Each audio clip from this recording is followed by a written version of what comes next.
That is perfectly all right. My data indicates clear skies in the coming days. Current conditions for maritime travel, optimal. I'll be ready whenever you are. But are we really gonna set off without telling anyone again?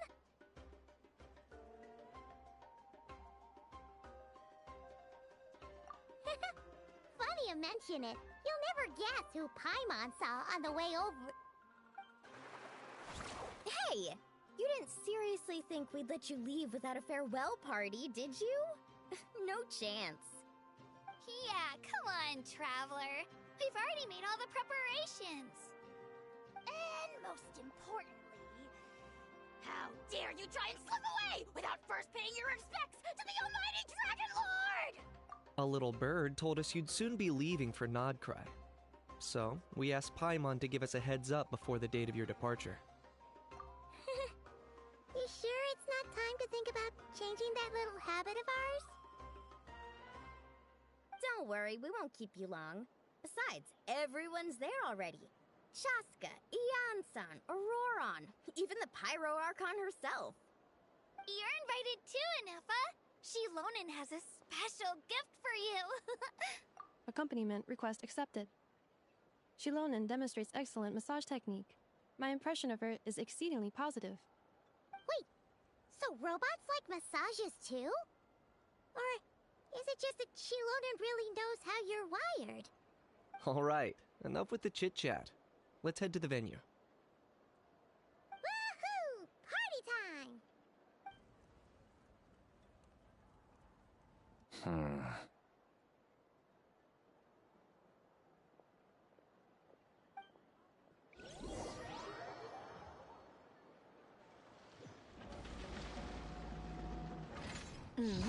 Spit it out, then. They've set off. Just as my calculations projected. About time I met this variable in person.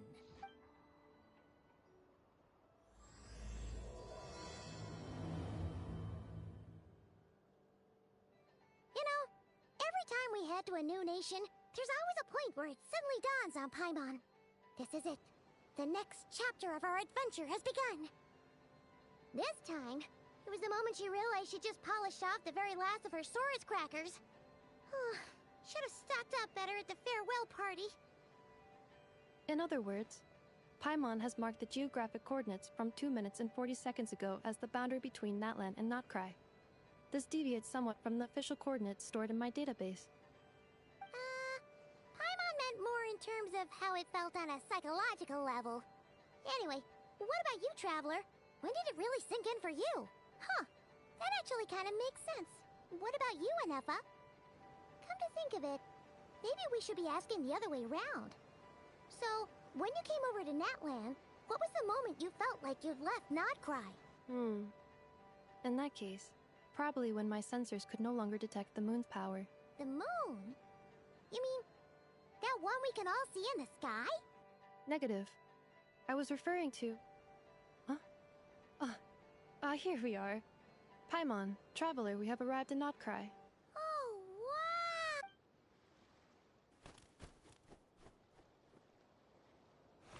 wow! Paimon, Traveler, welcome to Notcry.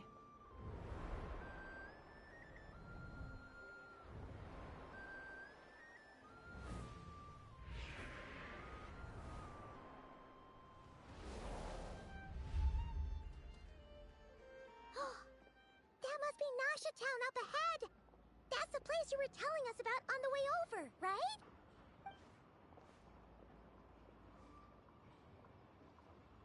That is correct, Paimon. It is also the most bustling commercial hub in all of Notcry.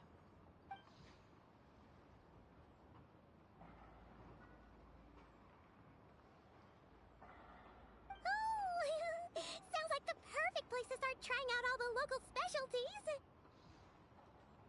Huh? Is something up, Traveler? Paimon, this is where our spaceship landed when Ether and I first arrived in Tevat. Huh? Are you sure? But how come you've never mentioned that before? Seems pretty important to Paimon. Well, because Those memories are really hazy.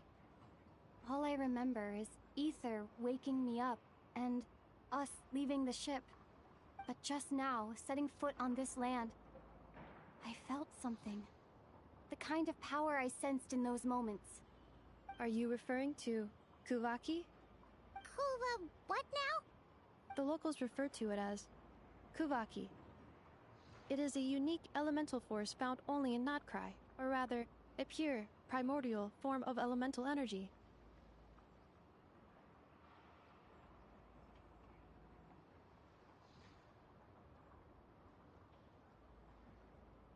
That is correct. Another similar concept I have found in my database is the primordial sea. Legend has it that long, long ago, the moon that shines in the sky above us once rose from the land of Notcry. Modern geological surveys and meteorite studies conducted in the region have since supported this claim. So, when you mentioned being able to detect the moon's power earlier, you were referring to Kuvaki?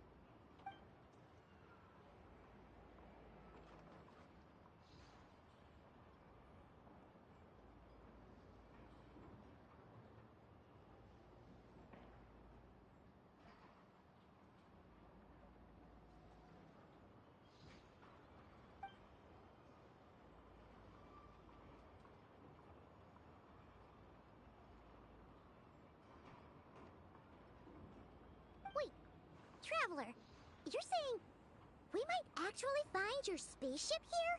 Do you still remember where it landed?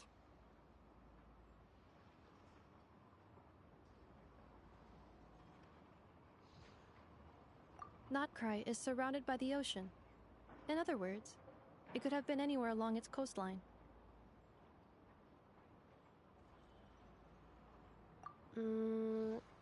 Negative. Description still lacks sufficient detail to pinpoint target location. Hey, it's okay if you can't remember everything right away. After all, it's been a really long time. Let's just do what we've always done, and keep searching as we explore.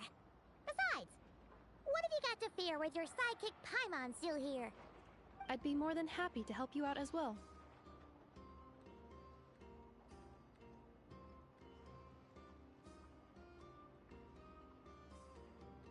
Our pleasure.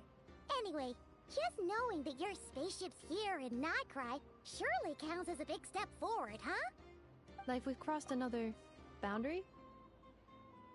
Paimon couldn't have put it better herself. You sure are a quick learner, Inefa.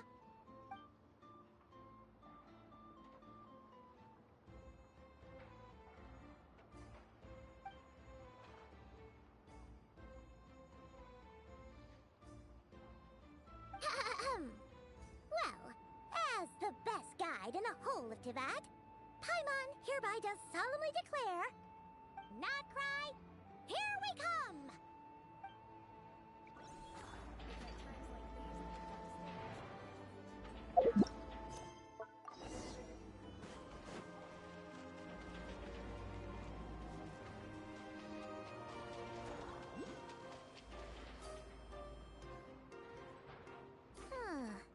It just occurred to Paimon, if we were looking to put out a missing spaceship commission, or to learn more about Notcry, wouldn't it make sense to drop by the Adventurers Guild? The guild is located in Nasha Town. Simply follow this road, and you'll reach it.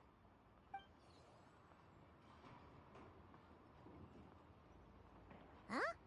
What in Teyvat is that?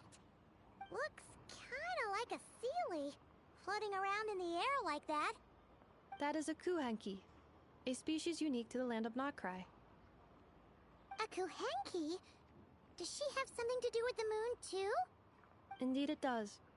According to the Frost Moon Scions, the indigenous inhabitants of this land, the Kuhenki, are said to be familiars of the moon goddess, leading those who walk in the moonlight's glow to things of great importance. The moon goddess? Don't all people here worship the Tsaritsa? Although Notcry lies on Snezhnaya's border regions, the people here have held their own unique beliefs since time immemorial. As I mentioned, everything in this land shares a deep connection with the moon and the sky above. The beliefs of the Frostmoon Scions seem to date back to the civilization of the angels. According to the documents in my database, even the 7 Archons did not exist at that time. Wow! So the origin of their beliefs goes back even further than the Archon War? Correct. At some point, you may come across some statues of their goddess. The Frost Moon Scions carved these as well. Hey! Looks like she's floating away! I suggest you follow her. The probability of an ordinary person encountering a Kuhenki lies in the single digits. Many here consider them heralds of good fortune.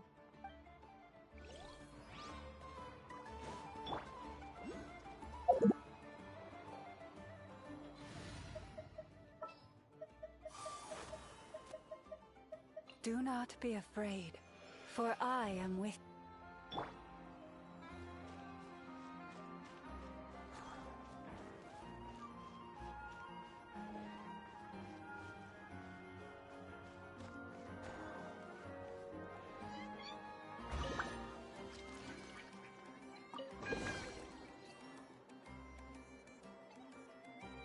Is this a travel guide? Huh. It actually led us to something useful. Are there any particular points of interest? Oh, it all looks pretty interesting to Paimon. If we have time, she'd love to see... pretty much everything. Recalibrating route. If we keep following the current path, we will arrive at an area of scenic beauty. From there, we will be able to identify both the Adventurers Guild and several must-visit specialty stores. Yikes! Why is Paimon suddenly getting the feeling that if she doesn't step it up soon, Ineva's gonna put her out of a job?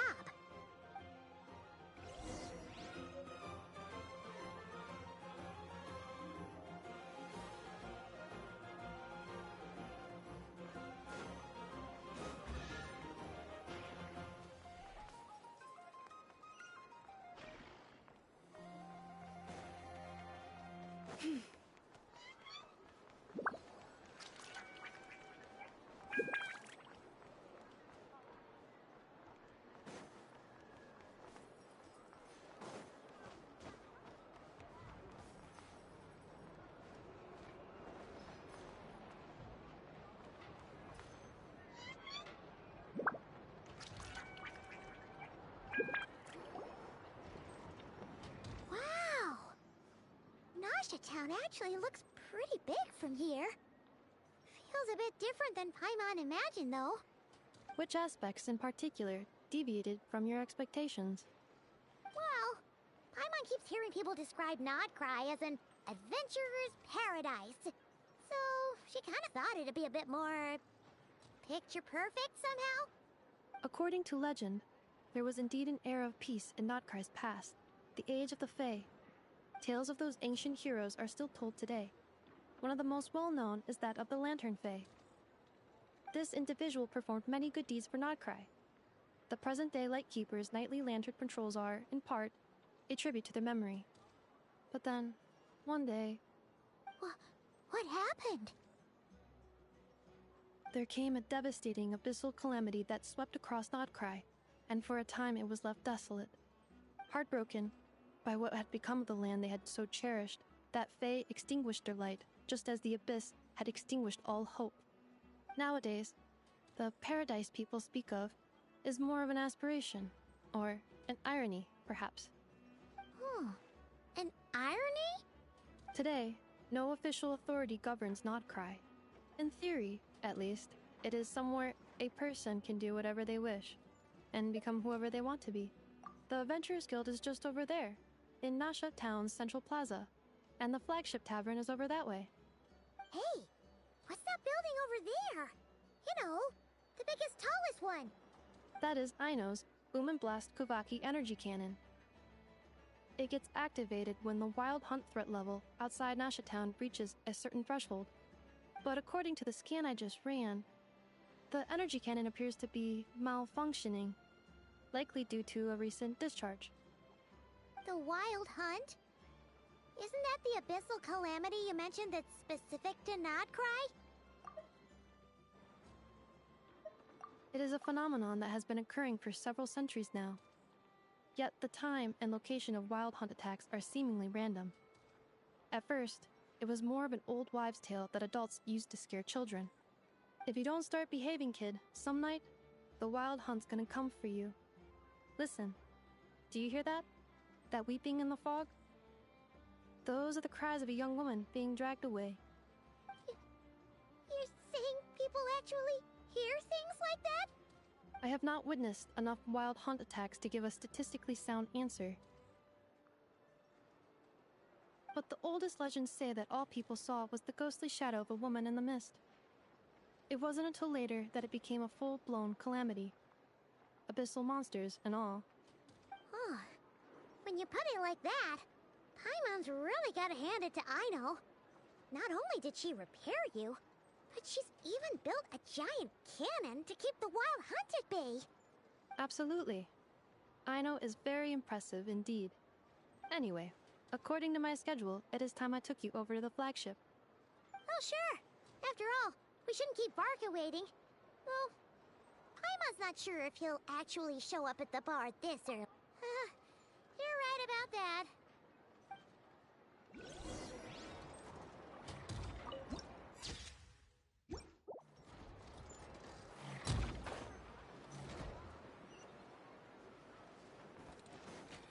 Try and stop me!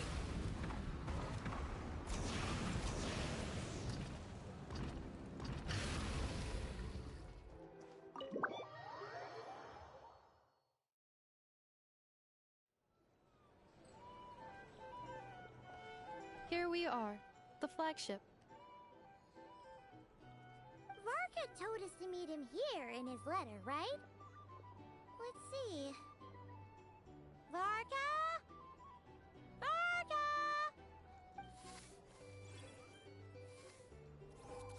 No matches, I identified. Huh. So he isn't here after all. Oh, guess we never did actually say we'd be arriving today. Hey, why don't we go ask the owner? If what they say is true, Varka's drinking prowess must have left quite the impression.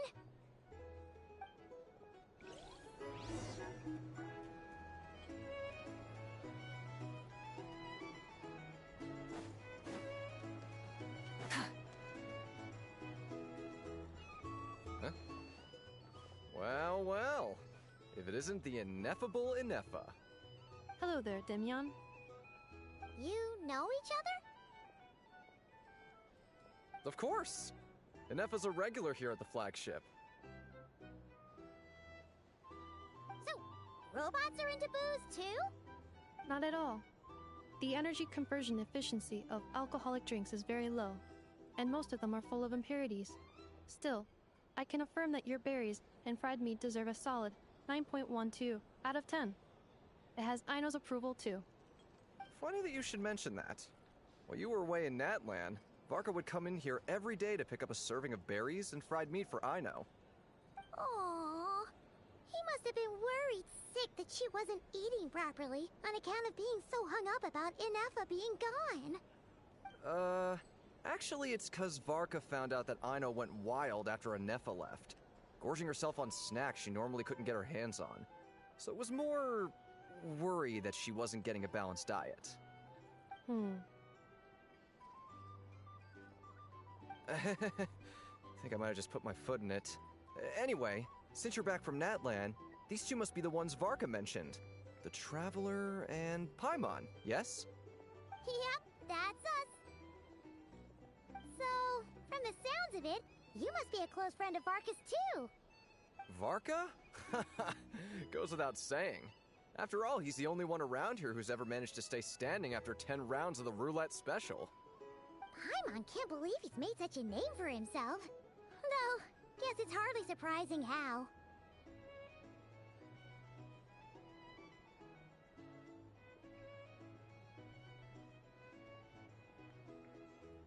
Right now?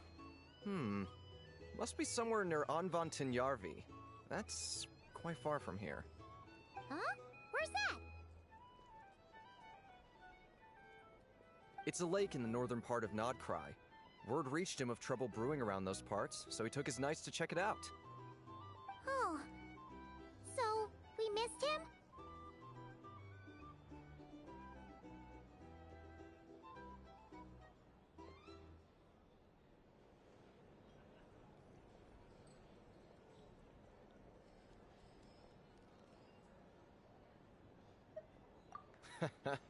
Varka knew you'd say that.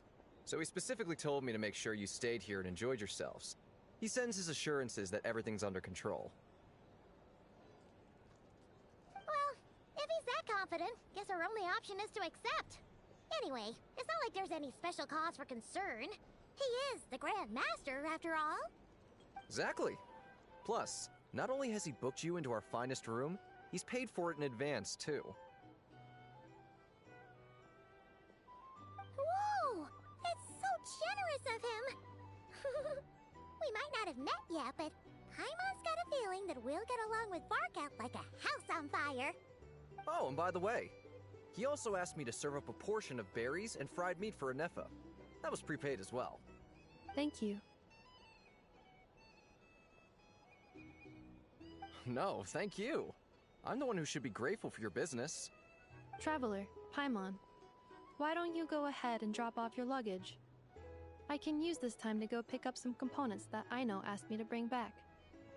Sure thing. Besides, now that we've got ourselves a map, once we're done unpacking, we might as well go for a stroll ourselves. Why don't we meet up again later? Oh.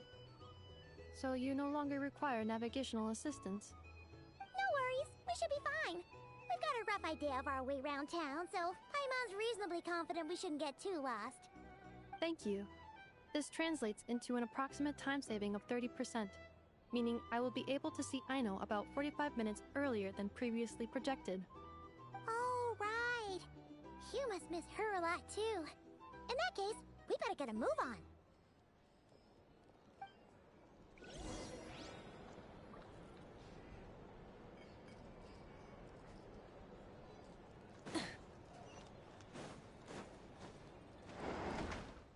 It's so noisy here.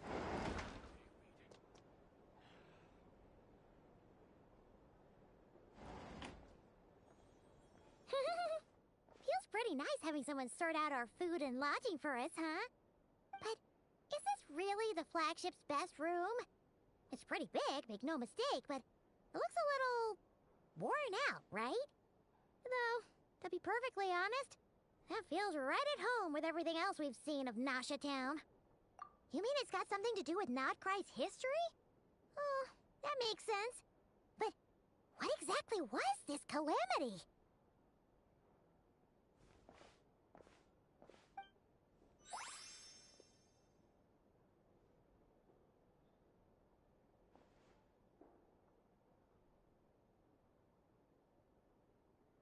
Oh, should we try the berries and fried meat too? Paimon's getting hungrier and hungrier every time someone mentions it. Oh, sorry about that. Paimon wasn't watching where she was going. Please, there's no need to apologize. If anything, I'm the one who should be sorry. Clearly, I shouldn't have gotten lost in my thoughts in the middle of a hallway. Wait a sec. Are you staying in the room next to ours? Ah, quite the perceptive one, I see. First things first, allow me to introduce myself. My name is Kirill Chudamirovich Flintz, but please, just call me Flintz. Whoa, that's an impressively long name for sure. Ah, is that so? Names like mine ought to have been fairly common in Snezhnaya, at least in the past. Would I be correct then to assume that the two of you are travelers in this land? Yep, you sure would be. Paimon is Paimon, and this is the Traveler. We've been to a bunch of nations already, but we only just arrived in Notcry today.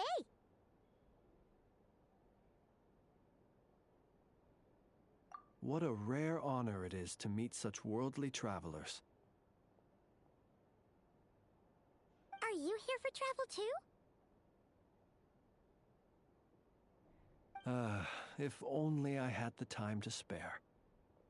No, I'm just staying the night. Oh, so you're here for business? That's certainly one way to put it. I'm a Ratnik of Nodcry, normally stationed near the burial grounds to the north. My sole cause for being here today was to repair this lantern of mine.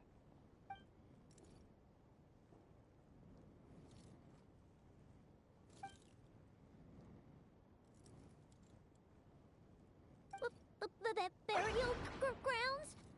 Your surprise is entirely understandable. Most people cannot even begin to fathom the idea of a life surrounded by tombstones and decay. But if you've heard of the calamitous abomination that is the Wild Hunt, you'll know that in their wake they bring a host of souls tainted by abyssal filth. That then is why we are stationed by the burial grounds, to hold the line where it is most vulnerable. Oh, so it's all about fighting against the abyss. Oh, sounds like a tough job. I thank you for your concern.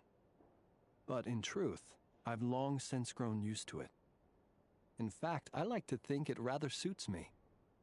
If anything, I'd say I prefer the peace and quiet of a graveyard to the hustle and bustle of urban life.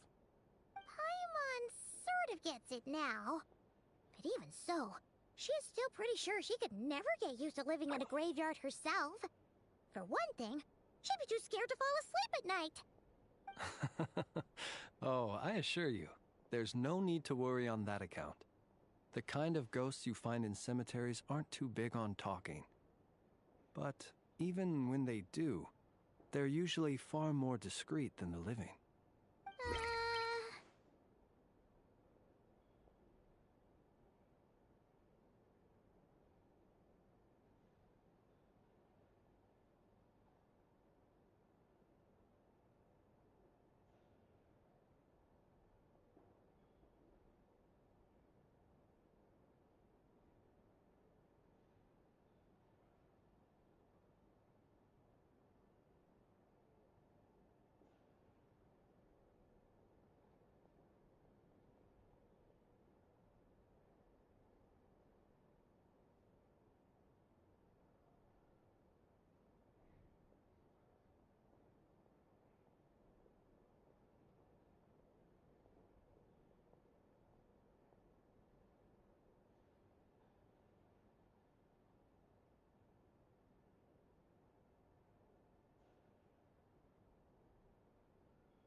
Well, would you look at that? Who'd have thought we'd end up chatting this long? Must have a lot in common, huh? Forgive me, but I must excuse myself, for the time of my appointment draws near. And in terms I'm sure you'll understand, a lanternless ratnik is like a mapless traveler.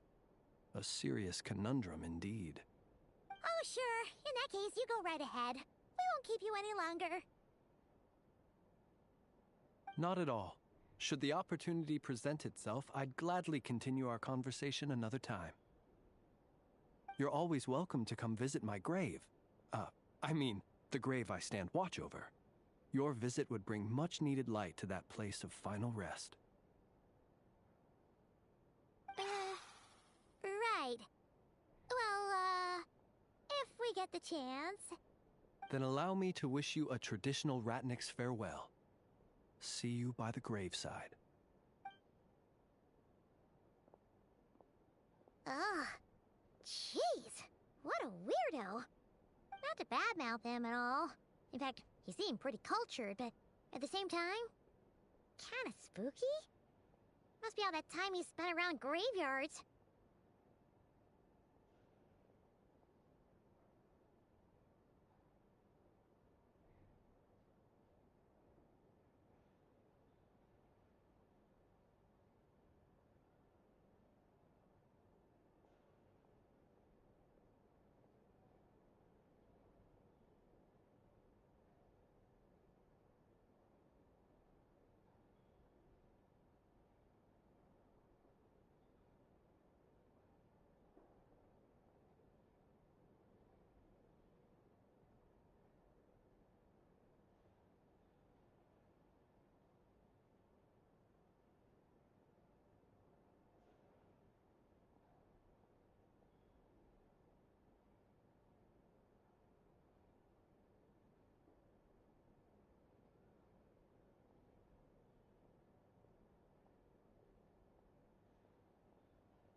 His lantern?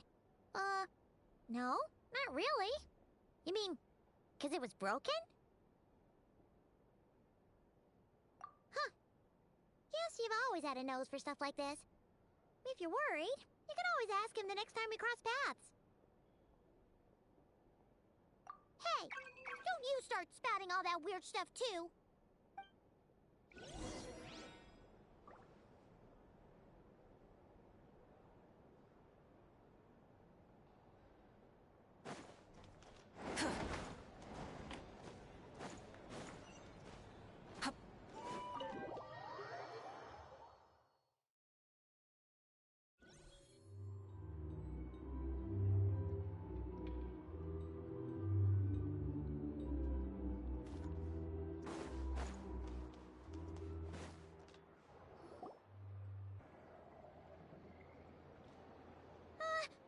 Paimon almost forgot something super important. Were we gonna go try out the berries and fried meat? But now, heading all the way back to the flagship feels like such a waste. Please, accept today's boon. Come night or day, may the blessings of the moon goddess shine down upon you. Huh? What's going on over there?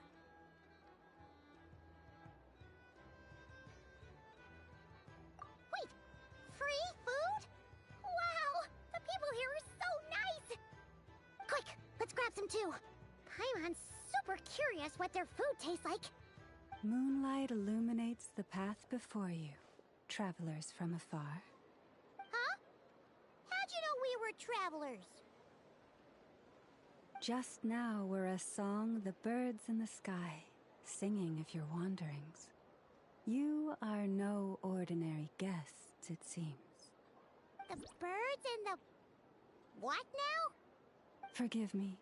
I should not have laid the words of others out as a welcome mat for our very first meeting.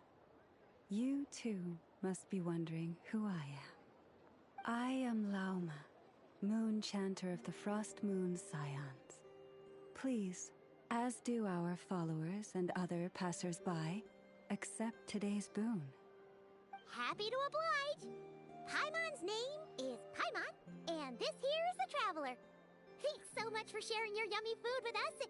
We'll take one each.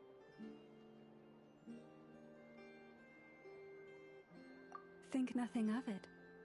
These fruits were the finest we found, delicacies gathered in the wake of the morning dew. It is my hope that partaking of them may lift your spirits to heights anew. The finest you found? Wow! That sure is kind of you, but wouldn't you want to keep those for yourselves? The first fruit of the harvest must be placed upon the moonlight altar, not as an offering to the gods, but as a spark for lost hunters. For it is the blade of the starving that darkness most easily corrupts. As perhaps you have already heard, we Frost Moon Scions revere and worship the moon goddess. We believe that together, virtue and compassion are the shining light that will lead us all out of the long, dark night. And now, with tides of haughty Fatui swarming into Nodcry, driven by greed, and greed alone, more than ever before, we must all unite under the banner of virtue. Huh, look who it is again. Those unsufferably kind-hearted Frost Moon Scions. Got enough for us too? That's right! 2 servings each! We're starving over here! Fatui! After what you've been doing to our sacred statues, how dare you even show your faces? Wilhelmina, bestow today's boon upon our guests. You hear that? No slacking now. We'll have the very best you got. But, my lady, they... Please, you two, accept this meal. But remember this. Kindness is the first lantern left to guide those who stumble in ignorance. Come again? Let me finish. But should they still refuse to follow the moonlit path, then by our frosted blades shall we show them its shadow. You!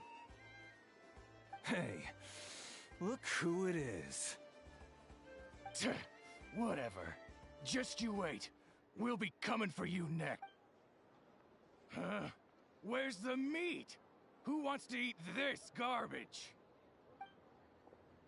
Those stooges really are the worst. Ever since they came to Nodcry with all their weird equipment and built that so-called experimental design bureau, our lives have been turned completely upside down. Judging from how they reacted just now, it seems the Fatui already know who you are. Well, we have gotten in their way in pretty much every nation we visited, so we're probably at the top of their blacklist by now. I see. Then, on behalf of the Frost Moon Scions, I thank you for the goodwill you have shown us. Because if they had gotten ahead of themselves just now, I'm sure you would have stepped in to help. Just as the birds and beasts put it, your arrival heralds joy to us all. Besides, for a weary traveler far from home, what better respite than to bathe in the moonlight? You will always be welcome at the Frost Moon Enclave, the place we call our home. May we meet again in the moon's gentle glow. These are delicious! So refreshingly fresh! Those two Fatui wouldn't know a good thing if it came up and bit them on the shoulder. Looks like Anefa isn't done with her shopping yet, and the Adventurers Guild is still empty. Where should we head next? Good idea! Wouldn't want to let the Kuhenki down, after all. Let's see... Okay, Paimon's got our route all figured out. So, all that's left to say is... don't fall behind! This is Nuts and Nuts. It's mostly a fruit shop, but there's a crafting bench, too.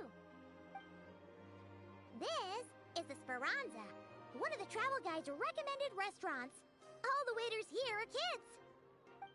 This is the Vesnici Prolegia Greenhouse. Apparently, their flowers are all made of metal, so they'll never wilt away.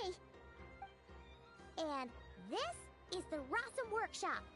If you ever need a weapon made, this is the place to go. And over here, they've got a super tall observation deck. Whoa! Take a look at that! You can see really far out into the distance. That way's north, and that looks like something built by the Fatui? And then over there to the west, that must be the place Lauma mentioned, where the Frost Moon Scions live. So, what'd you think? Even if Anefa kinda stole her limelight earlier, this just goes to prove that Paimon's own tour guiding skills aren't too shabby either, right? She sure is! It'd take hundreds of years of practice to beat the best tour guide in all of Tibet. Huh? Look! There must be someone at the Adventurers Guild now! There's already a line forming outside! Looks like we'll finally be able to ask about your spaceship! Oh, or was there anywhere else you wanted to stop by first? Where? Which one are you... Oh... Now you mention it, Paimon's noticed it too. Ugh... Better not be who she thinks it is. Anyway, where we go first is completely up to you. Either the Adventurers Guild, or that suspicious-looking shop. A word of warning, though. If we step into that shop, be sure to keep a very close eye on your Mora.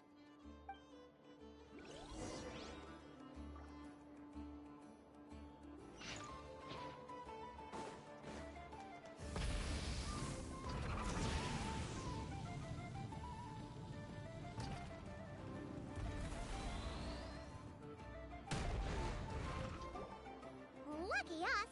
The line seems to be gone now! Come on, let's go say hi to Catherine! Hey, Catherine! We meet again!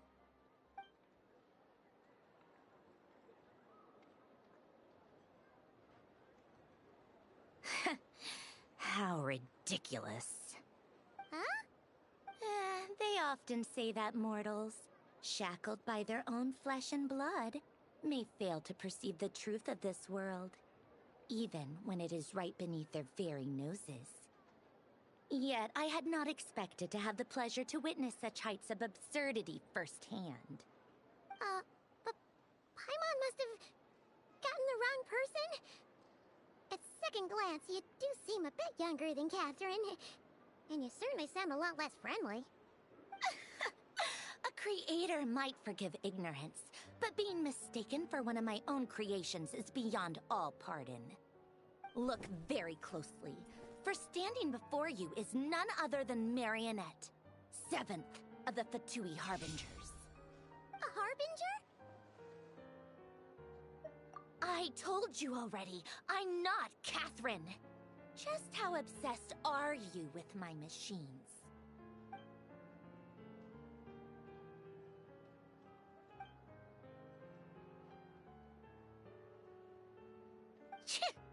Today's encounter is merely a courtesy call. A friendly warning, if you will. You interfered with my work once before, with that little robot. I let it slide. After all, it was nothing more than a distraction, a side project at best. But we are in Nod Cry now, and as such, I strongly advise you not to stand in the Fatui's way. Otherwise, the next time we meet, I might just have to drop all this meaningless etiquette. Oh, please.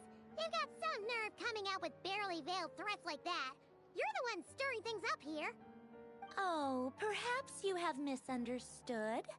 Just because Nod Cry lacks a ruler at present, that does not mean it should not be ruled.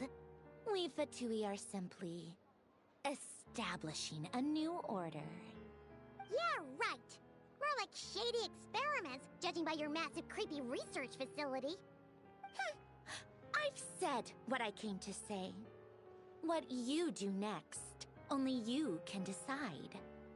So why don't you start by using your already limited processing capacity to calculate your even more limited options? And, being the refined young lady that I am, I shall indulge you just this once. Ad Astra Abyssosk. Welcome to Nod Cry, Dominion of the Fatui.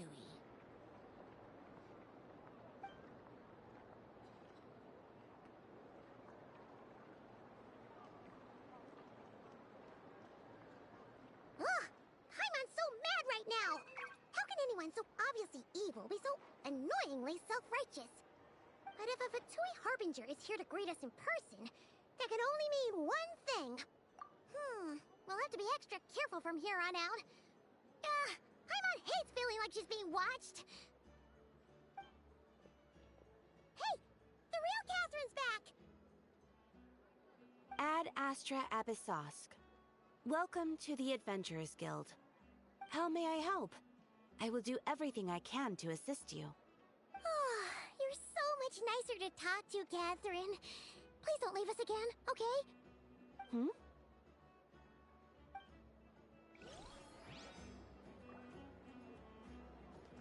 Ad Astra Abyssosk.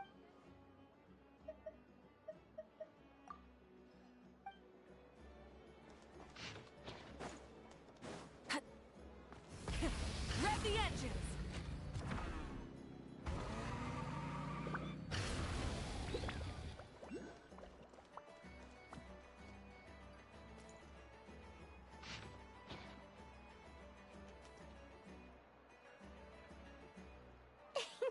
Please, here you go. And if you ever need anything else, don't forget to make the great Lord Sangama Bay your first port of call. Oh dear. So it is the real deal. Of course it's the real deal. Everything you'll find here is 110% real, meaning every one of my deals is as real as a deal can... Wait a minute. Well, if it isn't my two most valued clients. And with no small thanks to your munificent patronage.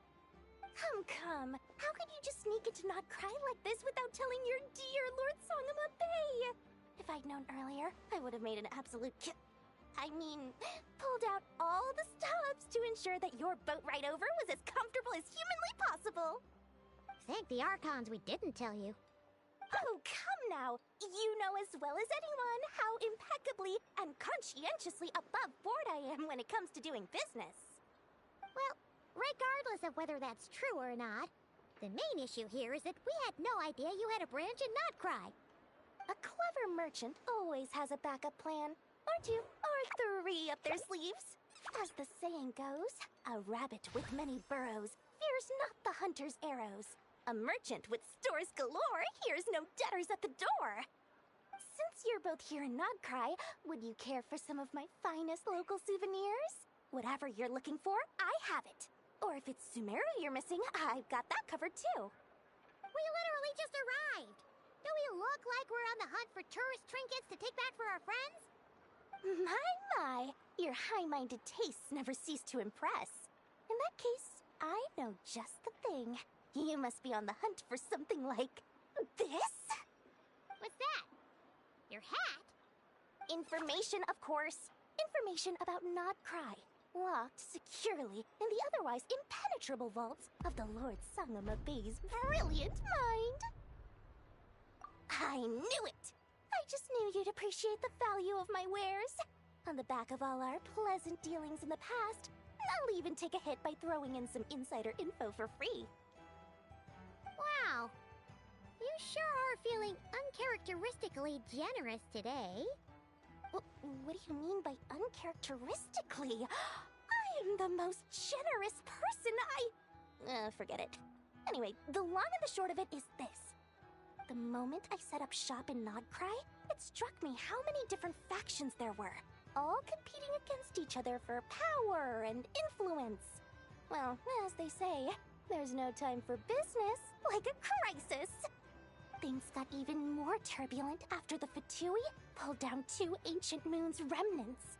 People began to catch a whiff of the coming chaos. And the more troubled the waters, the greater the potential profit. Not at all sorry to interrupt, but we're not here for Mora. Oh, really? But surely it was the tales of an adventurer's paradise that brought you here. The chance to take your very own slice of all the latest and greatest business opportunities? In that case, what would you like to know about? Everyone knows they're here for the Ancient Moon's remnants, but no one's sure why they pulled them down in Nodcry of all places. Anyway, they've been acting mysterious enough, but if you ask me, that Kuvaki Experimental Design Bureau of theirs up north hides secrets wilder still. Oh, I almost forgot to mention. Sooner or later, you'll no doubt end up doing business with some other merchants in Nodcry. And someone's bound to mention a place called the Curatorium of Secrets. Listen to my advice. Do not, under any circumstances, go there, no matter how much trouble you're in. The Curatorium of Secrets?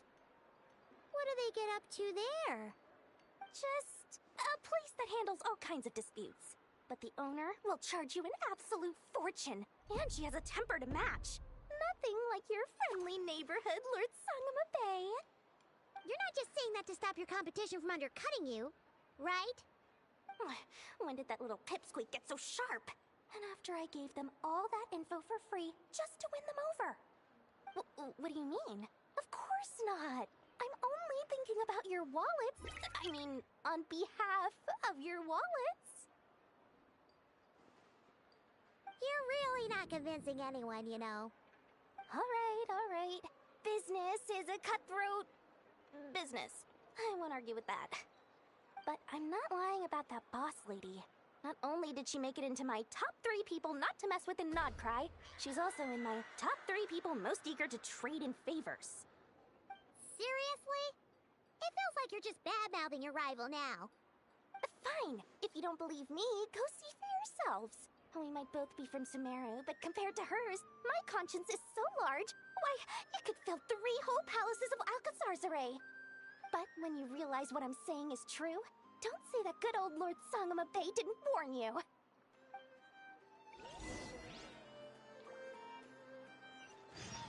Full throttle!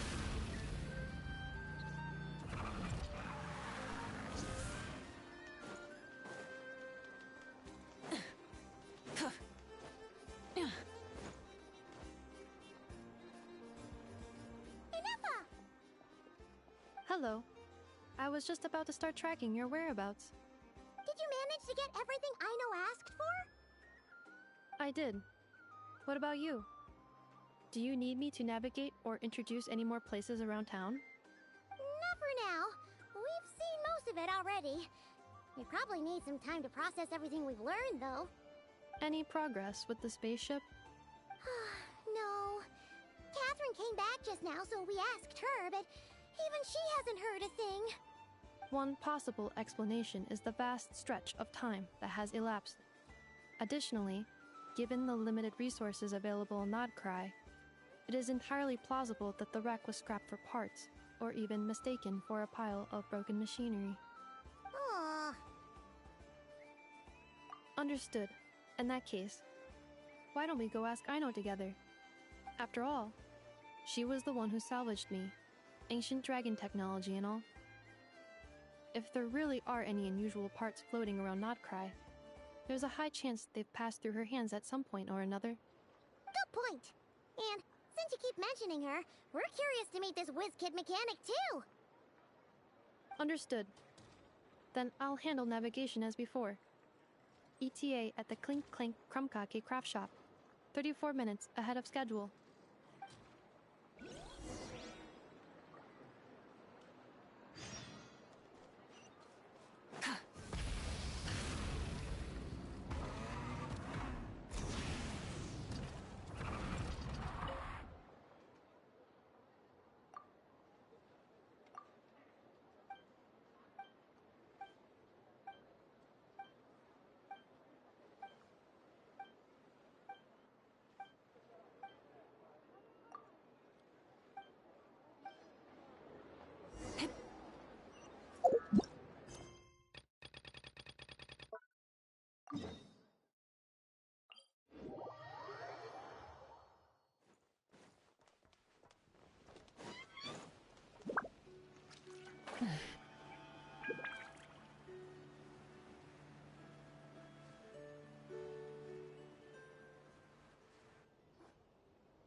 The tides of Kuvaki affect everything in Nodcry, so much so that many creatures have evolved a kind of dependency upon it, growing stronger or weaker as it waxes and wanes. This little animal must have been caught here unprepared. So you're saying we need to use Kuvaki? I'm gonna leave it to you guys then. Don't be scared! We'll get you out of there soon!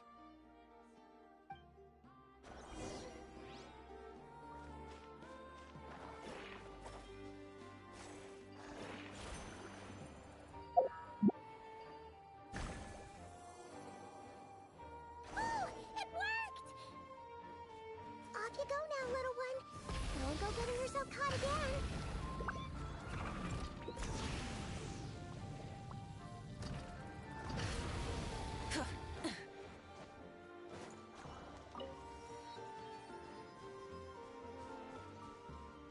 Try and stop me!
Rev the engines!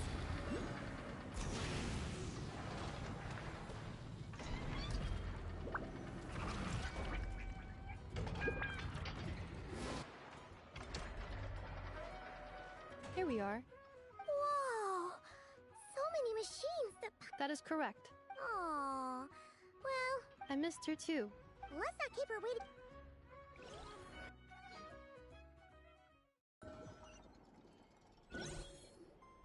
I know. I'm back.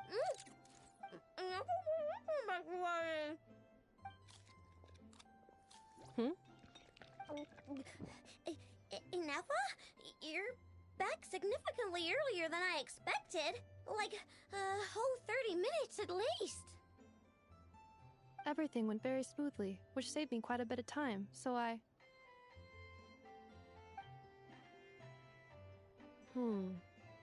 know. Could you turn around for a moment? I know.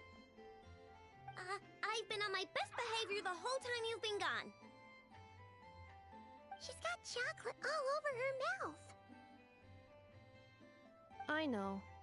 While I was away, did you strictly abide by my tailor-made snack intake schedule? Oh, of course I did. One whole cake, one crumb cake, and one pack of chocolates a day, right? It was either a cake or a crumb cake or a pack of chocolates per day. Oh, shoot. When did you finish the snack stash I left for you? Literally just earlier today. Let me just go run a scan on that. I meant today, a week ago. And then you restocked an entire week's worth on your own initiative? 2 weeks worth.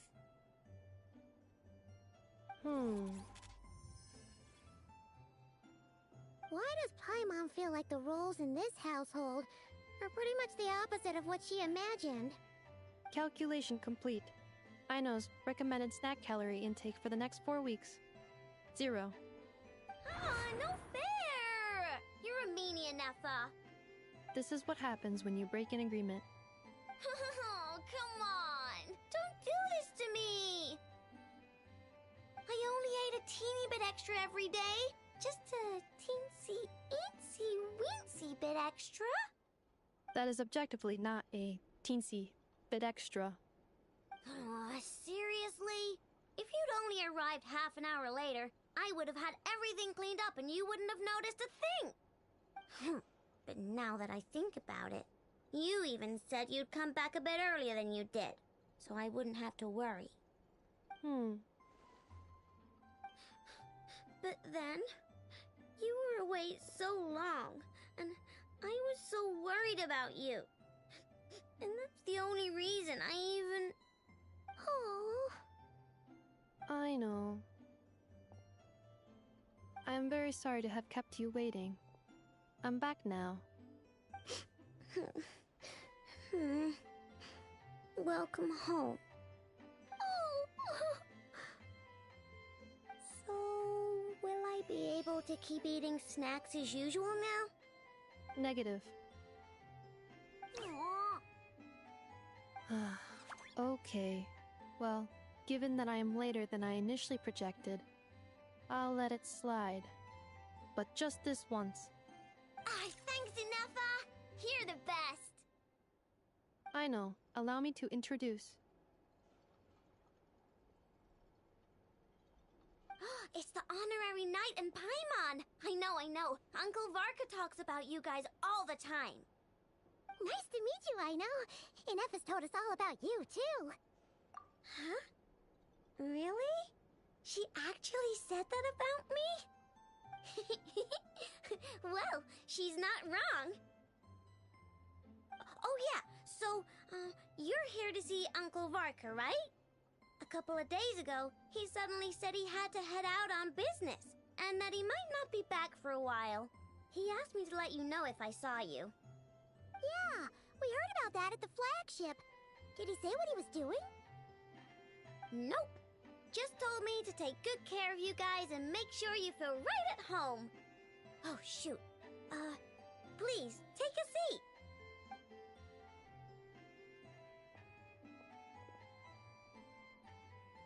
Do either of you need my help with anything? Anything at all? After all, I'm the head of this household. Sure wouldn't know it from that snack tantrum she just threw.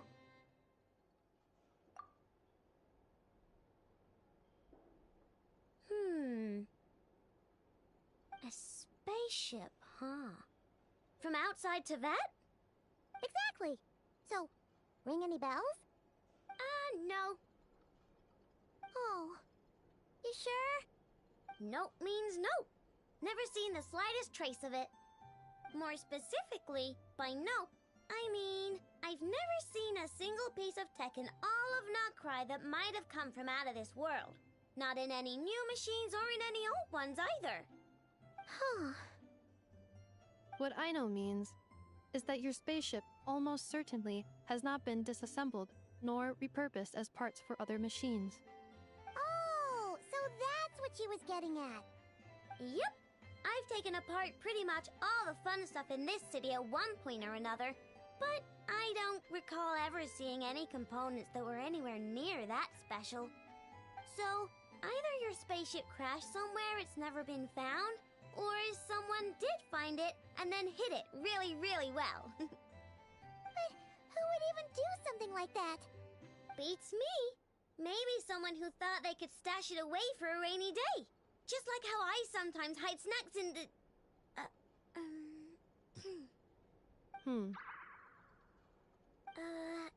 Anyway... Long story short, I definitely haven't seen anything like that. Besides, sounds like it would practically be ancient history by now. If anyone still has any leads on what really happened, it'd be the Frost Moon Scions. The Frost Moon Scions? Huh? Haven't heard of them yet? Didn't Inefa tell you about their rituals? There wasn't enough time to delve deeper into their history and traditions. What kind of rituals are we talking about? I've never actually seen them myself, just heard bits and pieces here and there. They say that each of their moon chanters has had access to an ancient relic that lets them see the true past. Not sure exactly how it's meant to work. I can't get my head around anything that can't be explained by either machines or science. And to tell you the truth, I don't like it much either. Looks like we'll have to try our luck with the Frost Moon Scions. Aw, leaving so soon? Sure you don't want to hang out a little longer? It's getting late, I know, and these two still need to head over to Hisi Island. It would not be convenient for them to linger much longer. Aww. Alright then. Don't worry. We'll be sure to drop in on you as often as we can. Really? You promise?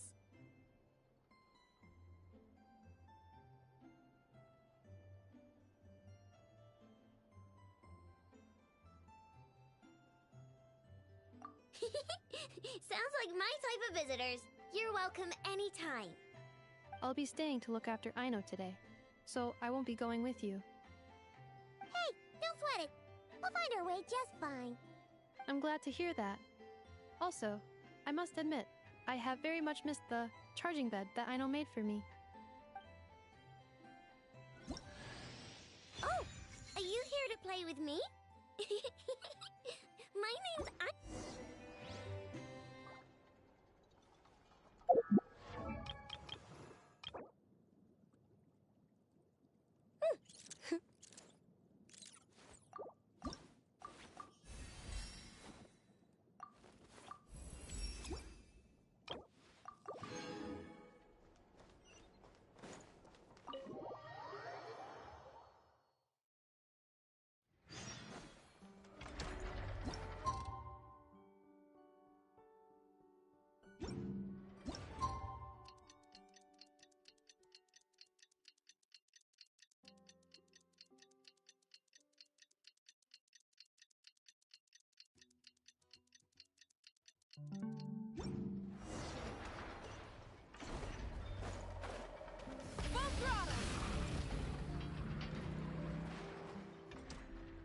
Nothing's going right lately. Is a good night's sleep too much to ask for? There, Aino. If nothing is going right, then nothing is the problem. And if nothing is the problem, everything is going to be alright. You really think so? I could not say. Please get some rest. I will inspect these sorting robots for you. I'm gonna give each one a hit on the head with my wrench. I gotta see for myself which one is going haywire. Oh, Traveler! Paimon! It's you! Hi, Aino. Hi, Anefa. It feels like it's been ages since I last saw you two. Or, wait, maybe not. I don't know. It's all a blur. Sorry.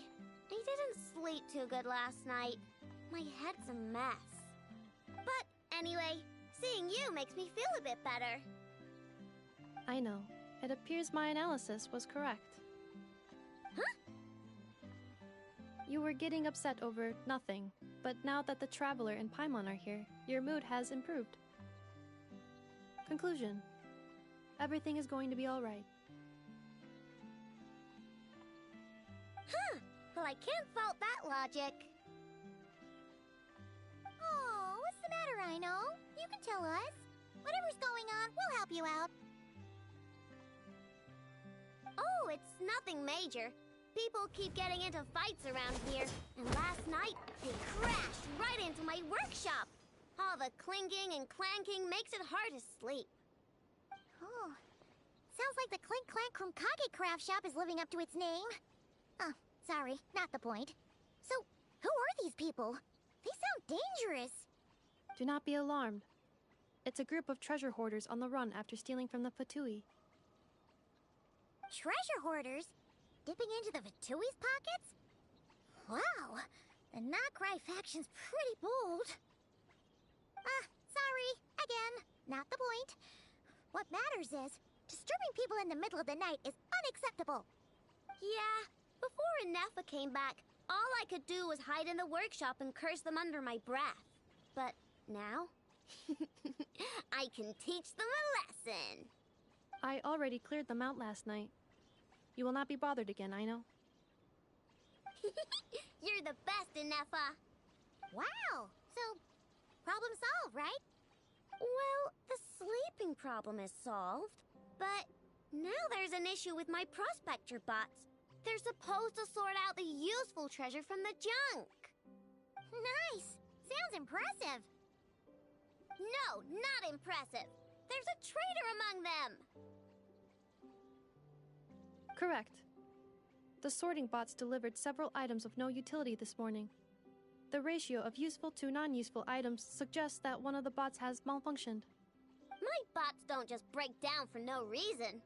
You know what I think? It was sabotage. And it must have been one of those people from last night. And we'll find them and make them pay. Yeah! But first, I need to figure out which bot they messed with. How are you going to do that? By staring him down. You gotta put a little pressure on him and see which one starts to sweat. Okay, so psychological warfare? That works on robots? I don't know. If it doesn't work, I'll just drag them into a small room and interrogate them one by one. Wow! How's that fair? Two of them are just hard-working little bots. If I take them apart, even though nothing's wrong, it'll hurt their feelings. Okay then. Ha-ha! Alright, listen up, you three. One of you has messed up big time. And if you don't own up, you'll be dragging your friends down with you. So, time to come clean. Or we'll... what are we gonna do again? We'll let you off. But just this once.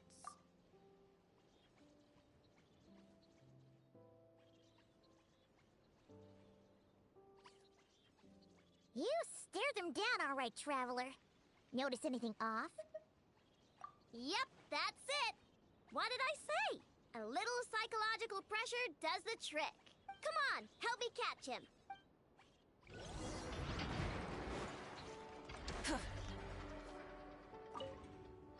Come on, help.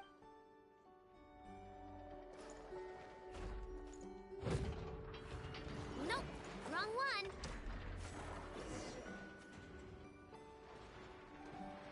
Aino, Inaba, we caught him! Do you need to check him over? Analyzing exterior. no anomalies detected. The probability of malfunction due to an external injury is low. Huh. Must be the processor then. Let me open him up and have a look. Uh-oh! He's on the run again! Catch him!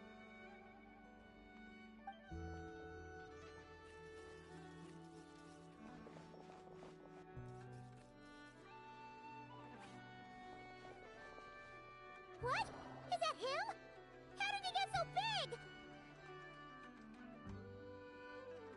No, those are scrap sorting bots. It appears he can still connect to them. Okay, well now I'm getting curious. There's more going on here than a simple malfunction.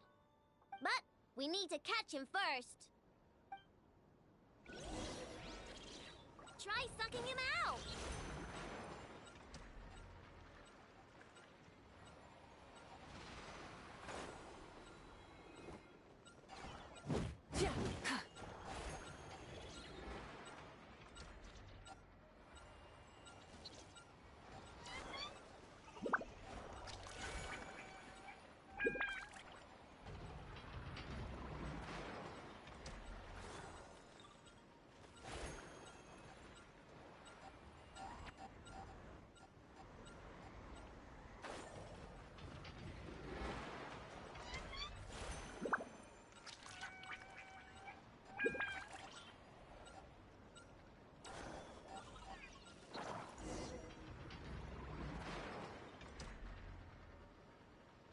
Oh, finally! We caught him! Man, what is going on with this bot? Wouldn't you like to know? Huh? You can talk? I know. Is he supposed to do that? No, it's not possible. I mean, my prospector bots do have a voice function, but it's all preset phrases. There's no way they have awareness like a Nepha. Their cores aren't even a fraction as advanced as hers. But it seems like he can communicate. Could his core have been upgraded or something? Can you mind your own business? Jeez, why is this bot so aggressive? It's like we're the ones being interrogated. Oh, just you wait. If you don't get out of my sight, I'll round you all up and send you straight to the Fortress of Marrowseed. The Fortress of Marrowseed.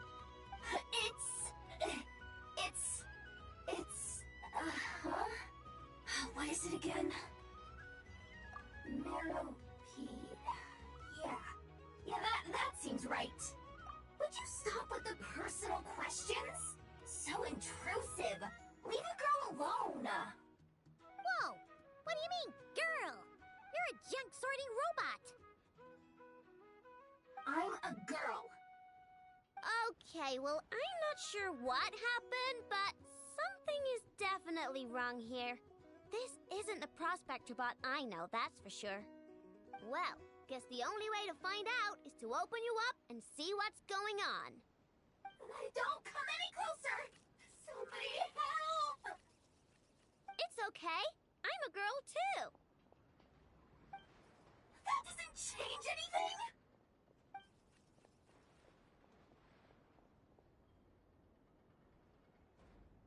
Apologies, Traveler in Paimon. Aino prefers to devote her full focus to solving problems. I believe she needs some time to get to the bottom of this issue. Perhaps it would be best to follow up tomorrow.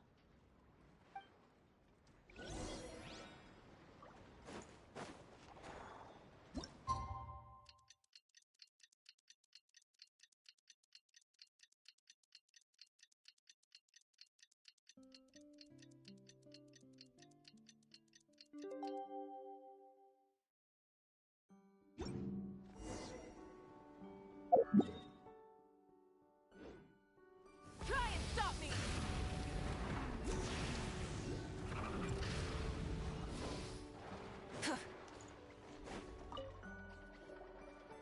Weird. I know I only installed an average Nogcry machine core. I know, and Eppa, we're here. Greetings.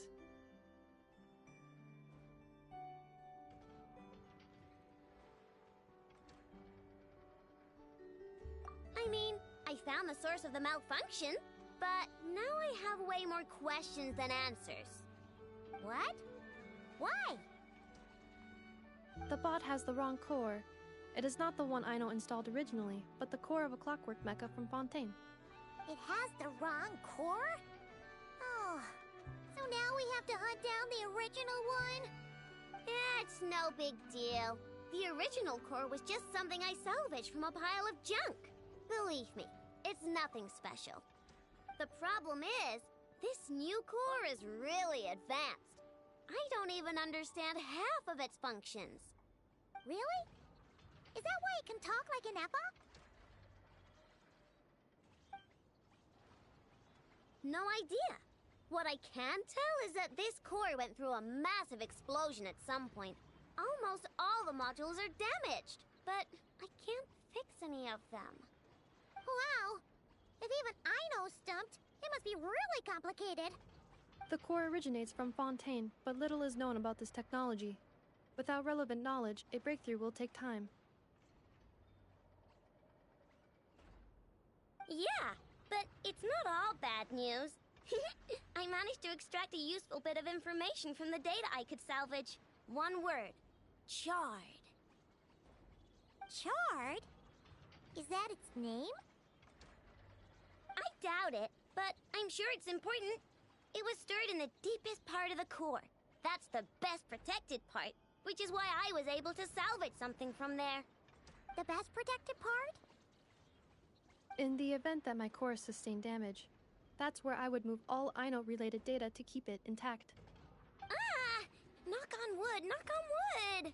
Your core is gonna be just fine, Inefa. Don't jinx yourself like that. I was engaging in a hypothetical discussion. Doesn't matter, you still gotta say it. Say knock on wood. Knock on wood. Like that? Yeah! Whew, that was a close one. Huh? Anyway, I bet there's other data preserved deep in the core too. Otherwise, this thing wouldn't be able to talk. And I'm gonna extract it all. Here, data, come to Aino. Man, this core is so mysterious. But if it's so high-tech, how did it end up inside a random prospector bot? Bingo! That's the question, isn't it? Who replaced the original core with this one and why? I mean, even though it's damaged, the research value is off the charts. Bingo! That has to be the answer. You know what happened the day before it started malfunctioning? The Fatui chased a group of treasure hoarders straight into my workshop. I'm thinking the treasure hoarders stole the core from the Fatui and needed a place to hide it. So, they stuffed it in my prospector bot and handed the original core over to the Fatui to smooth things over. Makes sense, don't you think? I'm pretty clever, right, Inefa? Of course. In fact, intel from the Curatorium appears to corroborate this hypothesis. Several of Marinette's subordinates were robbed on their way back to Snežnaya. Although it is unclear what was stolen, the culprits were identified as a group of 3 treasure hoarders. Their leader is a silver-haired woman wearing a hood. As for the remaining 2 members, there is a man with pink hair and a man with purple hair. Wow! So Paimon was right. The local treasure hoarders around here aren't bold. Actually, this group has only been active recently. The Curatorium suspects them to be outsiders not local to this area. Who cares? Yehoda said they're just a bunch of small fry anyway. Yeah. If those treasure hoarders really... Who cares? Yehoda said they're just a bunch of small fry anyway. Let them come. If they're nice, I'll even share my crankakes with them. And if they're mean, Inefa will give them a good old knuckle sandwich. And if they try to take back the core? I already thought of that. I'm just gonna hide it. Inefa, can you get Little Chard and the others to come over here?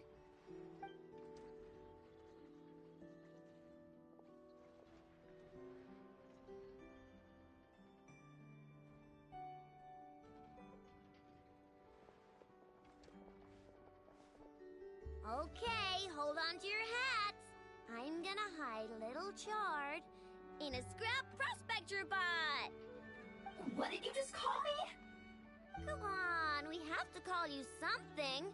What? Do you already have a name? Lombro. What kind of name is that? Did you get it from somewhere in your data bank? It doesn't sound like a little girl's name to me.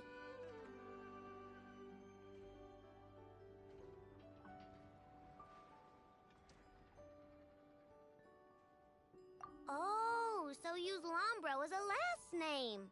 Huh, I kinda like it. Then it's decided.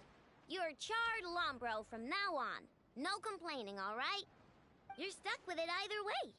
You're the one who decided to hide out here, so from now on, you work for me.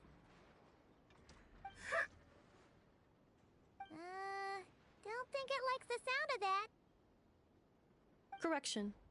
This bot has no capacity to like or dislike something in its current state. Huh? Why? Because its core was destroyed 6 ways to Sunday. So, right now, its tone and mannerisms are all just a simulation of whatever data has been preserved. Like, remember how I found the word chard in the data? Well, if that refers to a person, then basically, Little Chard is just imitating their way of speaking. Oh, so that's how it works. Anyway, we can figure all that out later. First, we need to make sure Little Chard is hidden. Why don't you take the reins, Traveler? It's super cool. You'll see.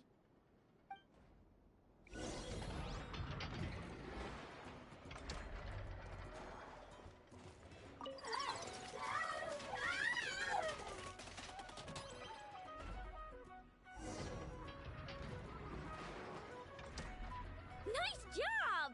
You've got some engineering chops, that's for sure.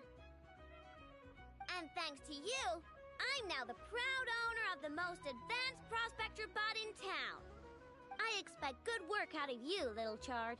But don't worry, you'll be compensated. Like I care. We gotta do something about that temper of yours. Maybe a little flour on your head will soften you up a bit.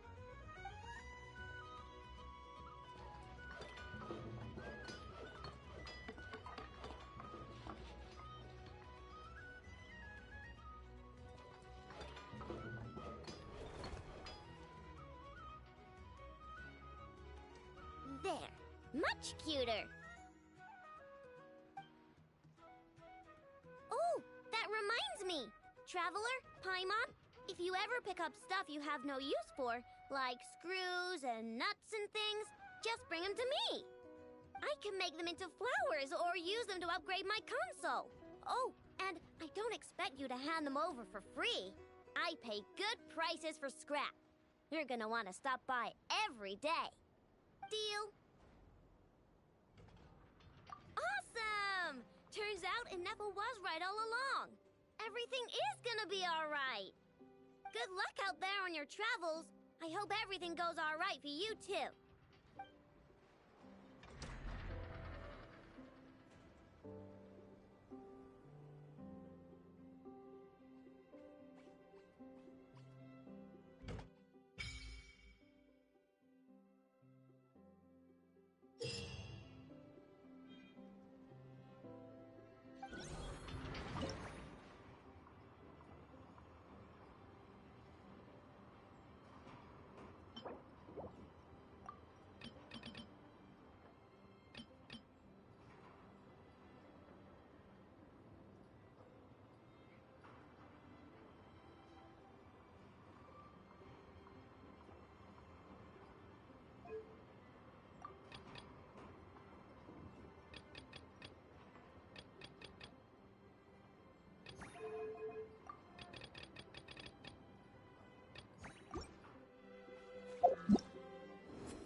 something to add to my collection.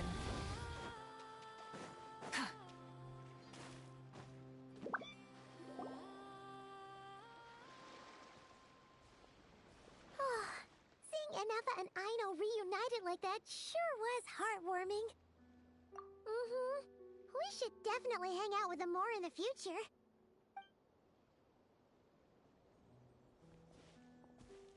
Speaking of homes, we must already be close to where the Frost Moon Scions live. The vibe here feels different, just like the scenery.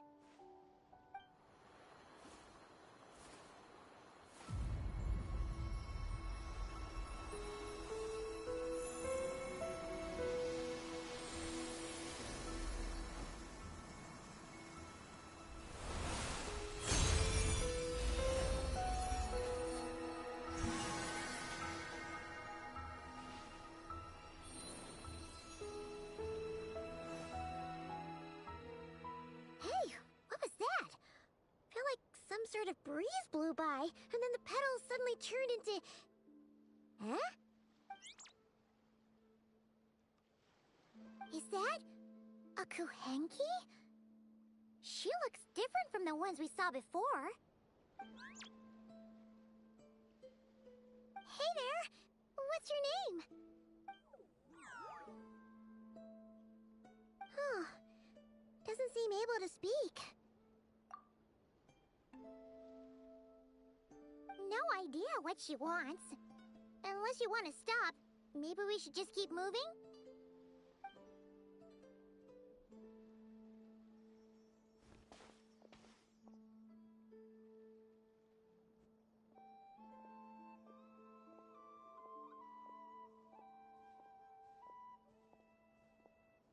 She's following us! Go on. Go on now. We've got stuff to do. Best you find someone else to hang out with.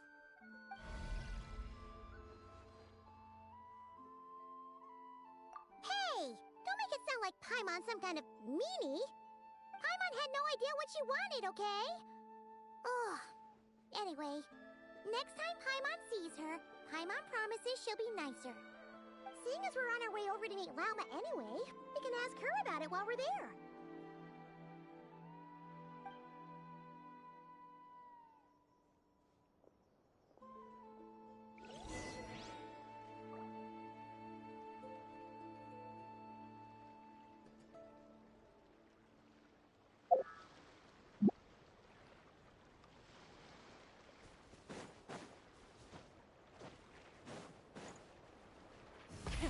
Rev the engines! Forest, protect us.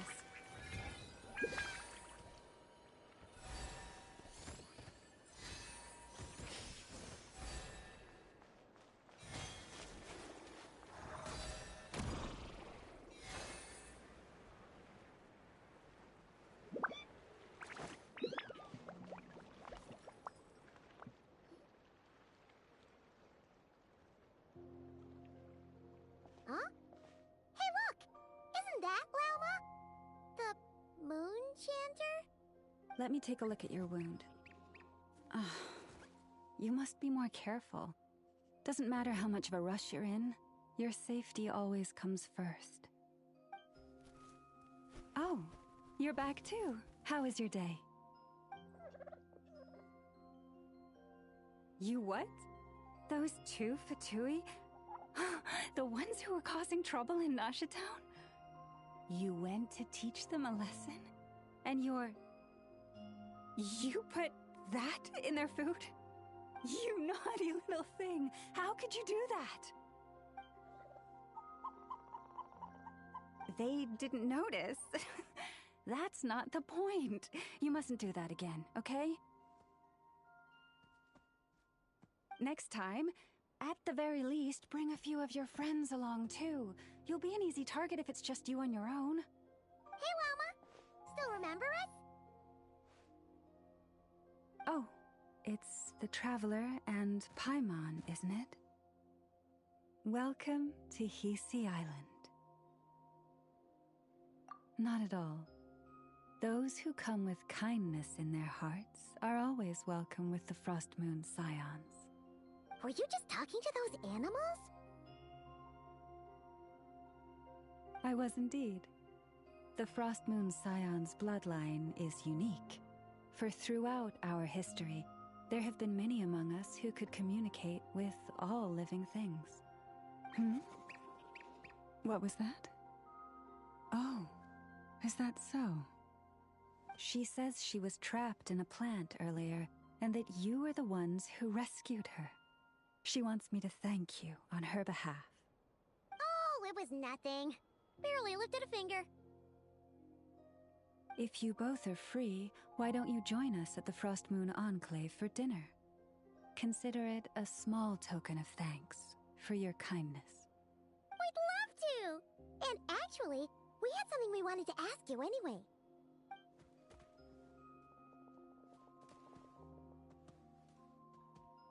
Oh. You're interested in the story of Kutar? Kutar? Yes. Kutar is our moon goddess. The moon maiden who guides us. But up close, this one somehow seems a bit different from the one in Nasha Town. It's like it's more... natural? Or like... more harmonized in its design. That is because ever since the Fatui arrived in Nodcry, they have been modifying and defacing our statues as they please. These statues were made by the Frost Moon Scions who settled here hundreds of years ago, crafted from the very finest Lunasol stone. Not only is this stone exceedingly rare, but it also brims with Kuvaki. I suppose the latter must be what caught the Fatui's eye. For a time, we put up fierce resistance. But now, this is the only one left that still retains her original form. We heard they even pulled some ancient moon's remnants down from the sky. That's right. The two largest remnants landed in Nodcry. One here on Hisi Island, and the other on Paha Isle. The Fatui built their research facility on top of the remnant over on Paha Isle, but they've had their sights set on the one here, too.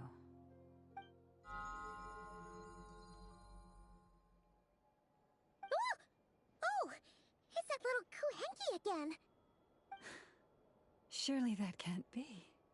Hey! We've been wondering what was up with it, too. It just appeared out of some petals and hasn't stopped following us since. No, that is no ordinary Kuhenki. These we name Luonnotar, beings born from the moon goddess's blessing. Can you understand what it's saying? We honestly haven't got the slightest idea why it's been following us. I'm afraid not. I cannot fathom its thinking any better than you can. Sometimes a long time must elapse before the moon goddess's blessings turn into Luonnotar. Perhaps you two were simply there to witness that transformation. Oh, maybe. Legend has it that the Luonnotar bring good fortune. Given that it seems to have taken a liking to you both, why don't you let it come along with you? Really? Then you can start by helping us find some more treasure chests along the way. Capiche?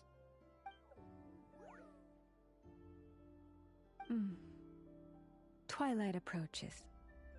If you would hear more of the moon's story, then let us make our way to the Frost Moon Enclave. Beneath the gentle moonlight, I shall share this tale in full.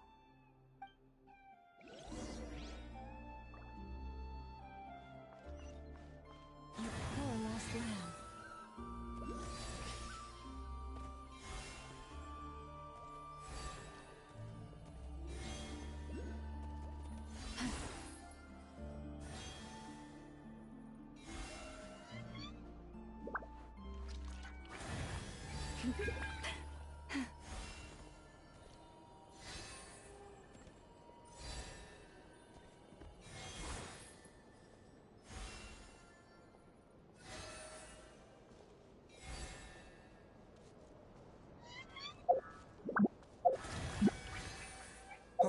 Lady Lauma, you're back.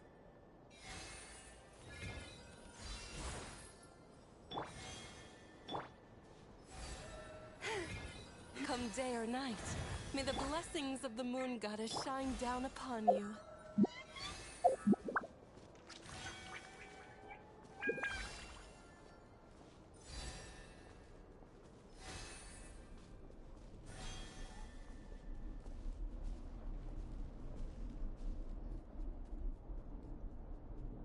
Lauma, you have returned. Wilhelmina, this is the Traveler and Paimon. Kindly arrange for 2 additional dinner settings for our honored guests. Of course, my lady. Wow! Everyone along the way here pretty much saluted you. Are you, like, super important around here? I am but a moon chanter. One entrusted to convey the moon goddess's will. Nothing more. She's just being modest. The Moon Chanter holds the highest rank among us Frost Moon Scions. Lauma is our leader. Wilhelmina? I know. I'll send word to the kitchen. 2 meals coming up. Whoa! Paimon had no idea you were such a big shot. It is merely that the unique traits of our bloodline have manifested themselves especially strongly in my person. That is no accomplishment of my own. Please, follow me this way.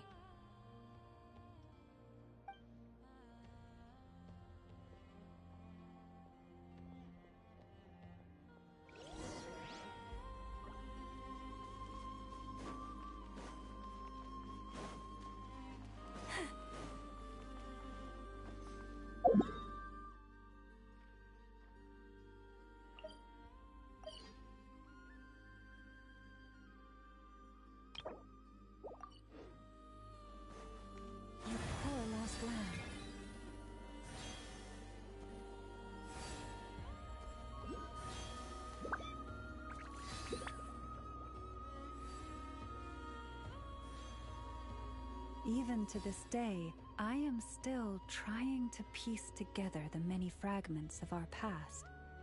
It is a story not only of the Frost Moon Scions, but also of the moons themselves. A story of the moons? Yes. We Frost Moon Scions are the last descendants of the ancient golden realm of Hyperborea. Its former glory may have faded, but what remains is a memory uniquely ours. In the distant past, Tevat had not just 1 moon, but 3.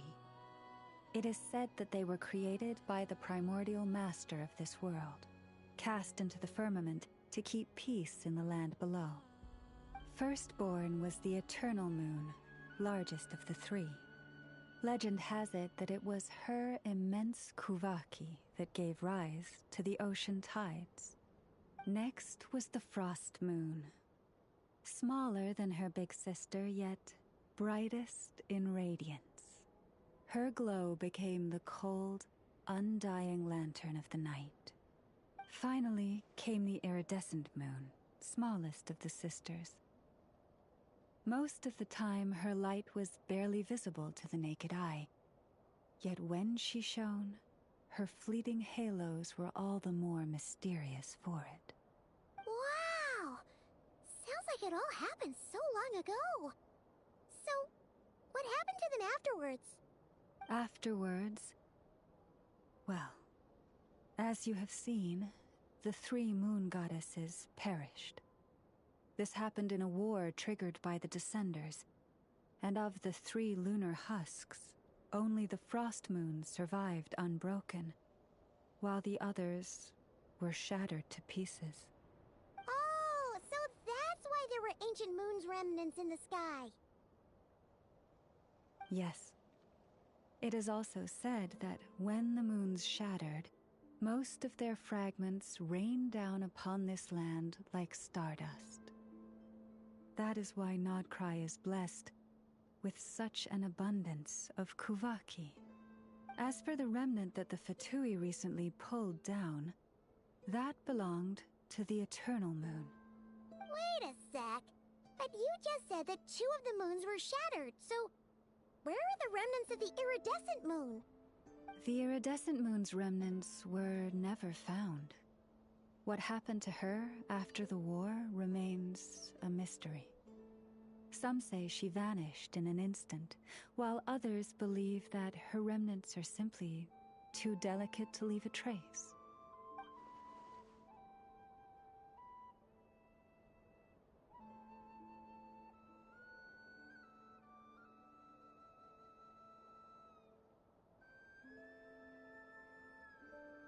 Yet, though the era of the 3 moons has long since faded into legend, successive generations of Frost Moon Scions have always passed down a prophecy that one day the Moon Goddess would return. And in the end, that prophecy did indeed come to pass, though not quite. Lady Lauma! Lady Lauma, are you there? Cappy, what is the matter? Lady Lauma, it's my daughter, Karina. Her illness. Take me to her, right away.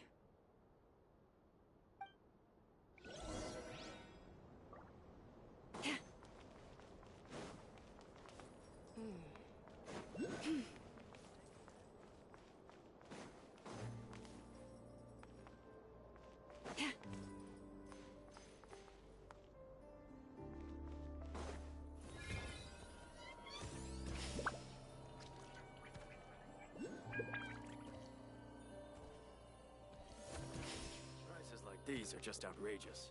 Forest, protect us.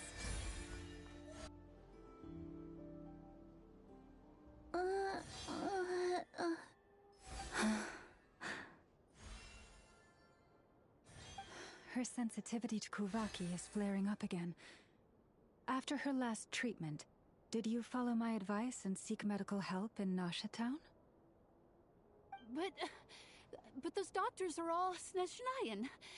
They're outsiders, compatriots of those brutes who invaded our homeland. How can we possibly trust them? Not all outsiders are enemies, Cappy. They've been treating this condition for generations. They have the experience we lack. But we're Frost Moon Scions. Should we not remember what the outsiders did to our moons? Surely the Lady Kutar will reward our devotion. But Cappy, Kutar is long... This isn't the time for debate. O lost child, snow-swept and buffeted by the howling winds of the frigid night, let not the silver flame within you fade. By the frost moon's grace, I shall warm you, curled up as a fledgling in frozen soil. Praise be to the Moon Goddess, my Karina.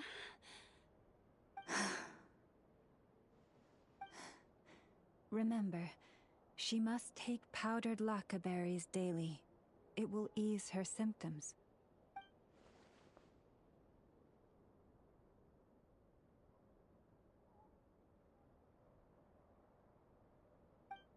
Llama? Philomena, what is it? Dinner is ready. I see. Cappy, let her rest here for the night. I'll have someone bring her a blanket.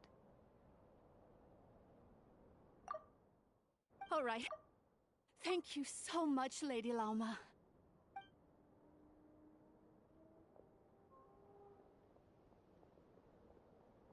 Will she be all right?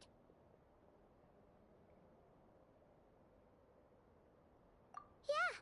If there's anything at all we can do, please don't hesitate to ask. Thank you for your kindness. For now, though, Karina should be fine. She'll be feeling a lot better tomorrow.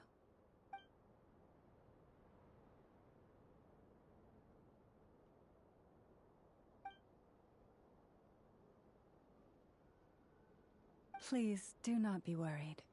Come, let us head to dinner. I believe you still have some questions for me.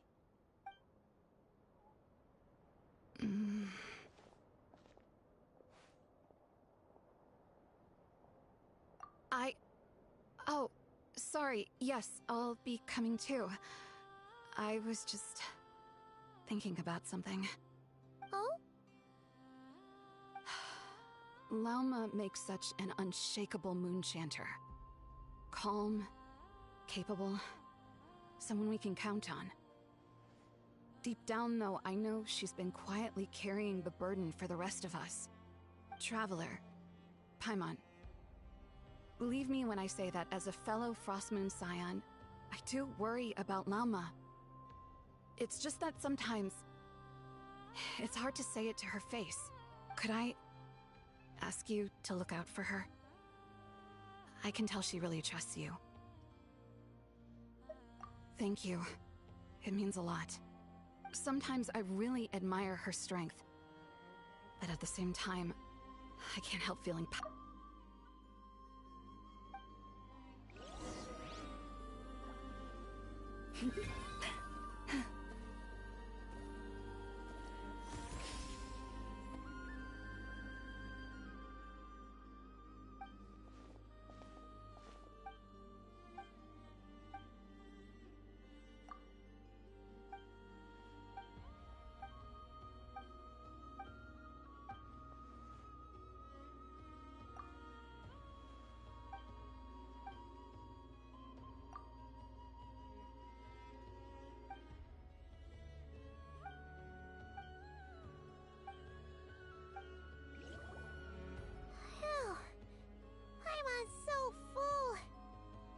Even better than the stuff you gave us before.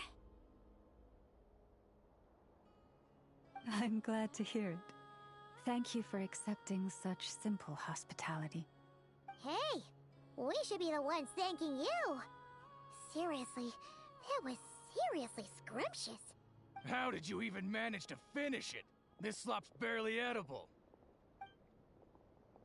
Then again, I guess that's what you'd expect from savages. It's you! Those rude old Fatui we just met back in Nasha Town! My sincerest apologies. If you found the food we gave you earlier difficult to swallow, may I suggest taking a deep breath and joining us? These delicacies might change your mind. After all, I suspect that your previous meal may have been tainted with something most unpalatable. Huh? What do you mean? Tainted with what exactly? With the bitter snobbery of those who call themselves civilized. Why, you... Looking for a fight? Sure, I'd be more than... Hold it! We're not here to brawl. Yet. We're here on official business. Orders from above. We're here to deliver the Frostmoon Scions a warning. Or rather, a final ultimatum. You have 3 days to hand over the relic and reveal the whereabouts of your so-called Kutar. If you fail to do so, the Fatui will immediately begin the cleansing of Hisi Island. Which, by the way, is the sovereign territory of the Tsaritsa of Snezhnaya. What insolence! Your demands are outrageous! For generations, this land has belonged to the... Dear guests, allow me to save you both time and trouble with a speedy reply. The Frostmoon Scions will never hand over anything to the Fatui.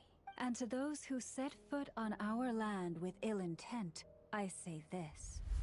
With your blood, we shall draw an inviolable line in the snow. That applies to you too. Stubborn savages, the lot of you! Light it up! Bring it! You poor lost lamb. Pretty sharp. You'll pay for this. Mark my words. Hey, if you're so tough, get back here and put him up! Huh. Guess all they're good for is running away. I'm so sorry. You've had to put up with far too much unpleasantness today. Come on, it's not your fault. We don't like bullies like them either. But still, They mentioned a relic in Kutar. What exactly could they be after? Oh yeah, so this might not be the best time to bring this up, but we kinda have a favor to ask of you, Lama.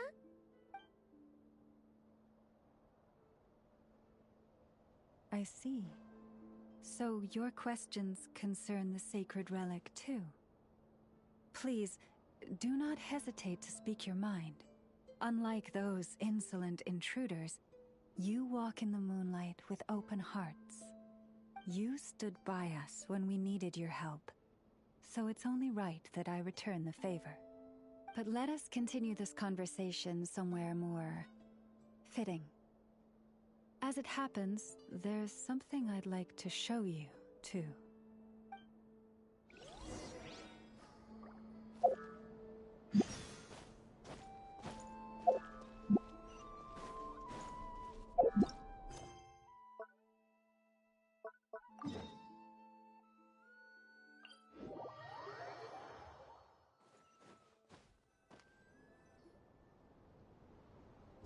Wow!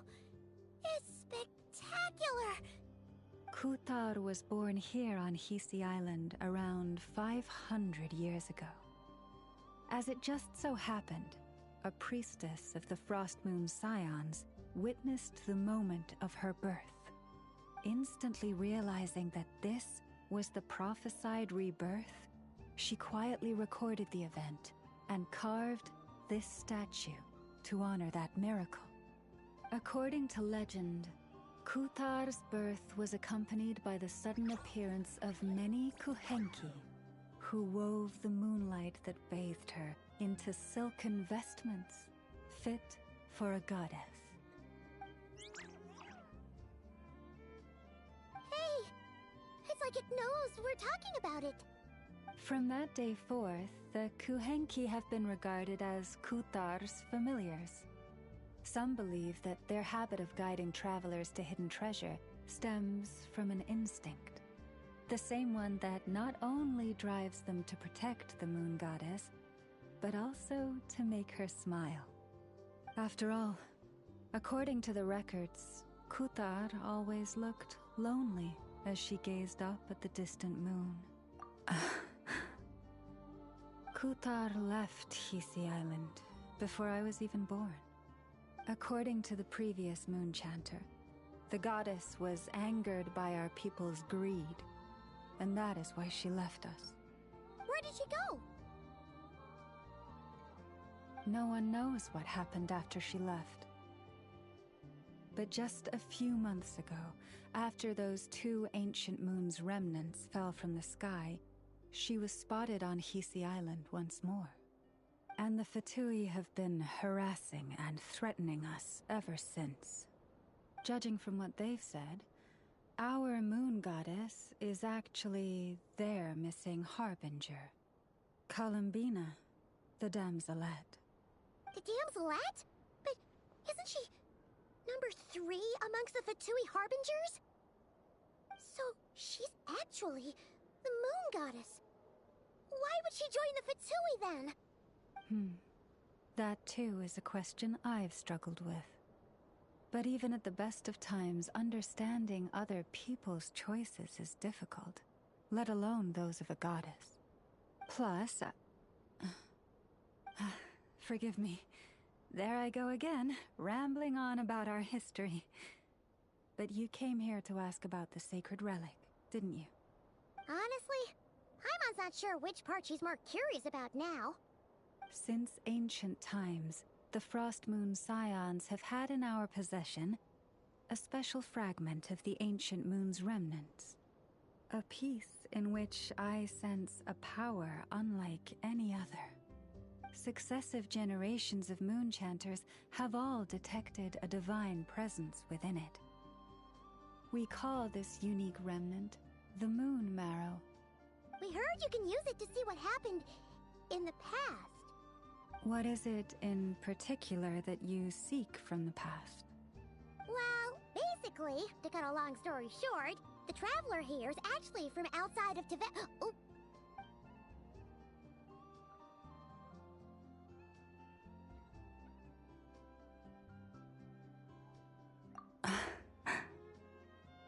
Thank you. Your honesty is a sign of your trust, both in me and the Frost Moon Scions. Unfortunately, though, I won't be able to use the Moon Marrow to shed light on your past just yet. Our people revere the Moon Marrow as a sacred relic. I'm only permitted to retrieve it from the secret chamber in which it is hidden once a year, on Moon Prayer Night. Oh, really? So, when's the next Moon Prayer Night? Judging from the tides this evening, a little less than 2 months. Huh? Does that mean the date changes every year? The ceremony is held on the night when the moon is closest to Tevat. This is also when Nodcry's Kuvaki reaches its peak. Only then can the seal on the secret chamber be lifted. Oh, guess we've got no choice but to wait. I am truly sorry that I cannot help you sooner. But, as the Moon Chanter, I swear that I will do everything I can to help you find the answers you seek. Think nothing of it. After all you've done for us, you deserve nothing less. Who'd have thought today was only our first day in Nodcry? Feels like so much has happened already. If I may be so bold, what does family mean to you? If you are aware of something, a secret that could hurt your family, would you be honest with them? Or try to hide it?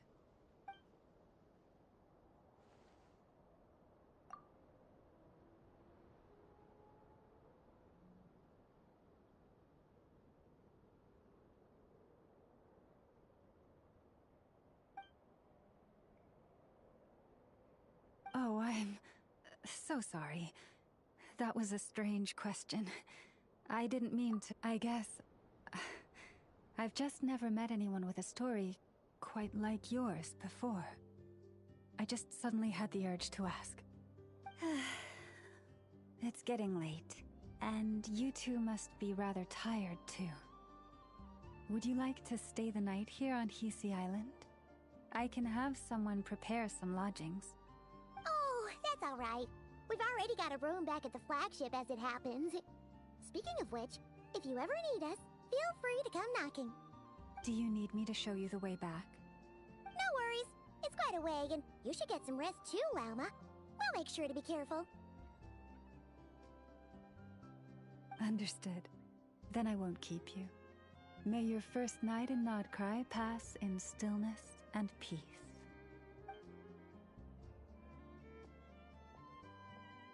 So, what you thinking?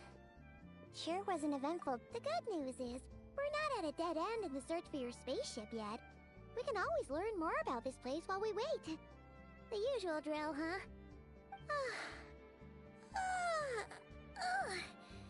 Paimon's really getting sleepy now. If she gets too tired to fly back, you carry her, okay?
doing here? Oh, these flowers. I remember. When you first appeared, there were flowers like this all around you.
Who goes there?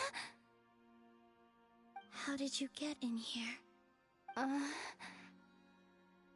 am but a passing traveler. I followed your song here. I'm very sorry if I've intruded. Akuhenki. She brought you here.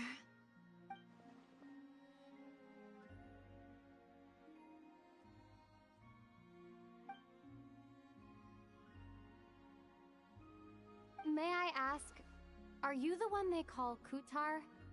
And the harbinger that the Fatui referred to as the Damselette? The Fatui? Are you here at their behest?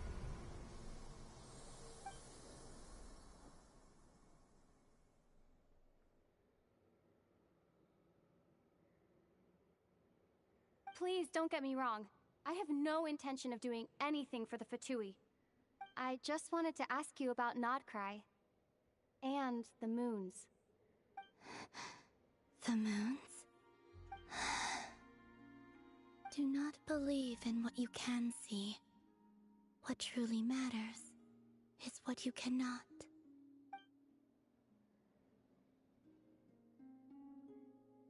What do you mean?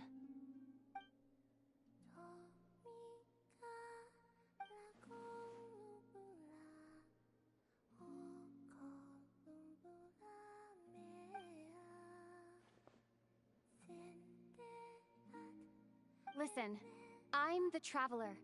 I'm on a journey through the nations of Teyvat. Hello.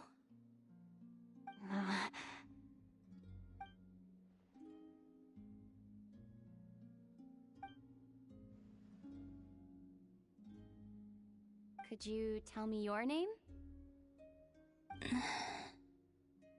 Columbina.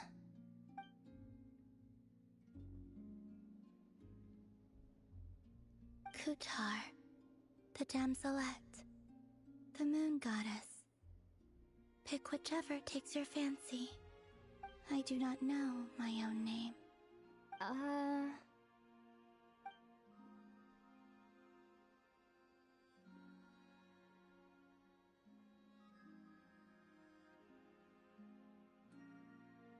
Then...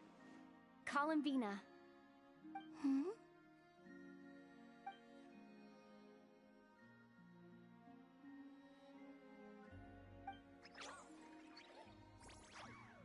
This Kuhenki, this Luanatar, did you bring her into being? Come here, little one.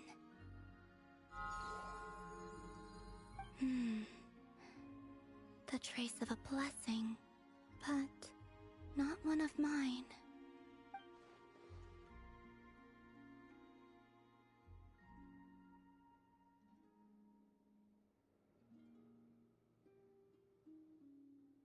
People always assume I can do many things. Assume I have done many things. But I haven't. All I ever wanted was to.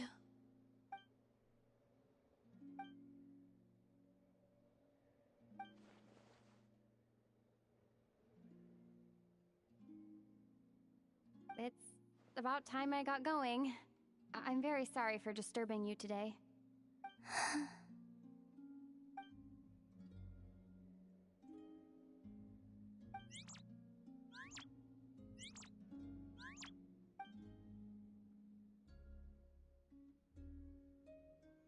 Columbina, that Kuhenki... Oh, you're leaving?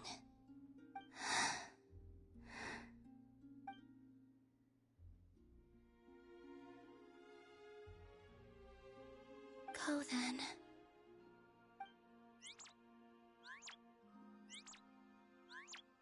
Goodbye.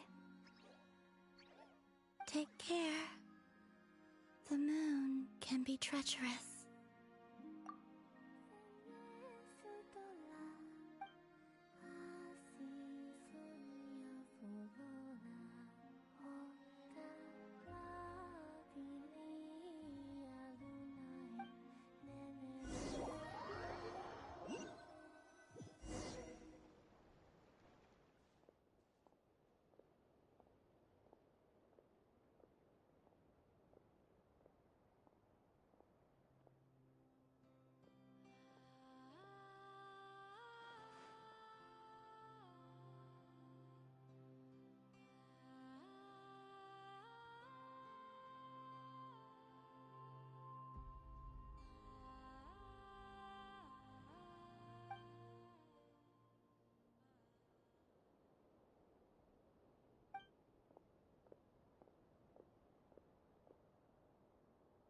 Wait, is that... Ether?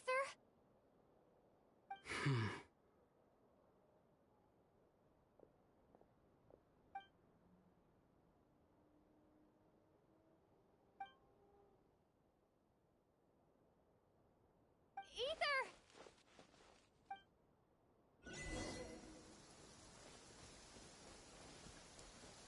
Ether!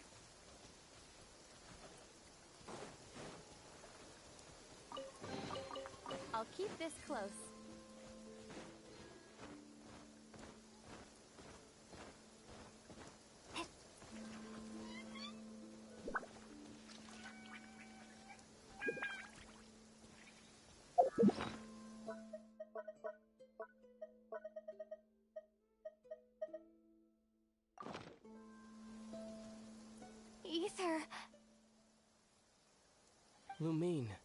It's you.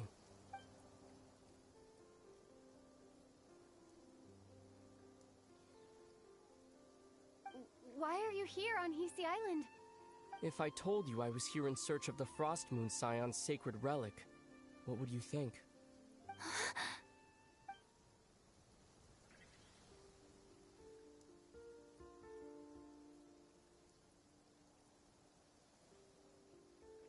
Are you also here to uncover the truth about our past? That's right. What happened to us in the past? How we came to Teyvat? Why our spaceship crashed here? There are things I want to know too.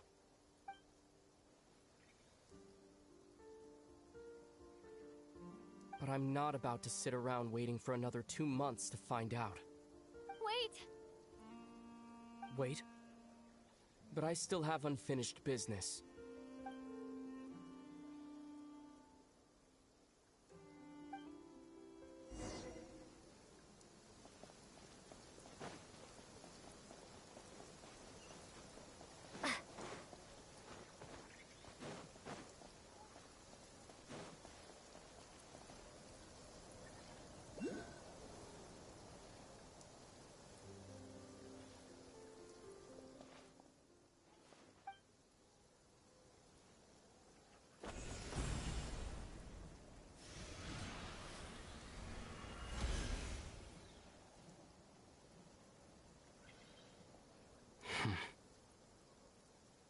Hold on a second. What's wrong? That's the Frost Moon Scion's sacred relic. We can't just... Use it to get to the bottom of all this? We should at least get their permission. You barely even know her. Yet already you hold that moon chanter in such high trust? What do you mean? She told you that the seal can only be broken on Moon Prayer Night, when the flow of Kuvaki is at its peak, yes? You heard all that? Watch this. Huh? But... Get it now? She's been stalling for time. As long as the statue's base is imbued with sufficient power, the secret chamber can be opened at any time.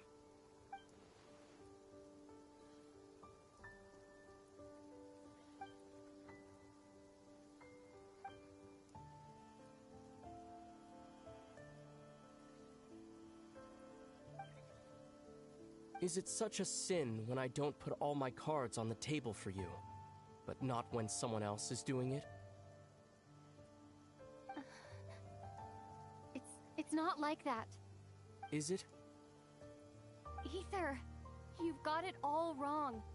This whole time I've wanted to ask you, what happened to make you like this? I admit, I've been having trouble accepting it. But after all this time apart, I've finally come to terms with who you are. Willful side and all. I trust you. I still do.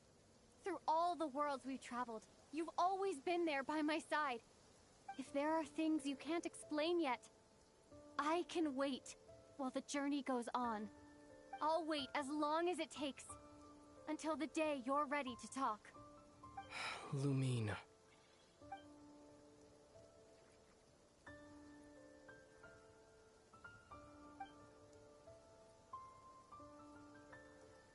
I'm not looking to borrow the Moon Marrow simply because of our past. It holds answers about the very origins of Teyvat. I've always believed that if you want the truth, you have to see the whole story for yourself. I'm not asking you to trust me, Lumine. Just don't try and stop me. If this choice weighs on your heart, then let me go in alone. Forget this meeting ever took place. A bit late for that now. But maybe this is the chance I've been waiting for all along. Even if it fades with the morning light. I want to go with you. You sure? Yeah. Then let's go. Ether. It's been ages since we went on an adventure together. I can't wait. Really? You think I'd lie to my little sis?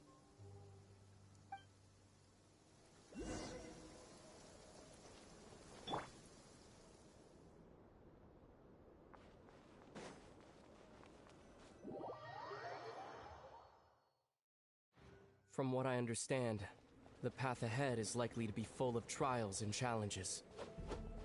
A deterrence against intruders, and a test for those who truly seek entrance. Nah, I doubt the two of us will have any problems. I agree. Still, if we get separated, things could get tricky. Best we move together and watch each other's backs. Even the sound of your footsteps takes me right back. As a warrior, as a traveler, as my little... Looks like this is the first trial.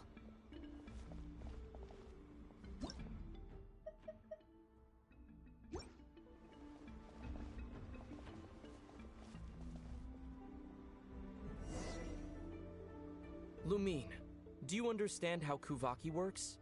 How it exacts force through push and pull? Okay, I'll leave it to you then.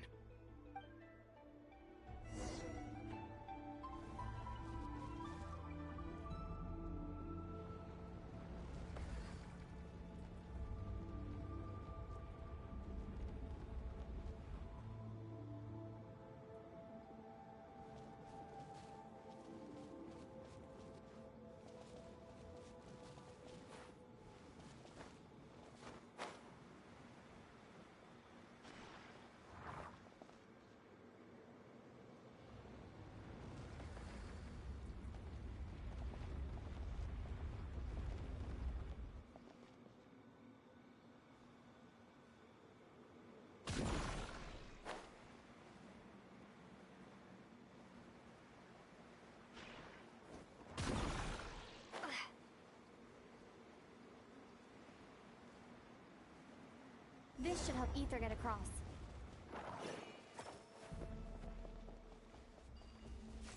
Ether!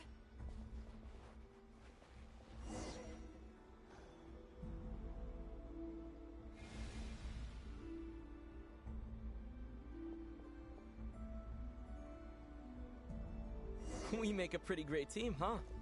Just like the old days.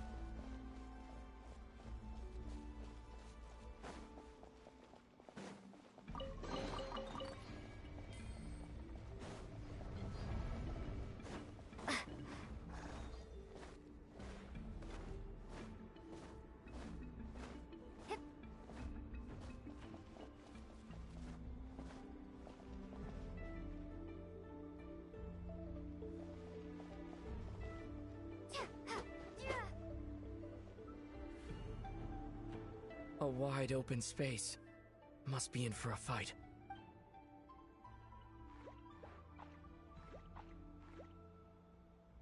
Was that it? What a letdown.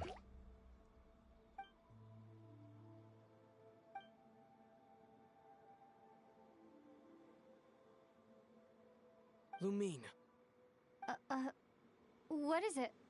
Why are you looking at me like that? Those enemies were weak, were they not? Maybe it's because the trial's only just begun. Actually, I've got it. Why don't we have ourselves a little friendly competition? Let's see if your journey has made you rusty. You're on.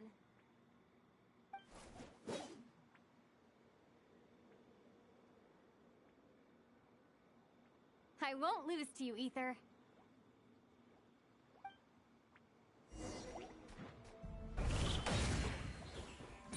If memory serves, I used to come out on top more often than not. You sure you're all right?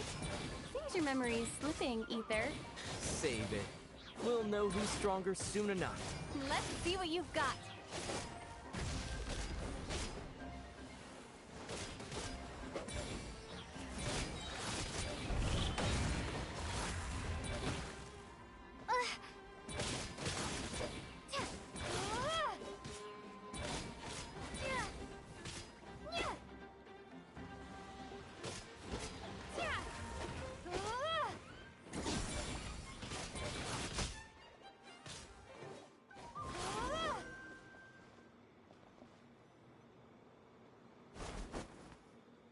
Fine, you win.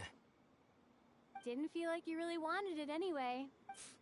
Going all out in a place like this? Sounds like overkill to me.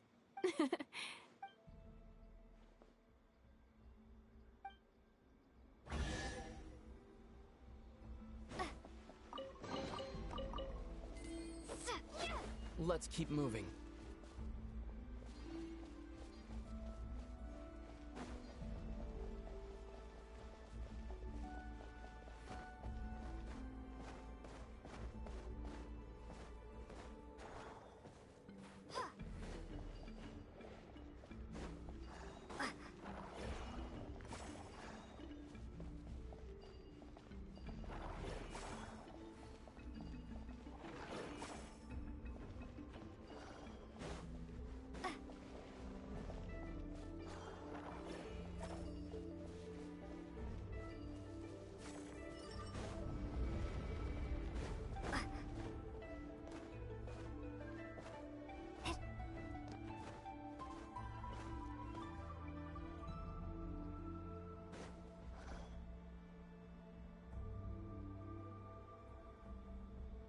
What is this place?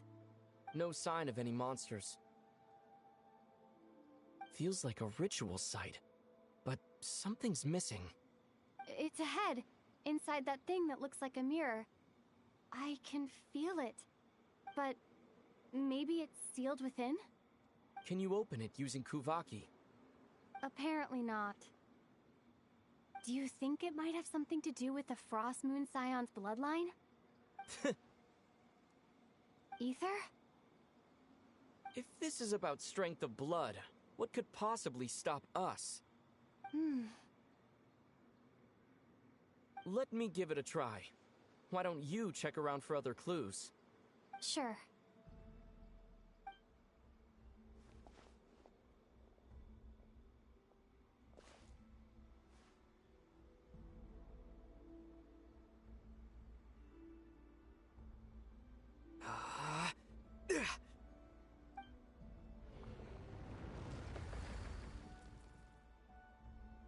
Found it. This should do the trick. Okay.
Yep, that got a reaction.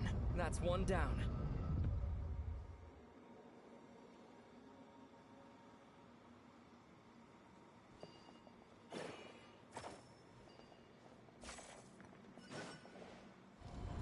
Nicely done.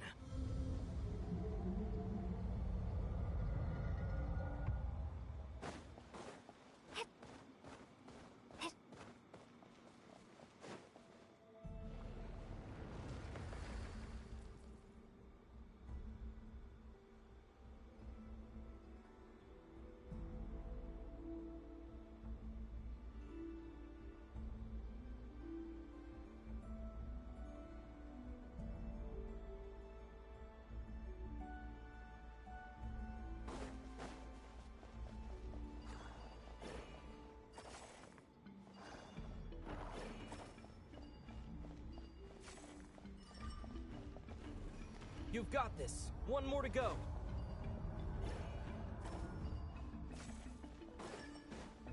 Good work, Lumine.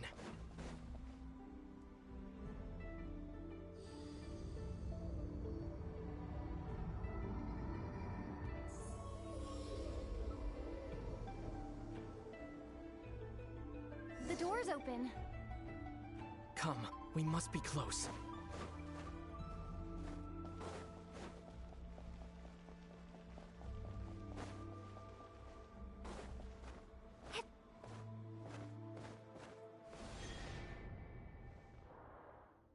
Stay on your toes now. Have you considered that I might be the more experienced between us? Is that so?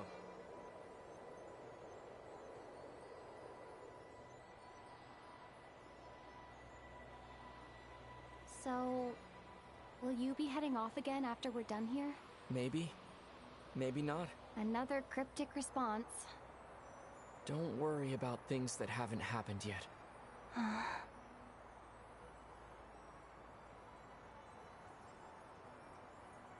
At the end of all this, what do you think we'll find? Whatever it is, we can handle it. What about the end of our journey? That's not something we need to worry about right now.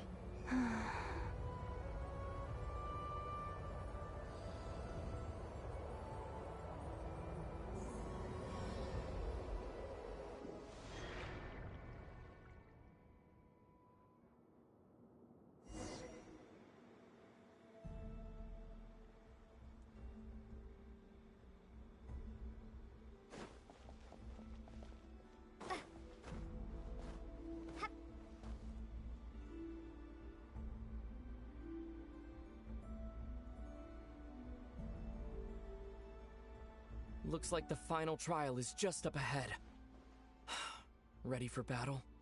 When have I ever not been? What's wrong? Going on an adventure with you side by side, it's been so exciting. But at the same time, it just feels surreal, I guess. Maybe because it's been so long. You know, this is only the second time we fought together since the day we both woke up in Teyvat. Maybe that's it. Lumine, let the light of our blades come together once more, just like they did in the past. Ether. This is a night of miracles, an adventure that belongs to us. Let's not weigh it down with worries and regrets. This is our adventure.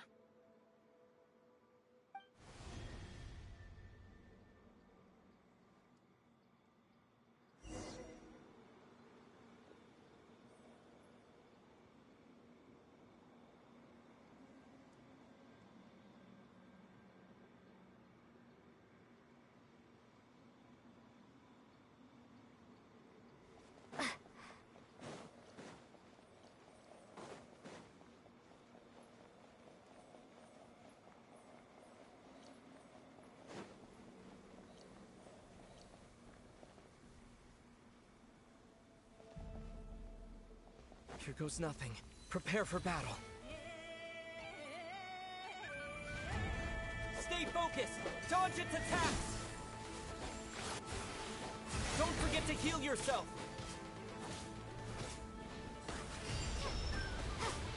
No!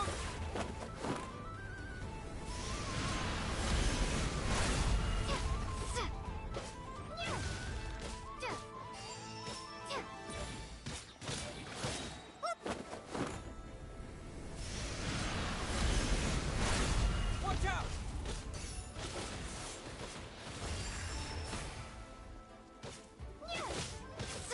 Time for the finishing blow!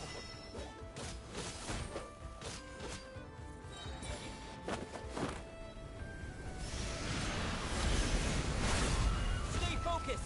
Dodge its attacks! It's over. Nicely done. Flawless execution. Couldn't have pulled it off without your backup. Not too shabby at all. As for what you were saying, yes, I should have come to see you earlier. Or at the very least, Spent more time with me, going on adventures like this? something like that. Instead of just running off and expecting you to follow my trail. Wait a sec. That's not an official apology, is it? That goes without saying. Come on, time to claim the treasure we came for.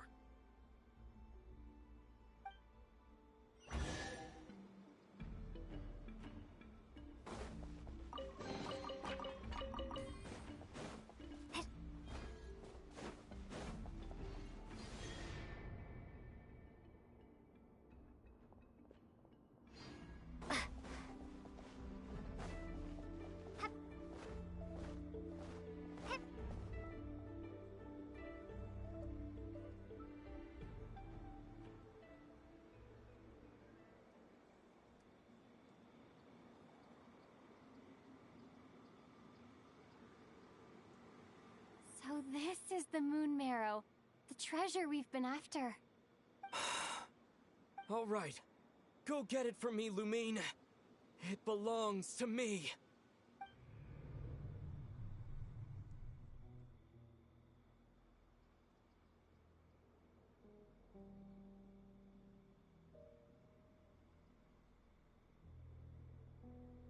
What's wrong, Lumine? After everything we've just been through, you still don't trust me? Don't you want to know the truth too? Just like I do? Rest assured, I'll share the truth with you afterwards. Now go, bring it to me.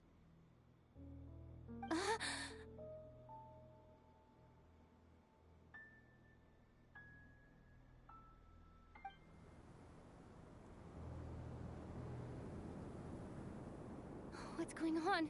Where did this fog come from?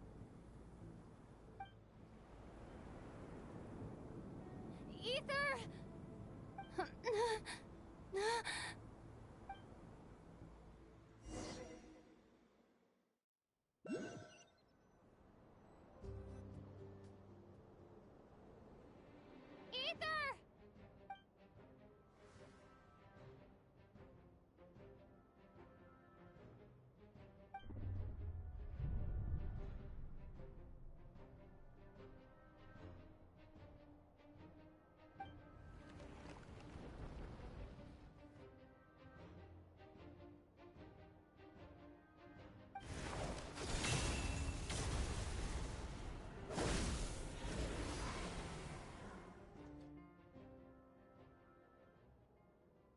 Ether!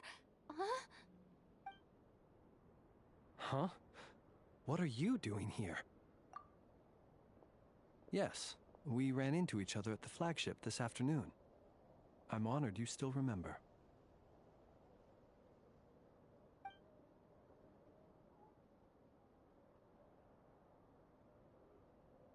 Are you looking for something here?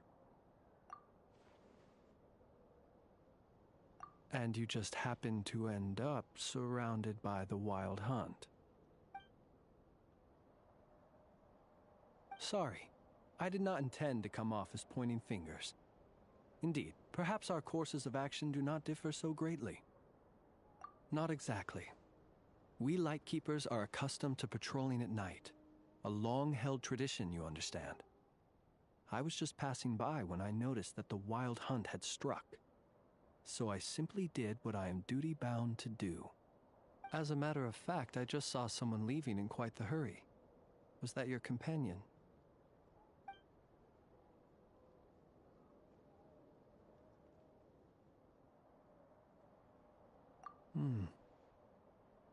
Perhaps I should take my leave now. After all, my patrol isn't over yet. Nodcry is a dangerous place to be at night. I'd advise that you head back soon as well.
Paimon woke up and saw you were gone, so she made you a cup of berry juice to help you sleep. Her own secret recipe. When you get back, drink it up and go get yourself some rest.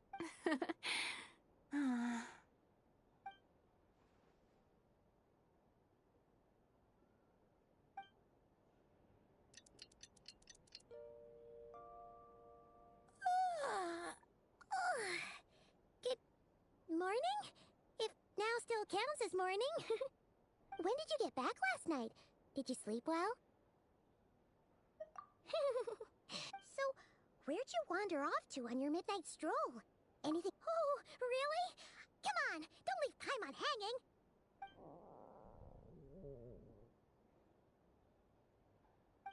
All right. Guess we'll have to feed your stomach before we feed Paimon's curiosity. Let's go grab something to eat while we talk.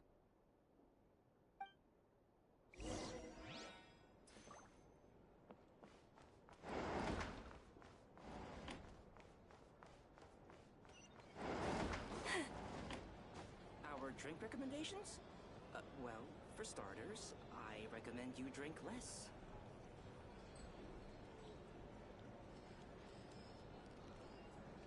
Phew! This is just the best, huh? Free food, free lodgings. This bark is bred for life material, that's for sure. Hey, did you hear what happened? Hear about what? You know, all that commotion over at the Frost Moon Scions. Crazy, huh? Huh? What happened? See what I mean? Completely oblivious to what's going on around you. The sacred relic of theirs. It's been stolen. Hey, slow down! Paimon knows you're hungry, but you don't have to worry about her stealing your food. At least, not today. What? Was it those Fatui? No idea, but the news has already spread right through Nasha Town. What did their high priestess... what did they call her again? The moon... something... Anyway, what did she say about it? What could she say? She's the one who discovered it was missing.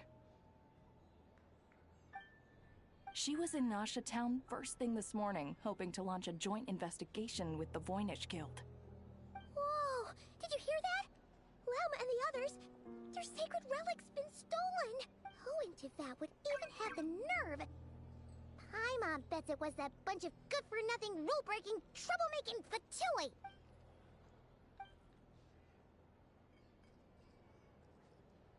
Huh? What's wrong? A joint investigation? Good luck getting any takers. Unless there's some reward or business opportunity to sweeten the deal. Same thoughts here. So just a few minutes back, she switched gears and headed over to the one place that might actually be able to solve this. The Curatorium of Secrets. Ah! You scared Paimon! What did... Huh? Okay, just... Hey! Paimon's not a baby, you know! Quit pulling her arm! These are bounties. You can negotiate prices.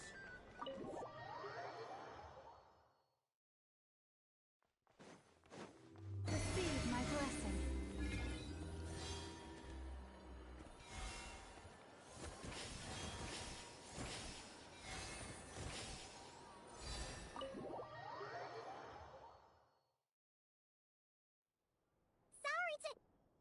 Huh? There's no one here. But didn't they just say Lauma came this way a few minutes ago? No one except for a cat watching over the front desk. Excuse meow? Are we supposed to check in here?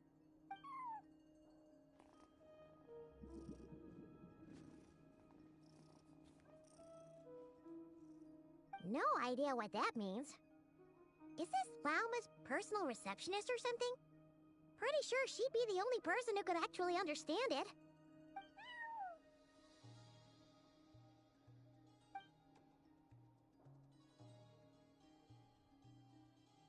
Huh? It's heading into that room! But why not? Like I told you already, that's just... Huh? Another client.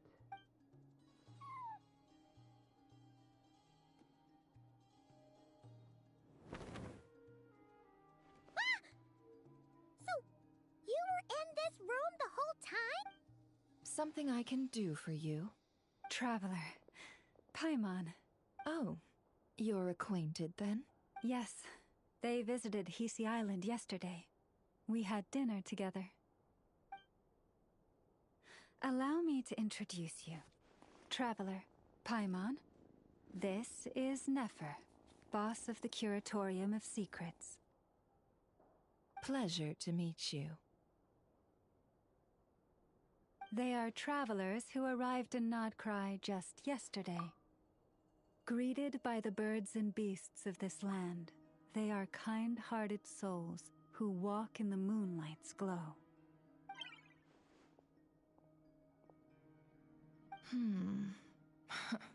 Interesting.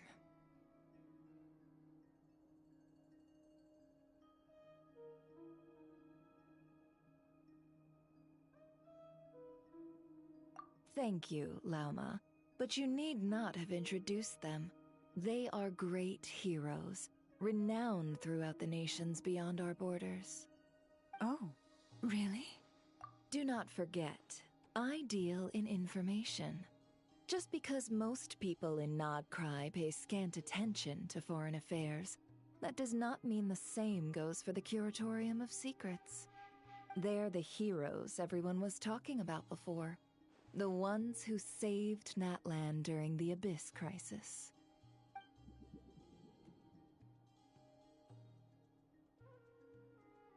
I see. We Frostmoon Scions seldom leave our domain, so I had not heard of your heroic deeds. Please, forgive my ignorance. It's no big deal. We were hoping to keep a low profile anyway. If we had to list all of our titles and good deeds, we'd be talking till sundown, and then some. Huh? What's wrong? Still not feeling great? So, what brings you both to the Curatorium today? Oh, so basically, we were just eating when we overheard people talking about how the Frostmoon Scion's relic had been stolen, and then she dragged Paimon over here. I see. Ah, I see. So you came over here because you were worried about Lauma. A combination truly befitting of great heroes. Strong at arms and pure of heart. In that case, Lauma, I've got a suggestion. Why not ask these battle-hardened heroes to take the commission for you? Honestly, it's a little beyond the means of such a modest establishment as ours. Your modest establishment? Unable to handle a commission? You just don't want to take it, do you? You're right. I do not. What kind of commission is this? Surely it's not to recover your stolen relic? Yes, that is it. Recovering the relic is both my duty as a moon chanter and a step toward fulfilling the promise I made the traveler, to help uncover the truth of the past. But Nefer has already declined our commission multiple times. And yet, just as it always has, the moon will continue to illuminate the sky above the Curatorium. Come night or day, may the moon goddess keep you. Enough of that.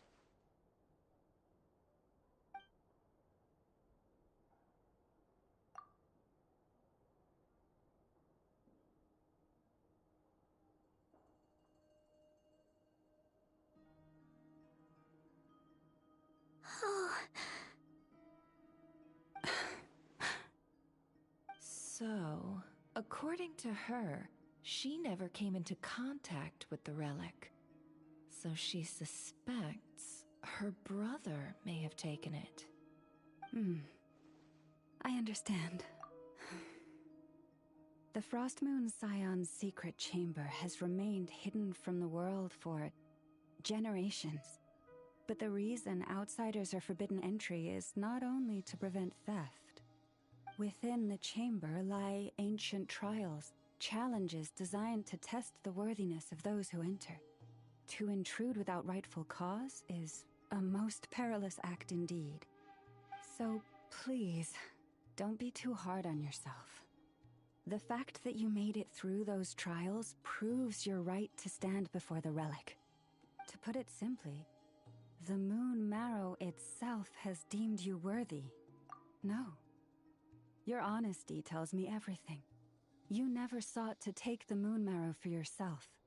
As for what happened at the end, I suspect the chamber's protection mechanism may have been activated.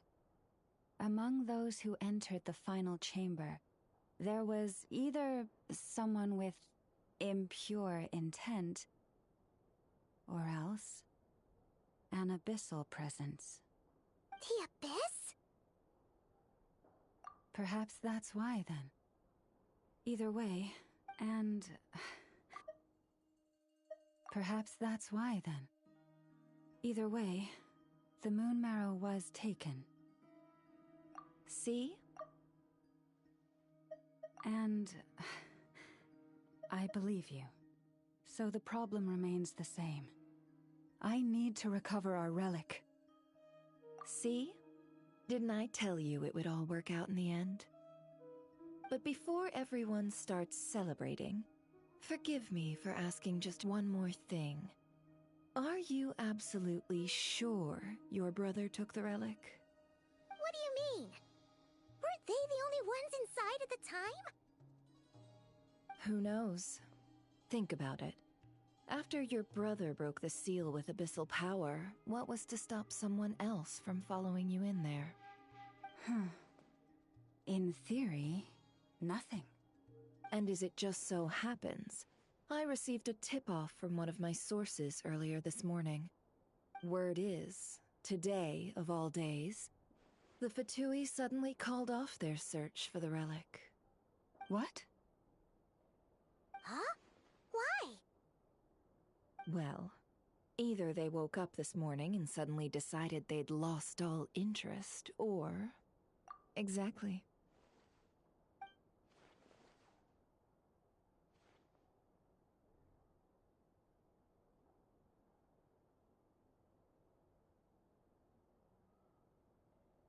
Are you wondering if your brother might be in cahoots with the Fatui? Which is why I asked, are you absolutely sure your brother took the relic? Or to put it another way, do you really know your brother?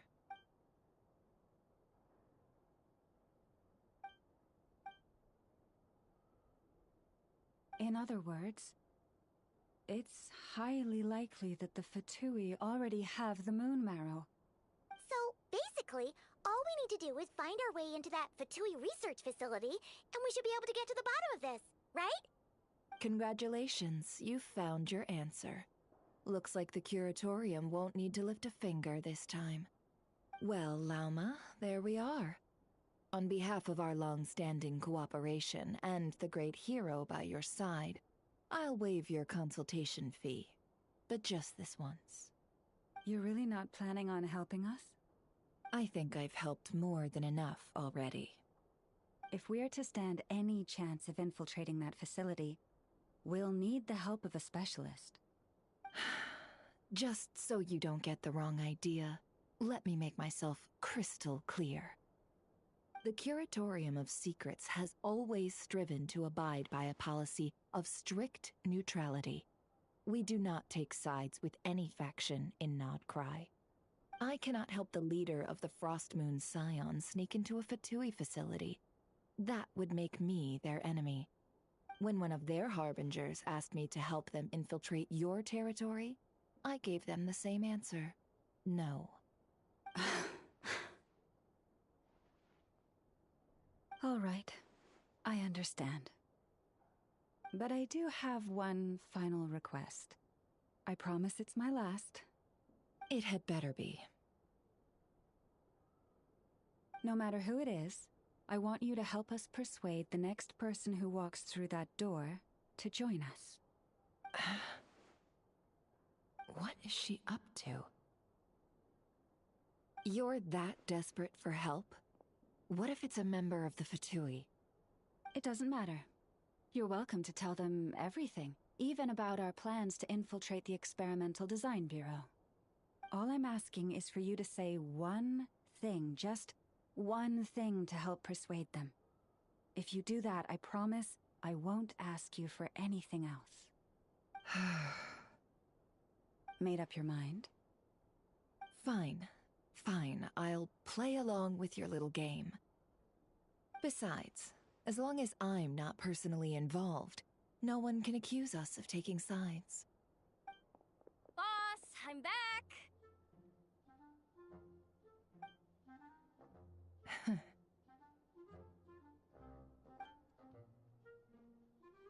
You won't believe the luck I've been having today. Remember you sent me to find that runaway cat, yeah? And you said I'd only be back after dark? Well, guess what? Right after I left the house, this big ibis flew over and the missing cat was right in its claws. And once it got close, it loosened its grip and... Boss, you're meeting clients. I'm so sorry. I'll get out of your way.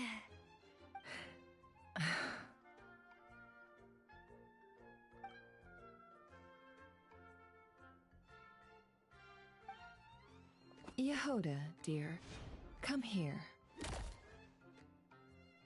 Huh? Me? Is something the matter? Oh, hi there.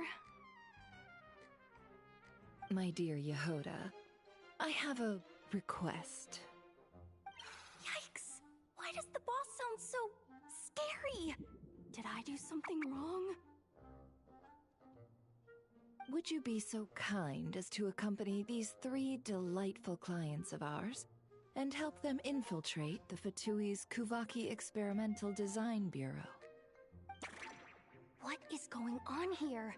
Boss usually just says things like, hey, go do this, or you, go take care of that. Why is she being so scarily polite? And wait a sec. The Fatui's research facility? That's basically a death sentence. Made your mind up yet, my dear?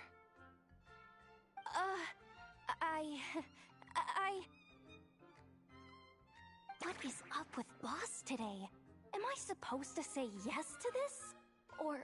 Or maybe it's because the mission's too risky, so she's actually looking out for me? Why is everyone looking at me like that? Is this some kind of test? I can't let the boss down. Can I? Have you made up your mind?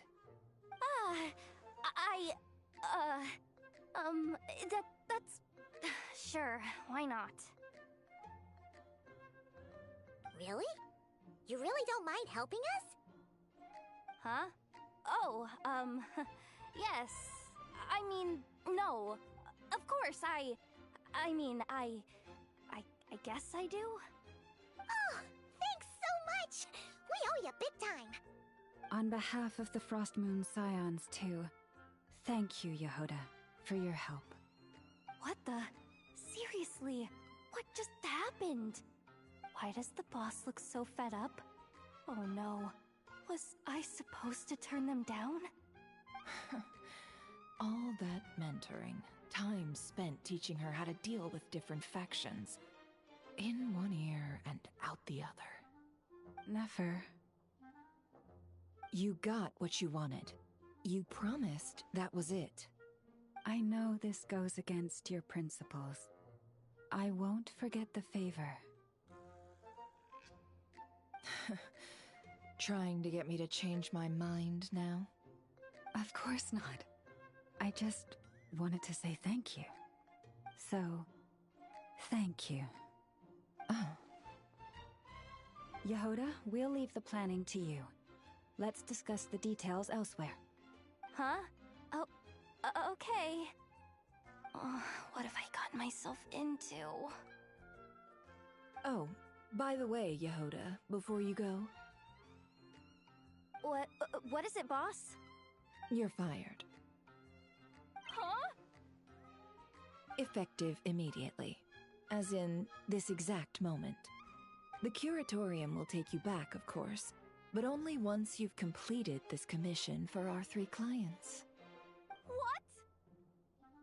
Is there some issue? Well, here's the upside. Without me taking a cut from your commission, you'll earn more. Seriously? Can someone explain what's going on here?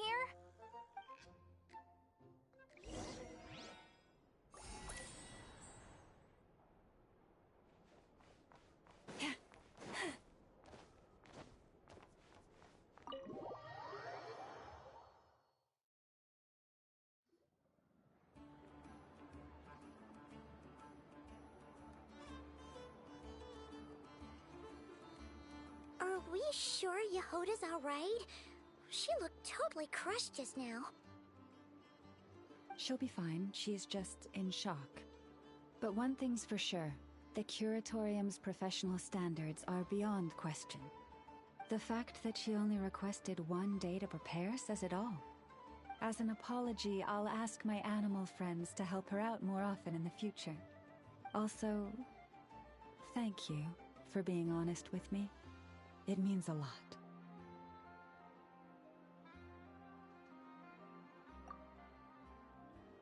Was it really, though?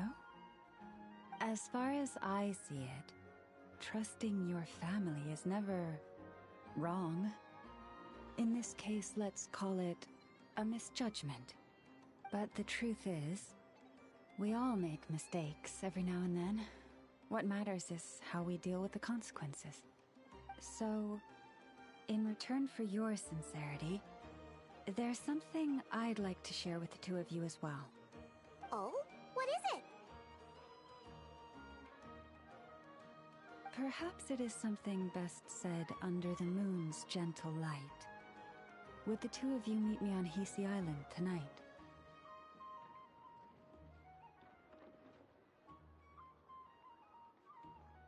Oh, it does sound important. You're right. There's too many people here. Somewhere quieter makes a lot more sense. Thank you both for understanding. Then let us meet beneath the moonlight.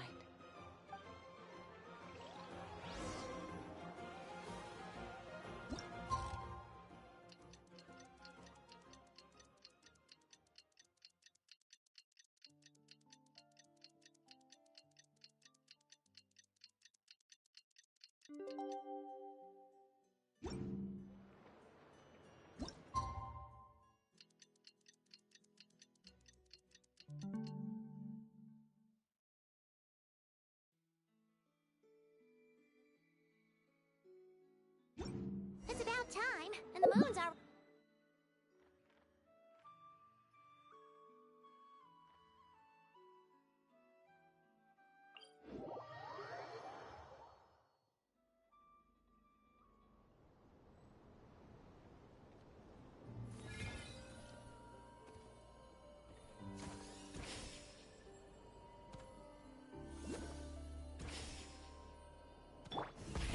Rev the engines!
Llama, we're here!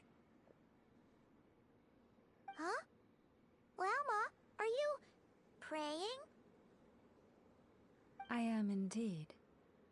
For the moment I was born, my people exclaimed, "Behold, eyes like the moonlit tide, antlers like the crescent moon, and blood that glimmers silver as the moon's reflection."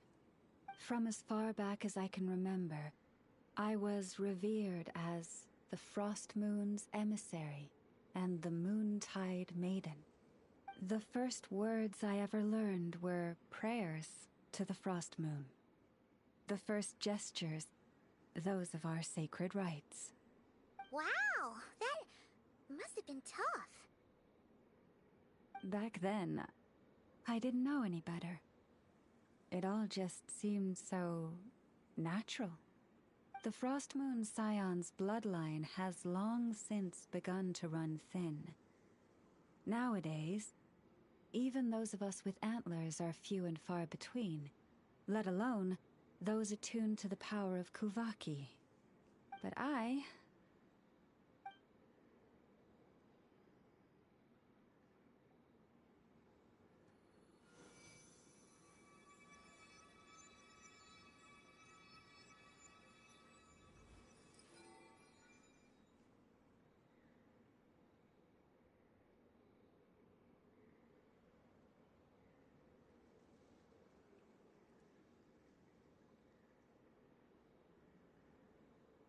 Whoa! Your antlers are so pretty. They say it's an extraordinarily rare condition. Once in a century, if that. I am unusually sensitive to the moonlight, as well as to the Kuvaki's ebb and flow. As a child, I could barely sleep because of it. Oh no! It was that serious? To others, fluctuations in Kuvaki are something you easily get used to, like a gentle tide lapping away at the shore. But to me, that same tide is a towering tsunami, a surging swell crashing against me. Of course, as the years went by, I learned how to suppress my senses and my power, enough to keep it all from overwhelming me. But because of that, I also had to walk the path of concealment. Concealment?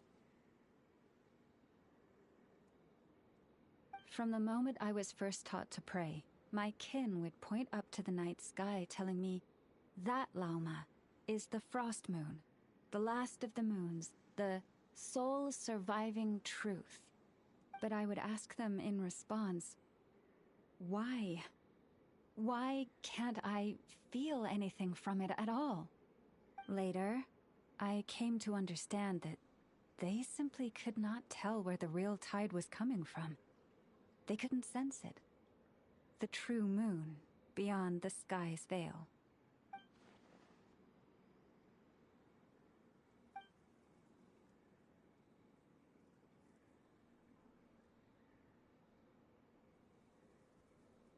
The moon is false.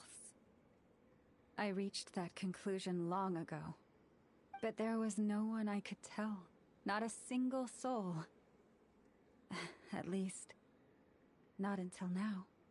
Am I the one who's wrong? Is it the moon that is false, or my own senses? I asked myself such questions time and time again.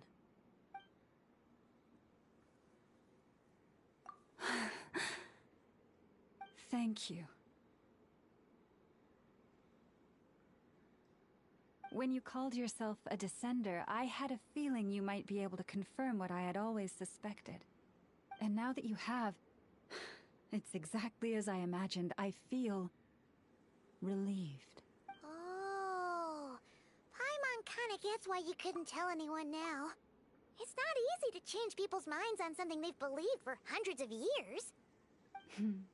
That's what I meant by concealment. I knew too much, so I had no choice but to keep my people in the dark. Every prayer I offer feels like a lie to keep myself going.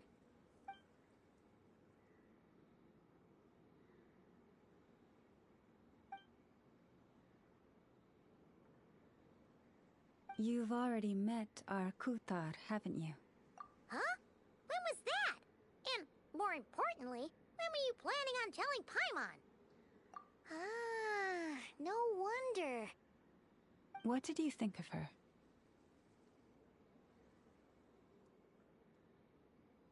What exactly do you mean by up in the clouds? I understand what you mean. she is quite indifferent to the world outside herself. But I find it hard to hold that against her. Yes, it was shortly after the fall of the ancient moon's remnants. I asked her what the Frost Moon Scions meant to her, and why she left in the first place. Yeah? So, why did she? Perhaps it's better if you ask her yourselves. Things tend to get lost in translation when you speak on someone's behalf. What I can say for certain is this. Even when I had no one to confide in, I still had a family. I still had the Frost Moon Scions. But that girl, born beneath the moonlight, perhaps she's never felt she had either. The truth is, though, she might have had it all. If only the Frost Moon Scions hadn't let her down.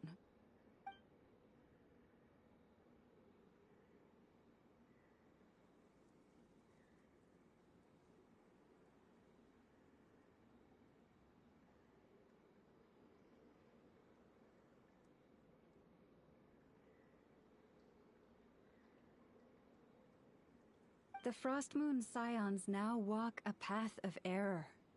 They offer their prayers to a false moon, and to a goddess who can no longer answer them. I want to change all that. But with the Fatui closing in on us day by day, the Frost Moon Scions must stand united, now more than ever. I just need to wait for the right moment. Lady Lauma! Lady Lauma! Cappy? Has Cardina's condition deteriorated again? Traveler, Paimon, we'll have to continue this conversation later. We'll come too!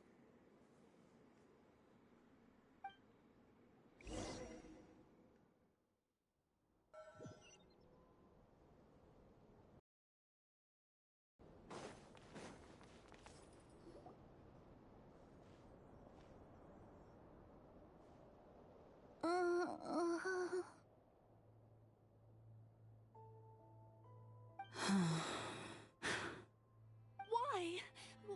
Did I do something wrong? I've been praying to the moon goddess every day. Why isn't she getting any better?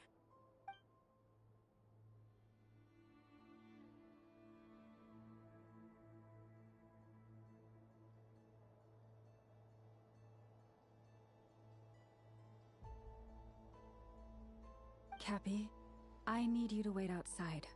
I'm about to start her treatment.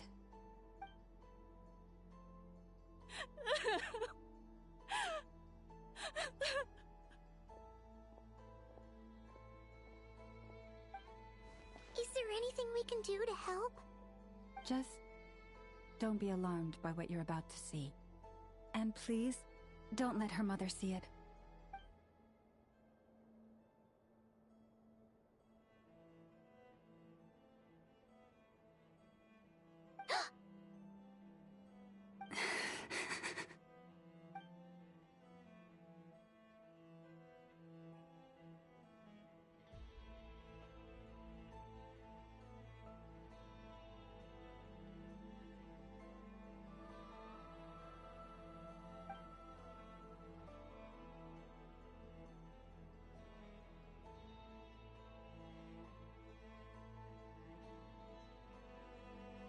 Shh. Please.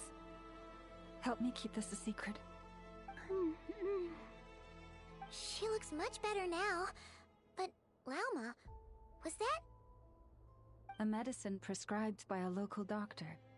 For ordinary people, my blood has the power to counteract any adverse reactions to Kuvaki.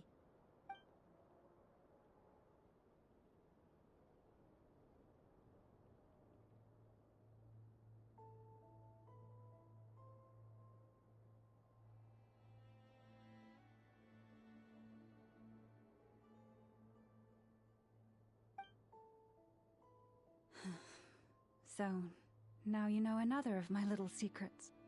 I had hoped to guide the Scions out of error before Karina's illness reached this stage, but clearly, I was too late.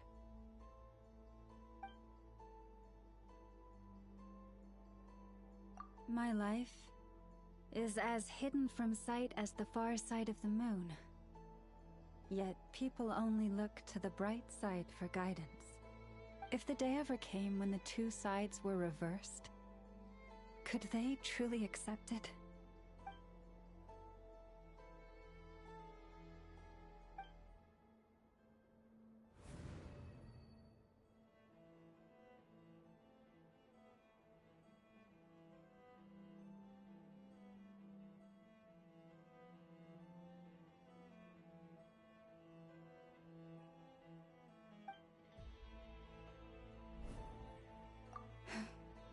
Hearing you say that puts my heart at ease. Mm-hmm. And if there's anything we can do to help the Frost Moon Scions, just let us know. Our priority right now is reclaiming our relic from the Fatui. But I now understand that the day I will tell everyone the truth is no longer far off.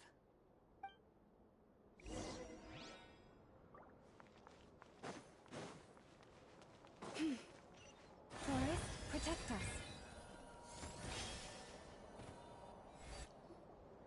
Wow! Paimon would never have guessed Llama had all that bottled up inside. Hey! Watch your step! Ah! What's wrong? Oh, you scared Paimon. You scared me there too. Almost stepped right into one of my A trap? Well, it's not like this is a main path. And besides, we Frost Moon Scions would recognize it instantly. Alright. You don't seem like you're with the Fatui, so... Lauma asked me to set up these traps to keep the Fatui at bay. Oh! Come to think of it, their 3-day ultimatum is up. Yes. Hopefully they'll back off when they realize we won't go down without a fight. Oh, you've done a lot for the Frost Moon Scions too, just like Lauma.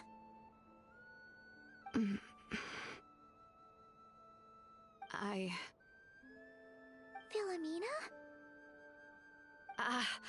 It's nothing. I was just wondering if any of this is really worth it. What do you mean? Our people. So many are stubborn, stuck in their ways, clinging to a truth they refuse to even question. Do they really deserve everything Lama's doing for them? Well, yes, but even so, no. I shouldn't be saying this. Just forget it, okay? Bye. Huh? Why did I say all that? Or really, why am I still doing any of this? Either way, this will be my final night with the Frost Moon Scions. Wow, she sure took off fast. So, are we heading back to the... Wait, you're not thinking of visiting... Huh. Given who she is, let's bring her something. If she doesn't want to talk, we'll have to win her over with food. Hey, no harm in trying. At the very least, it shows we're trying to be friendly.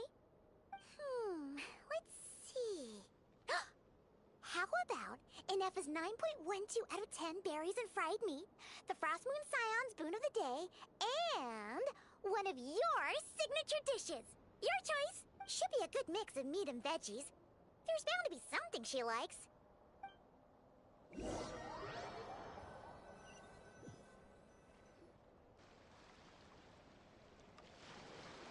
Alright, food's packed and ready. This is the place, right? Why does it feel like we're going to visit a patient? Oh, no. Take this seriously, Paimon.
again?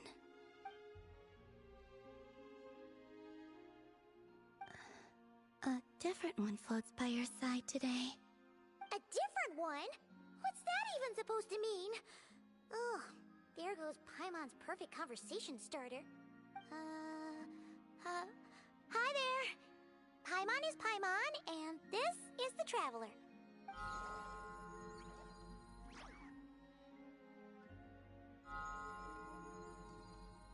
Oh, there you are. Between the two, I suppose you're cuter. Wait, what do you mean Paimon's less cute than that floaty thing? Columbina. What is it? What's your favorite kind of food?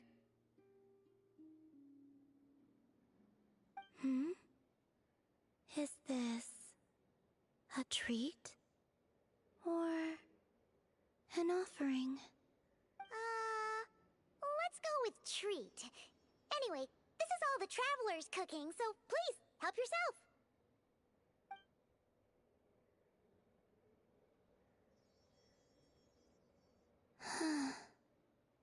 Oh, that wasn't exactly a yes, but she didn't turn it down either.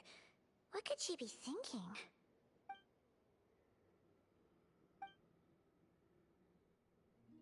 So, what do you want to ask? Hey, she's actually playing along! Quick, now's our shot.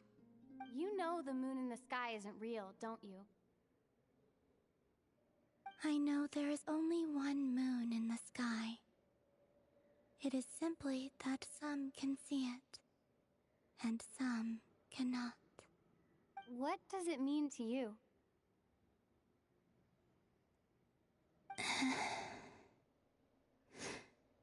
The missing prologue. What?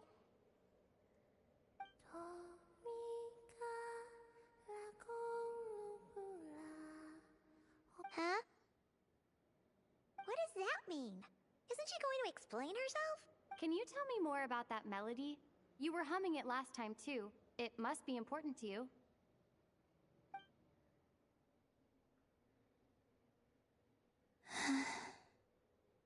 It is all I remember from the moment of my birth.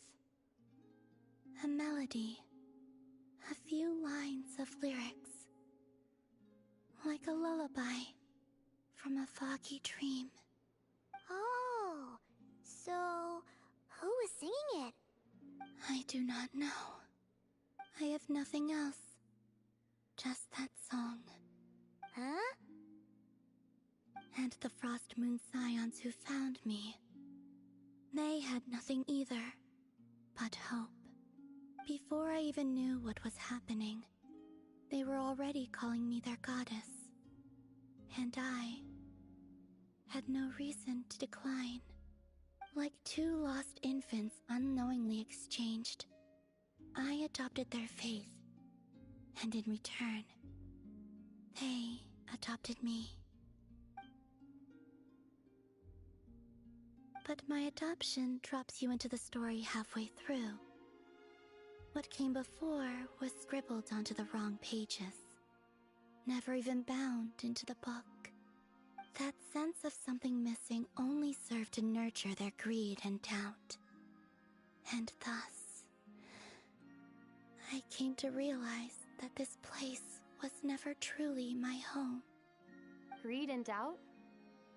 Oh, Moon Goddess, forge weapons for us, drive out our enemies, and expand our lands. Oh, Moon Goddess, heal our wounds, ease our suffering, grant us strength. They asked for everything, and I obliged. Until the day came when no answer could be given. If mortals can turn to the gods when they are powerless, then who do the gods turn to when they have nothing left to give? You've got Paimon there. In those days, the Frost Moon Scions cared more for faith than for truth.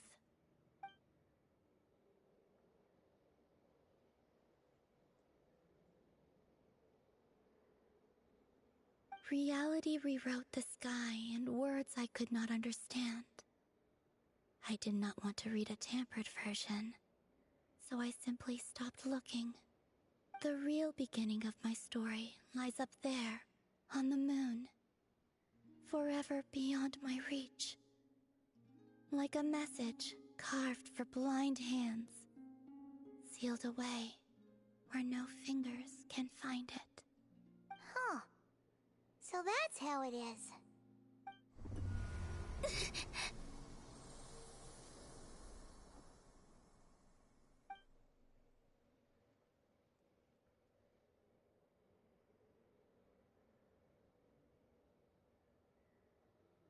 What's wrong?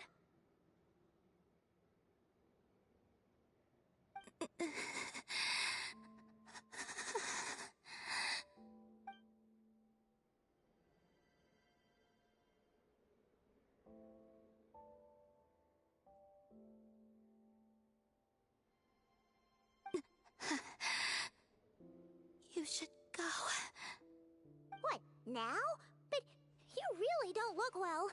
Did something just happen? Is there anything we can do to help? No.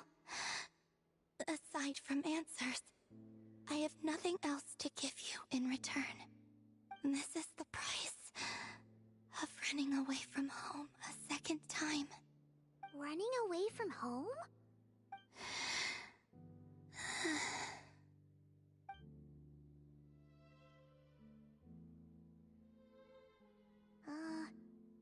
Is she heading towards the food? Did all of Paimon's questions make her hungry? Do you still have many questions?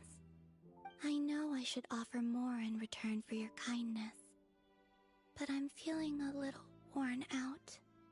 Oh, we're so sorry about that. But Tsaritsa was right. Freedom always comes with a price. She said I could treat the Fatui as a second family, a second home. But in the end, they were no different. All they wanted in truth was my power as the moon goddess. I'd rather not dwell on such unhappy memories.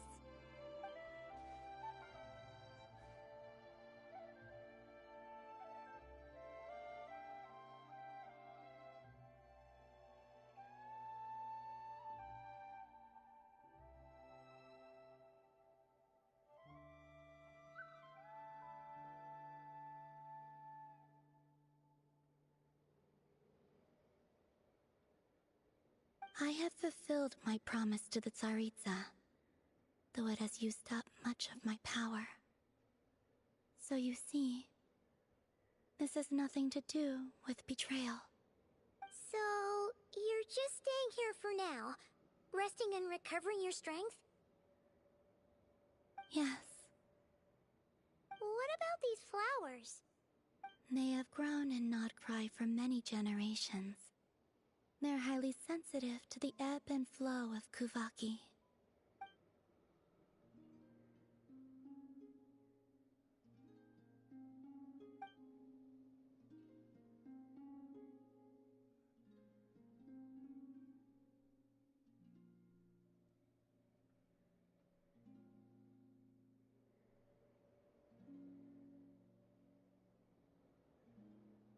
At times, I thought about using that relic the Frost Moon Scions had hidden away.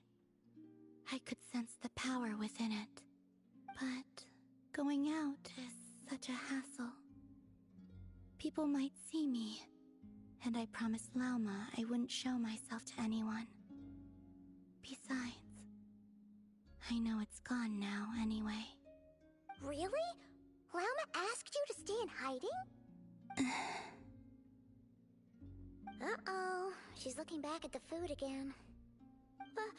Paimon's still got some little crumb cookies here. You could have these for dessert if you wanted. Lauma said she wishes to change the Frost Moon Scions, which is why she asked me to stay out of sight. I don't really understand what she meant, and to be honest, it's not something that concerns me. But I wasn't planning to see anyone anyway.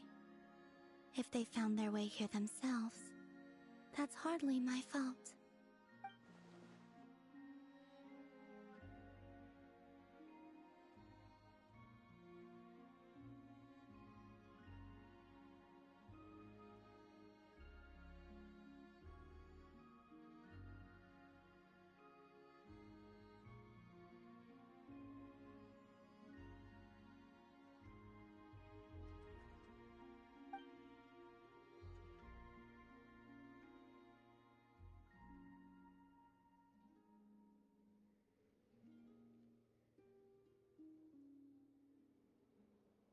Lauma, the Maiden of the Grove. She is quite unlike any Frost Moon Scion I have ever met before. After hearing my story, she actually apologized for how the Frost Moon Scions treated me back then. She told us she feels like she's been living on the far side of the moon. Is that so? I actually got the opposite impression. She's been keeping her true power hidden away, afraid that people might be dazzled by its brilliance, and that they'd no longer be willing to look her way.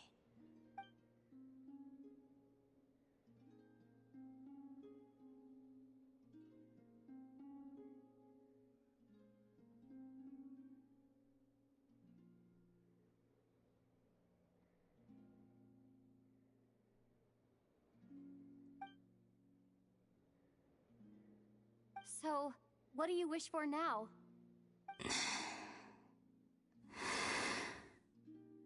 I wish to return to the moon, to the home where my story is written. Right now, that is all I wish for.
Tonight's the night we infiltrate the Fatoy's Experimental Design Bureau. Come on, we better go meet up with the others.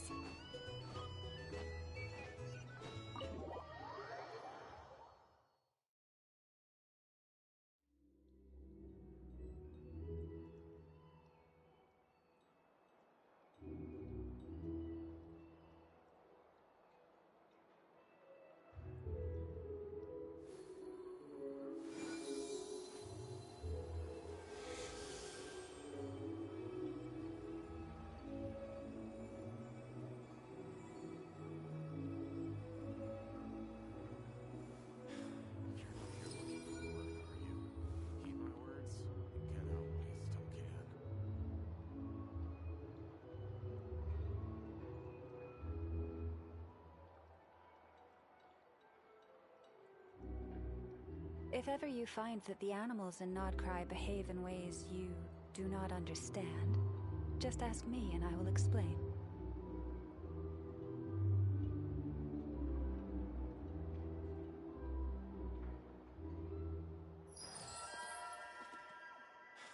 You're not here looking for work, are you? Heed my words and get out while you still can.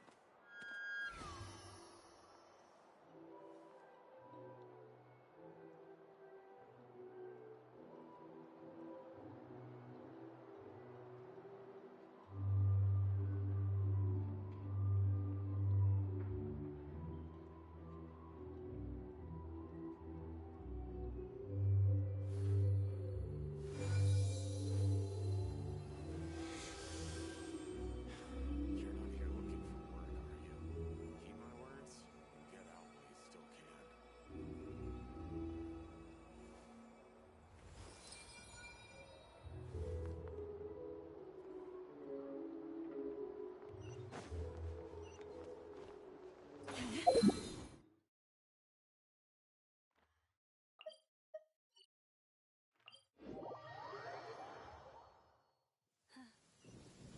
No verger draws near once again. Try and stop me!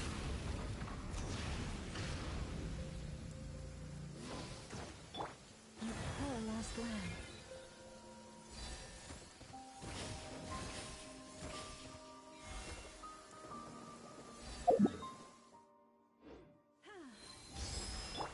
Full throttle!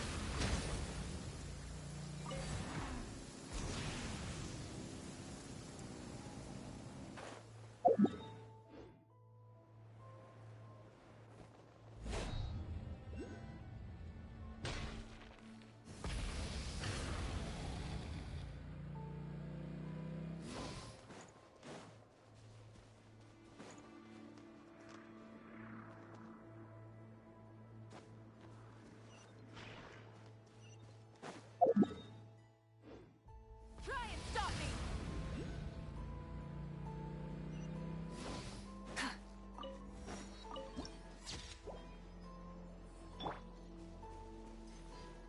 Hit.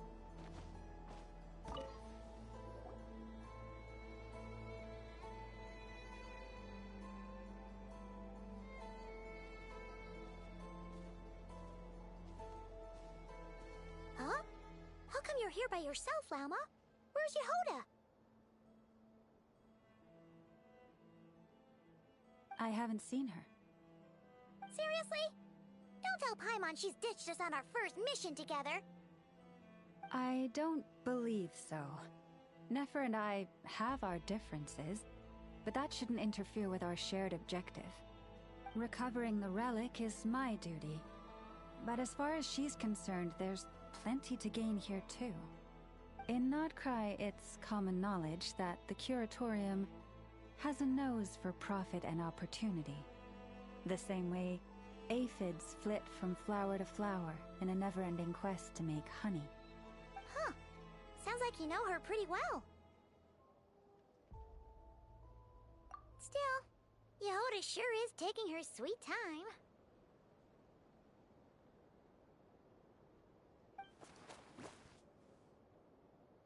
Hmm?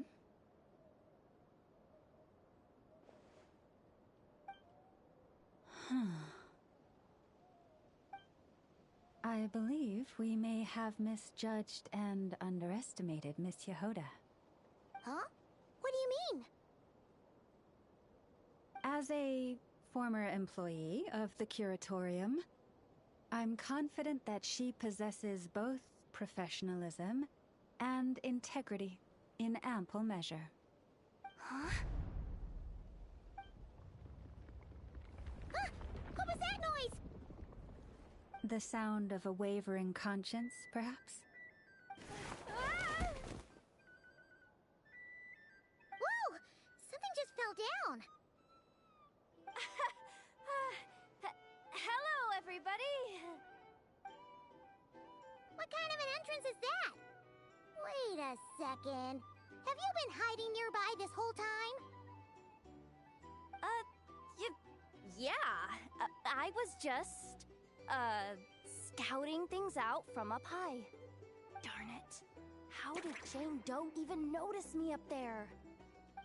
I can't believe I'd only realized I'd run out of smoke bombs this morning. What if something goes wrong inside? How am I supposed to make a quick getaway now?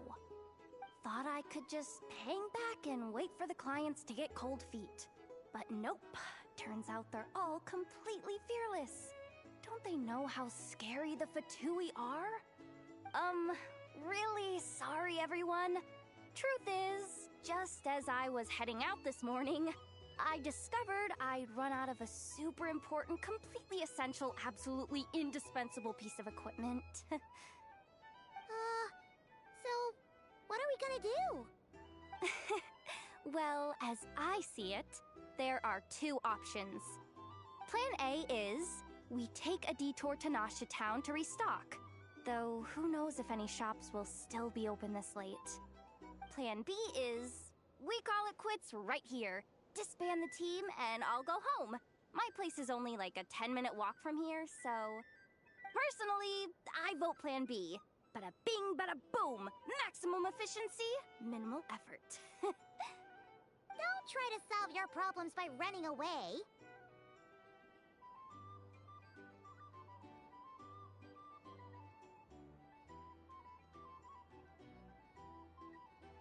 Not a fan of either? Then I guess our only option is to fall back on Plan J. That's J for Yehoda, by the way.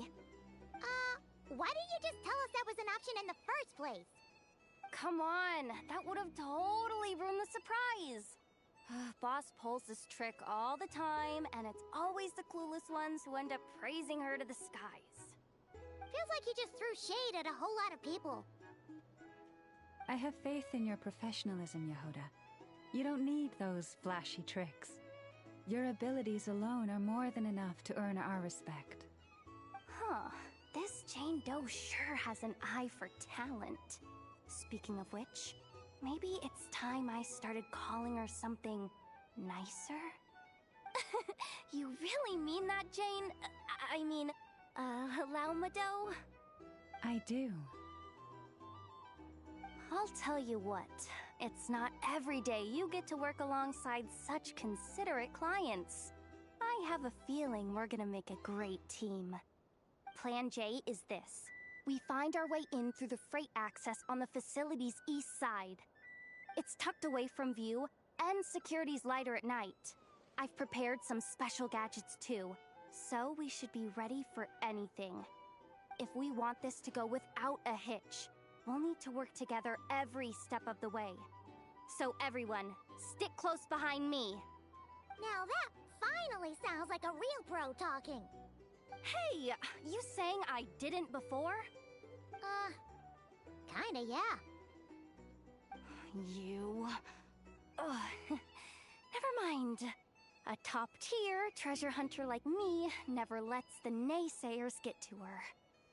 Alright, let's go over what we agreed on yesterday.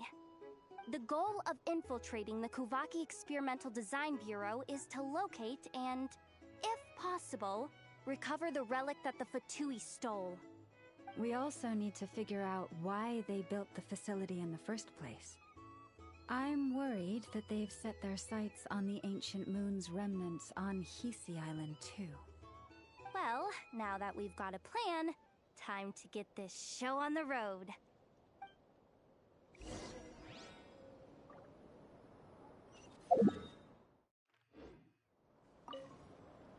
Everyone ready?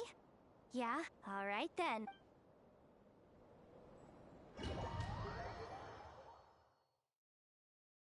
Go, go, go! But make sure you stick to the side.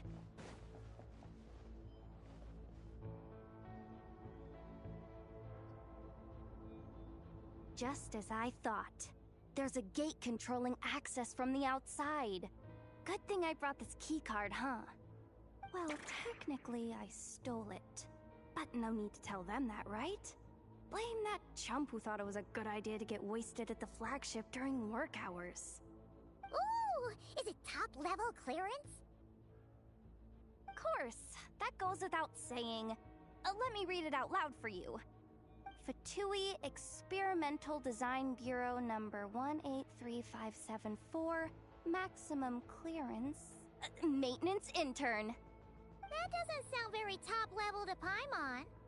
Never underestimate interns. Even the most legendary of thieves started out as rookie pickpockets, you know? Besides, if it wasn't for this person's selfless generosity, we wouldn't be able to just waltz in like this, would we? Feels like you're trying really hard to change the subject. Allow me to teach you the first rule of treasure hunting. First and foremost, use every resource at your disposal.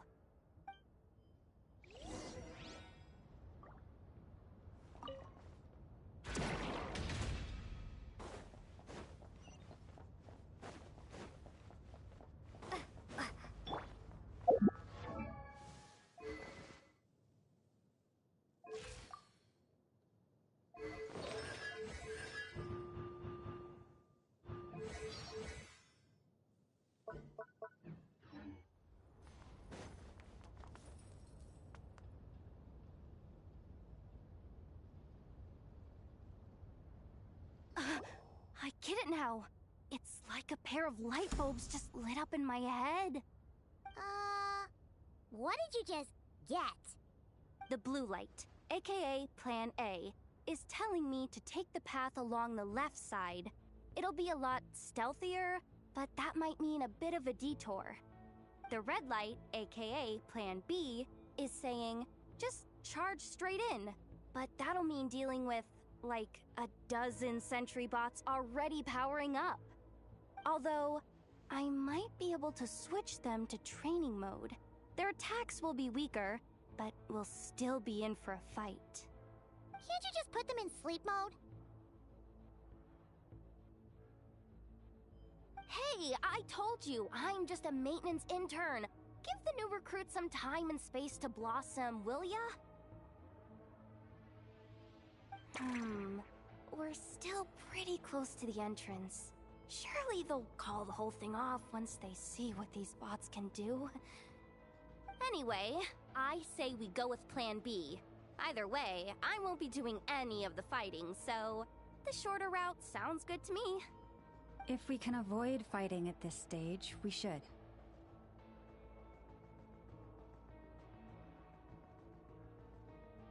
Plan J is to call it a night so we can all make it back to bed before sunrise. After all, the deeper we go, the more dangerous this is gonna get. So we might as well give up while we still can.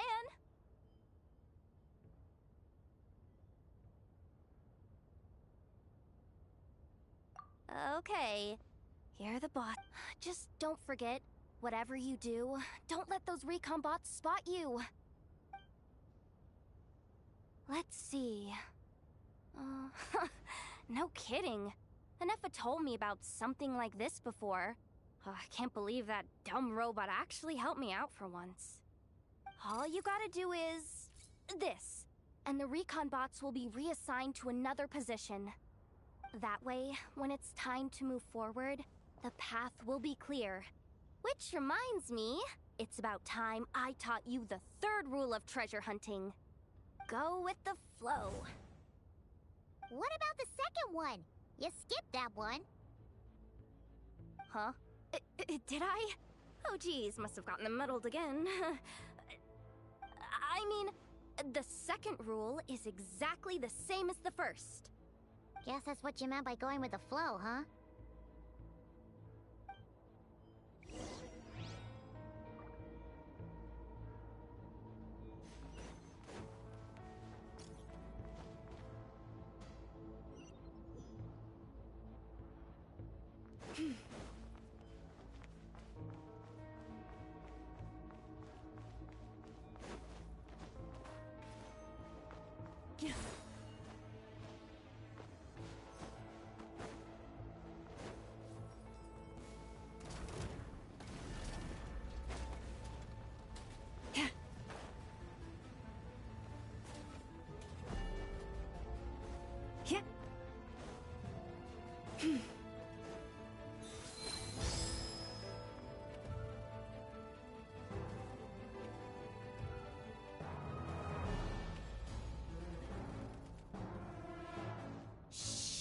Someone up ahead! Has the lockdown been initiated? Move it, soldier! The cargo has already been transferred. The lockdown procedure is complete, Commander. That sector is now fully sealed.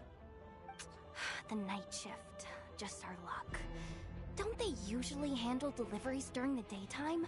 There's not supposed to be anyone here. We've come this far already, and they're really trying their best. If I suggest backing out again, it's not gonna look good. Come on, brain. Think!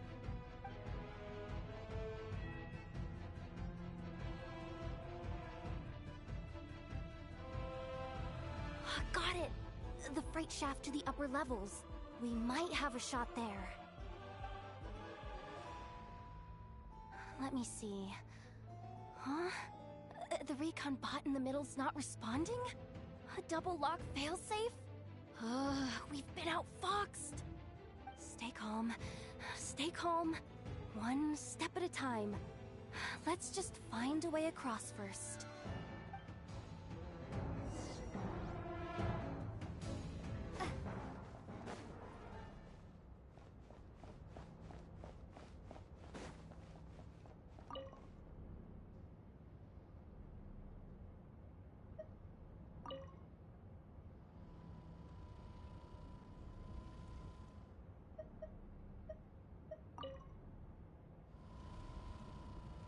All set. Let's head down this way.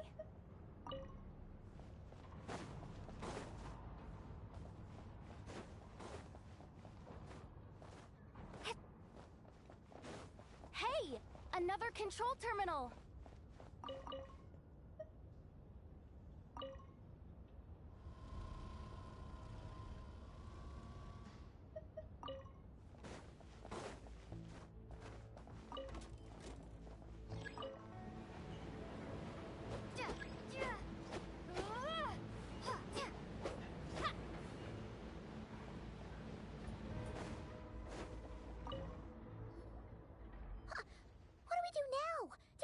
Here too.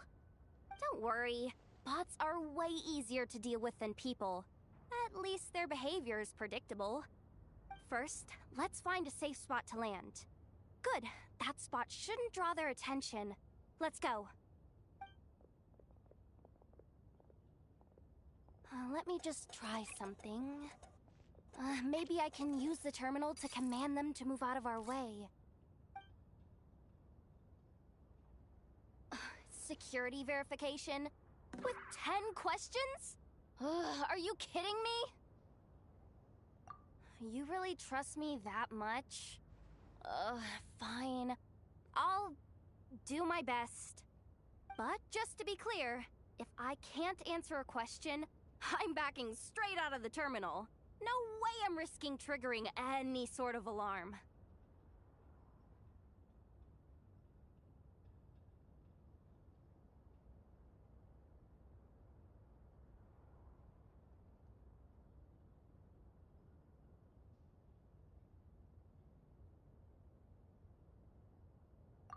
Come on, Yehoda. You can't give up now. Question 1. What is our motto? Oh, I know this one.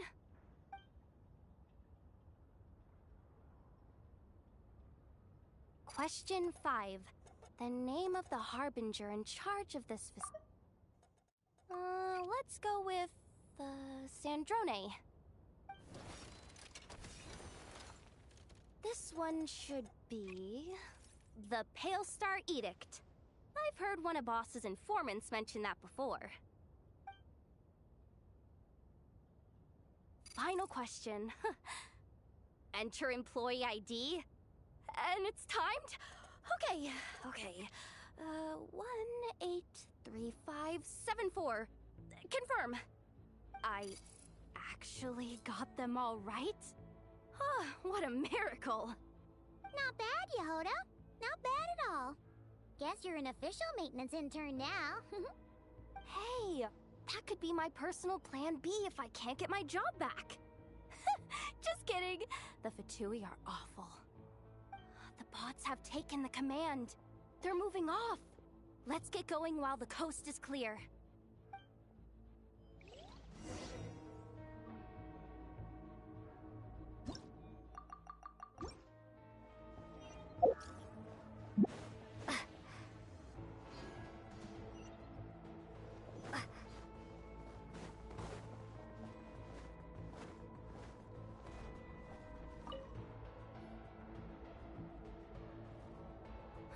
Didn't think they'd even cut off the supply of Kuvaki. They're being really cautious. If we can somehow divert some emergency power into the system, we might be able to force boot this thing. What do you mean by force boot? How do I explain this? It's like dumping a whole bucket of water into an empty pool, so that the little ducky gets to swim around again. You should probably just ask Aino instead.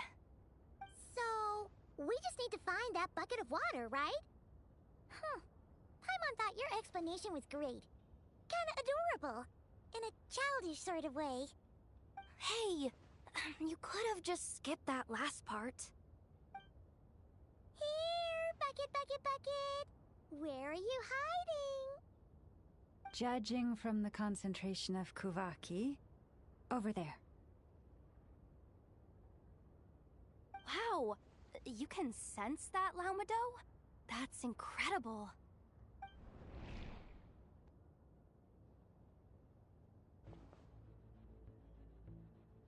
Let's move the recon bots above them out of the way first.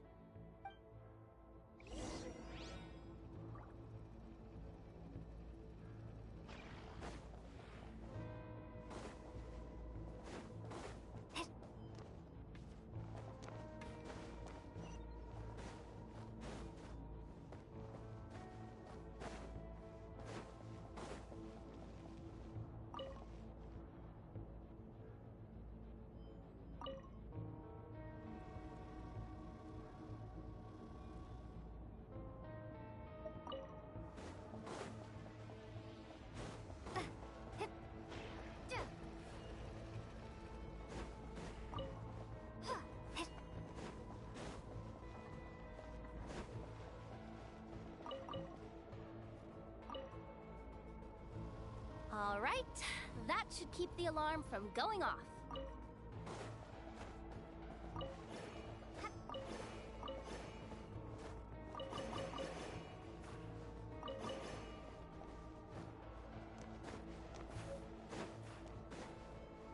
Time to plug in the charging component.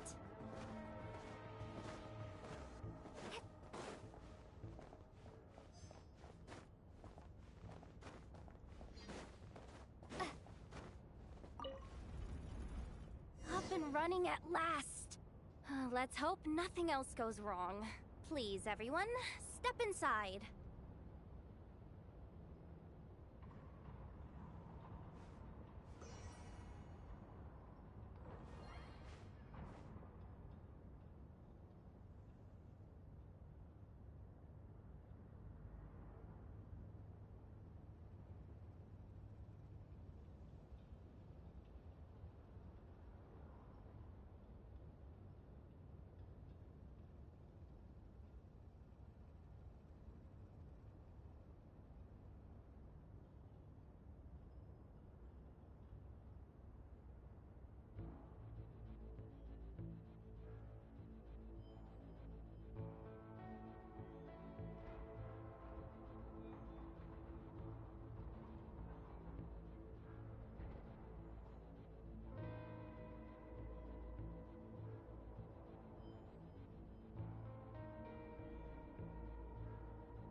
Well, it is a cargo crate after all.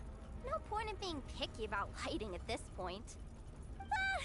Something sharp and pointy just poked me in the back! Sorry. That was probably just my antlers. It's pretty cramped in here, so I had to crouch down. Ugh. Having antlers must be inconvenient at times like these.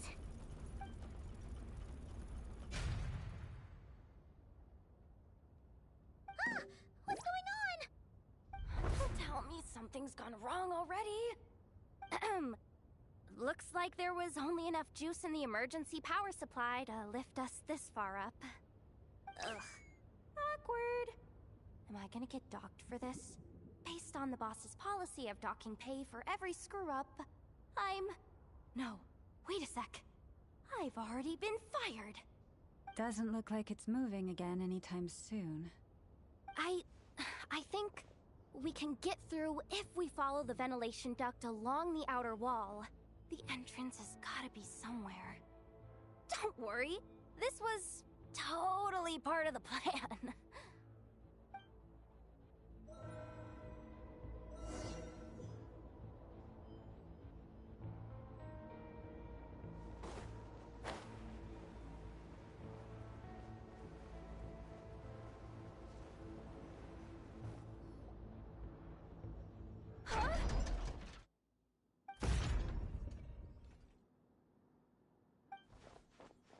Yehoda? How'd you end up outside? Looks like she slipped out at the very last second, just before the gate shut. Impressive reflexes, I must say. Though I'd expect nothing less from a former employee of the Curatorium. I'm so sorry. That was pure survival instinct. I didn't mean to ditch you. Anyway, you guys just stay where you are. I'll figure something out.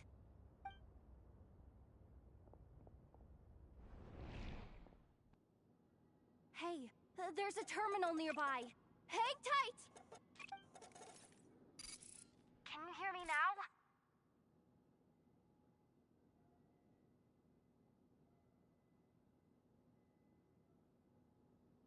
The duct security protocol has been triggered. The gate must have dropped presence. Wait, so we're trapped in here? I'm checking what I can do from this end. Watch out for the laser up ahead. What laser?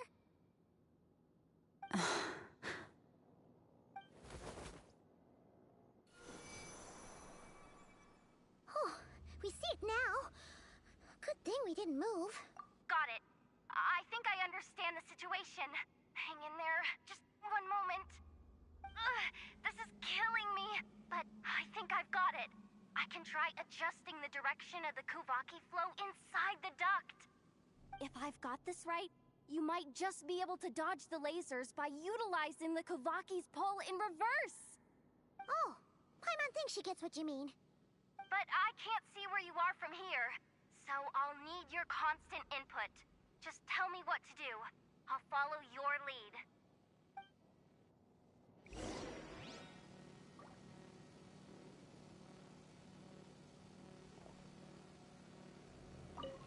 Sure thing. So, wanna grab dinner after our shift?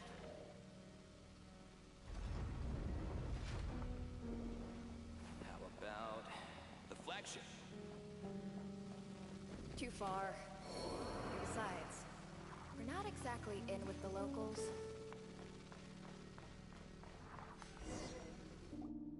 Oh, we made it to the other side. And all thanks to Yehoda. But the gate hasn't opened. How's she gonna meet up with us? Yehoda! No irregularities detected in the duct. Confirm. Confirm. Confirm. Ugh, just confirm the command already, you useless excuse for a terminal. You piece of robo-junk, you mindless pile of scrap! What the? Insufficient clearance? Of course, I don't have the clearance! You oversized... Ugh, ow! Go with the flow, Yehoda. Go with the flow. If the others make progress, that's great. But You can't bank on it. You've never been one to depend on others. So, it's about time you stepped up to the challenge. Deep breaths. Stay calm. My priority right now is getting my hands on a high-level access card. That way, seeing your which means, even if this is crazy, Yehoda! You're all alone. You've got nothing. And yet, you're charging ahead like fear's a foreign con- Maybe that's exactly why. 'Cause I've got nothing left to lose! Confirm! Am I a genius? Whoa, this feed's super clear. This is gonna be a piece. Wait a second. This thing's not a guard bot. It's a janitor bot.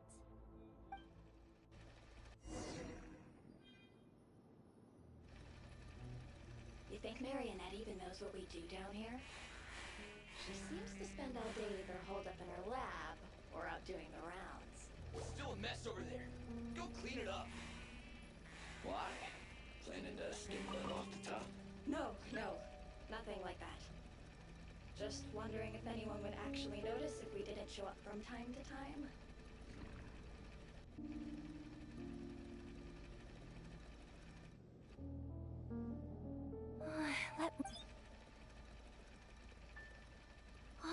Hey, why'd you stop? You haven't finished sweeping that corner. But, I can see the car from here. Guess I have no choice but to swap. Sweep up the crumbs by my feet. Yeah, good luck with that. What are you gonna do when they ask for a progress report? Sucks, though. Finally sent somewhere warmer than Snezhnaya, yet we barely get to see the outside world. Gotten rid of the dust behind the door yet? Come on, where's that bot passage when you need it? There! The terminal's just ahead. But will Yehoda be okay? Paimon! She said she'd use every resource at her disposal, so let's have some faith in her abilities. Besides, when it comes to surviving in Nodcry, she probably knows more than any of us. So, they really do believe in me. But how long are we gonna have to stay here? Paimon doesn't want to get caught by the Fatui either. Does Paimon mean the two Fatui in that room? Let me see if there's a way to distract them. Wait, did you hear that? Huh? The alarm? What's going on? Let's go check it out. This looks like somewhere important, but there's nothing here. Hey guys! It's me! Yehoda, are you okay? I'm fine. I managed to swipe a high-level access card and triggered an alarm to draw the guards off. But we don't have much time.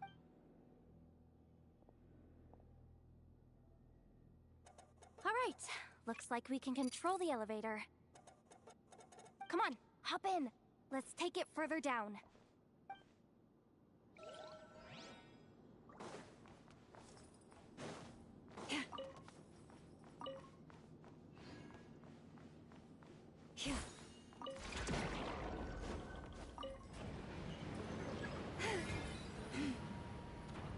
Forest, protect us.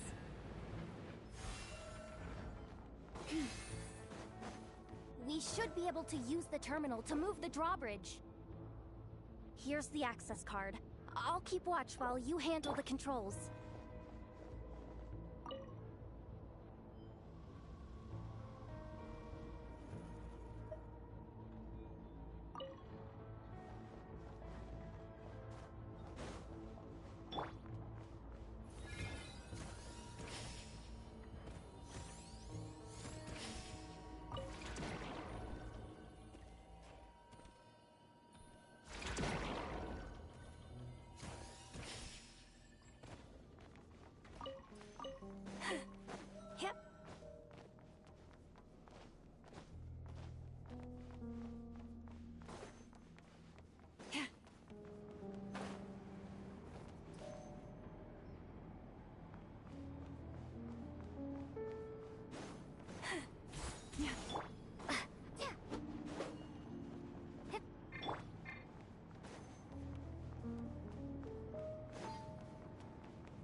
and flow is over. Take my broken crown.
Maybe I wasn't meant for this world. The ebb and flow is over. Oh, forest, take my broken crown.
All done.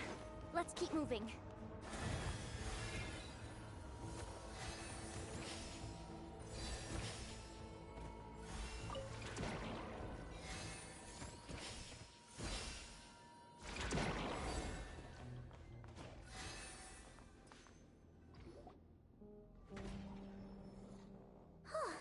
There's no one here! That's good news for us. Let's head inside.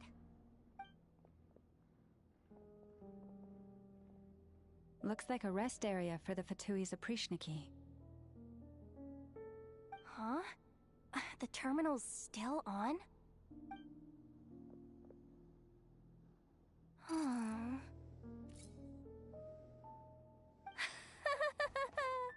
Looks like that good news is now half good news, half bad news.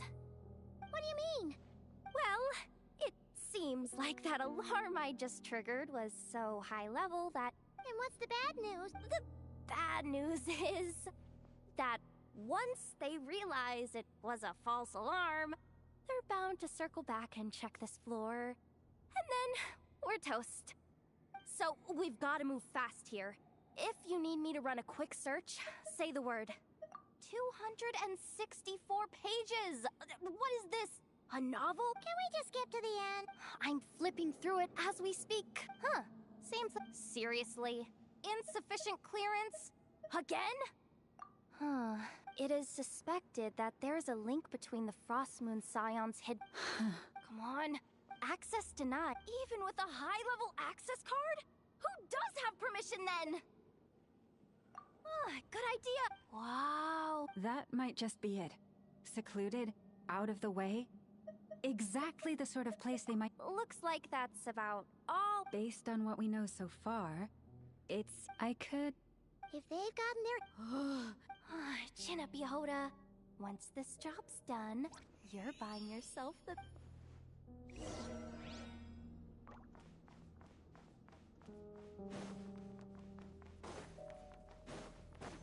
Leave this place.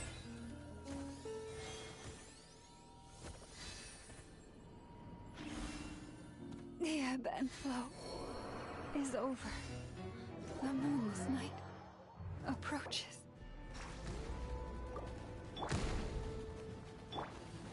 Go! Forest, protect us.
By the Frost Moon of old.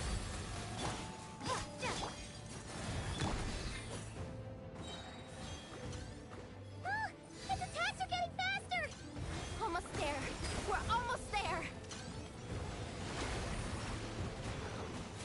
You poor lost lamb.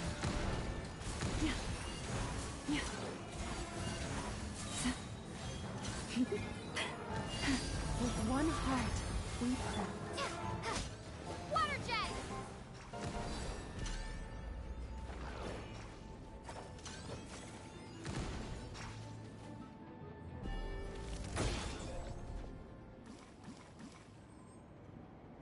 It's finally down. Quick, let's hurry down to the lower level before we're spotted.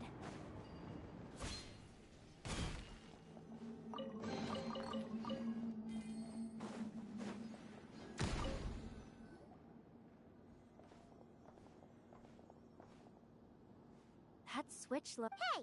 You spotted it first! Not a chance. I'm just the guide, remember? At most, I'll help you look for an escape route. They don't seriously think pulling this thing's gonna lead to treasure, do they? I'd be amazed if it doesn't set off an alarm. Besides, I didn't even bring my smoke bombs. Which reminds me of the action...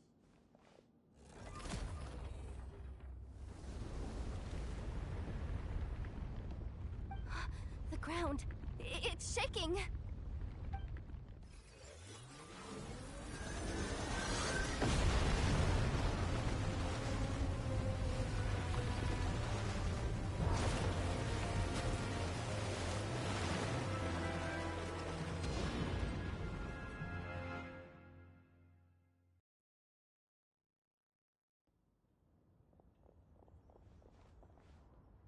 Wait, did the... Surface of the water? Open up? This is bad. This is really bad. I'm getting put on the Fatui's blacklist for sure. Don't worry, Yehoda. You've helped us so much.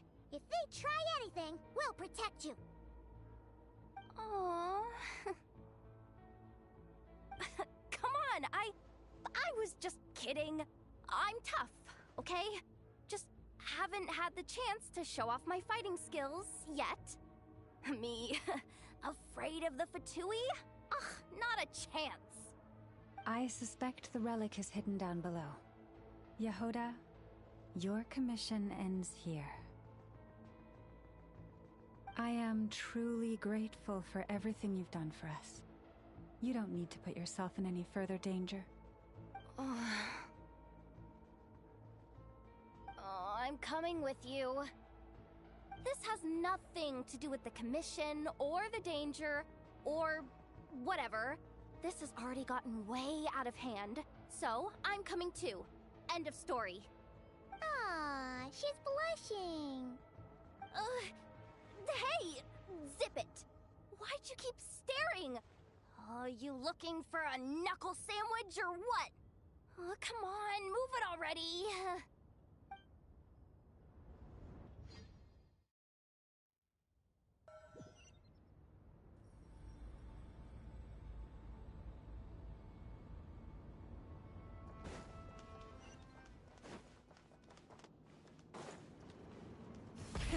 Rev the engines!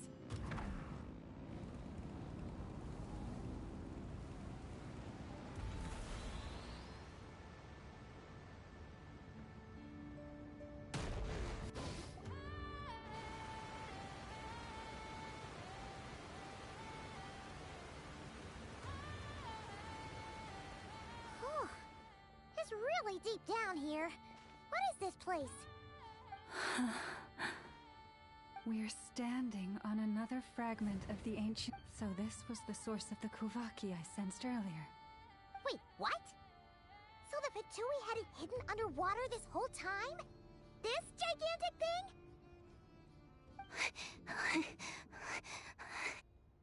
Yehoda, you've been kind of quiet since we got down here. What? Me? Have I? It's nothing. Really. Oh, my grappling hook's not nearly long enough. And if someone spots us here after... Oh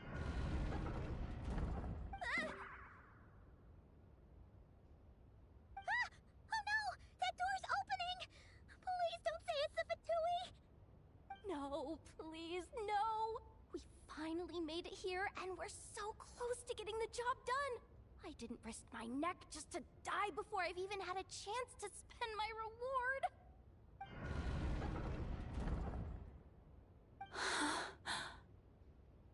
What happened? Why did the underwater barrier open? How could this be? Huh? Lauma? And... you guys... Wilhelmina? What's going on? Looks like... there's no point trying to hide it anymore. Well, what are you talking about? I thought you might come, but I didn't expect to see you here so soon. Forget it. The Moon Marrow isn't here. You... joined the Fatui? Yes. When? The day I could no longer bear to live a lie. At first, the Fatui wouldn't accept me. But then, one of their harbingers noticed me, and... said she'd give me a chance.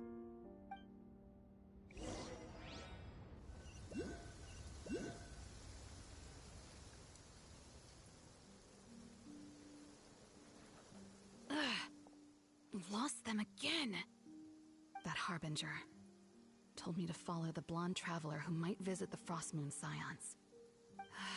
Easier said than done, though. The animals are on alert at night. If they see me, Lauma will catch wind of what I'm doing sooner or later. Am I really doing the right thing? No. It's too late to turn back now.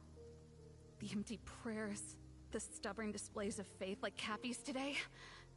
This isn't the life I want. Huh? Is that... Ah, the Traveler's back. I won't let her slip away this time. Wait, who's that with her? They look so alike. They seem to be heading towards the statue of Kutar.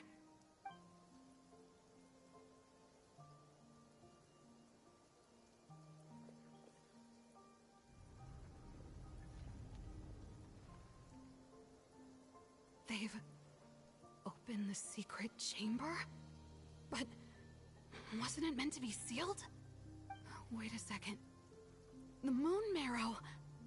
Surely they're not after the moon marrow. I'd better go report this straight to... Hold on. If they do actually make it to the final room, then maybe I'll be able to get my hands on the relic. The one thing the Fatui have been after this whole time. If someone's going to take it, it might as well be me. This could be my ticket to joining them.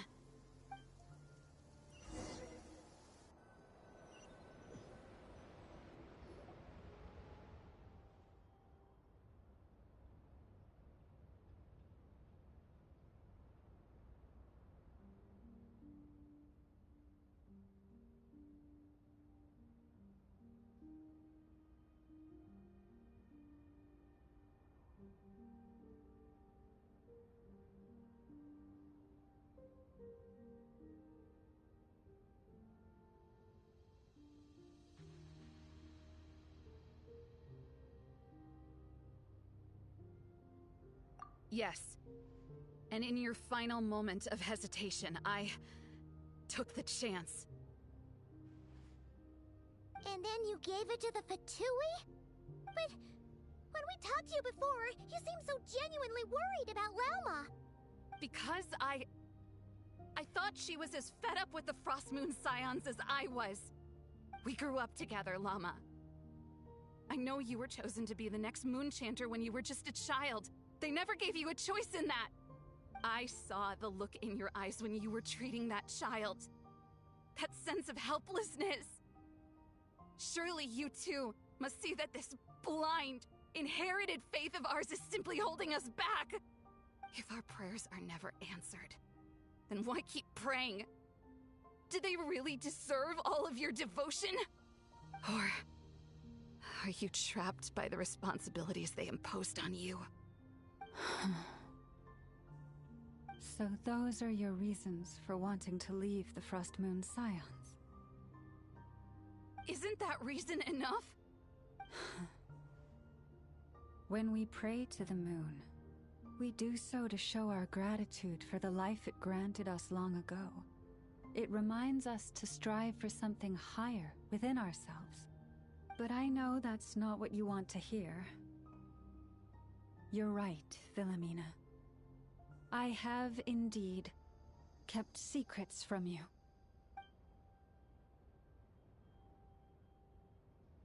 I knew it.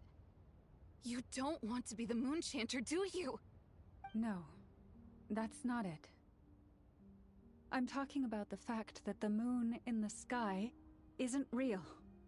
What? You're saying... Huh? I've completely lost the thread now. Oh, do we really have to do this here? What if a Harbinger shows up? Oh, I'm not cut out for fighting big bosses! The pain you sensed in me was the pain of hiding this truth. If what you're saying is true, then you already knew that the Frost Moon Scions wouldn't believe any of this. Why didn't you just leave like I did? You don't understand, do you? That's the difference between us, Philomena. I care about the Frost Moon Scions. They're family to me. It hurts because I care. And that's why I chose to hide the truth.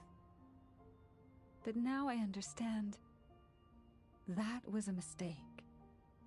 My family deserves to know the truth. I shouldn't have tried to hold it all together with empty prayers. Are you trying to say that I only ever cared about myself?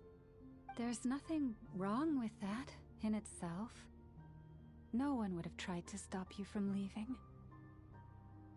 But you did not have to stab us in the back like this.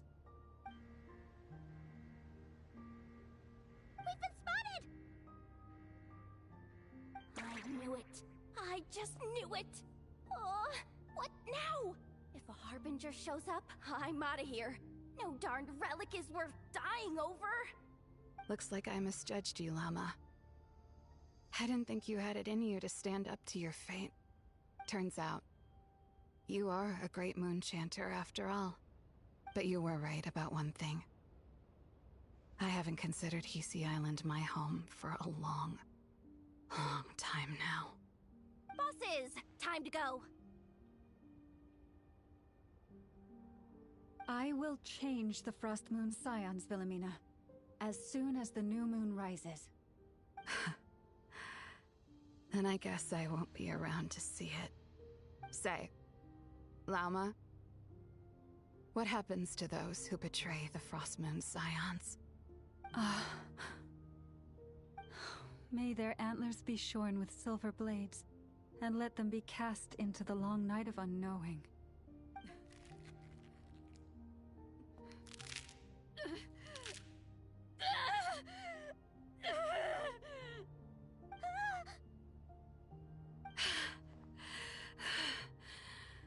I have honored the ways of the Frost Moon Scions one last time. Think of it as a gesture of respect, Llama. There they are! Llama? Marionette has the Moon Marrow. She went to Star Sand Shoal. Don't flatter yourself now. I'm not trying to atone. I just don't believe you'll actually be able to change them.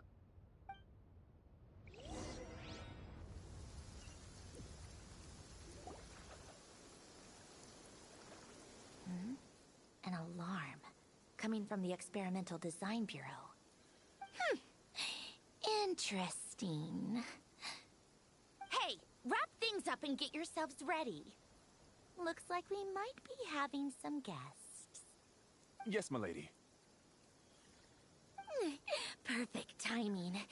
This job's been boring me to death.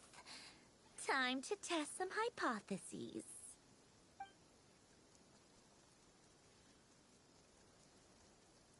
Bosses! I mean, esteemed clients. I mean, generous benefactors. Wait up! Come on! Sure you don't want to consider heading home first and coming back another day? Nasha Town's that way. You are aware that this is the way too. A little ahead of schedule, aren't you? Oh no, it really is a harbinger this time. Marionette. So you are here after all. Hand over that relic right now. It belongs to the Frost Moon Scions. You mean that thing your antlered turncoat brought us? Huh, I have never much cared for trophies given up without a fight. But watching you tear each other apart over it? Priceless. I'm not in the mood for warnings today. Ooh, how frightening.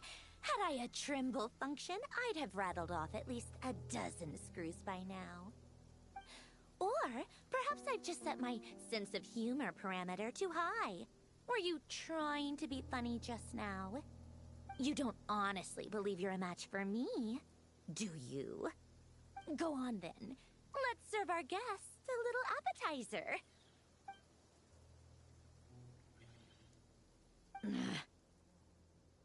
Hey, didn't you hear me? I said let's serve our guests a little... What's going on? Oh no. Watch out! It's the Wild Hunt!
Try and stop me! Strike above! Lushes the moon. With one heart, we Rest from the sky!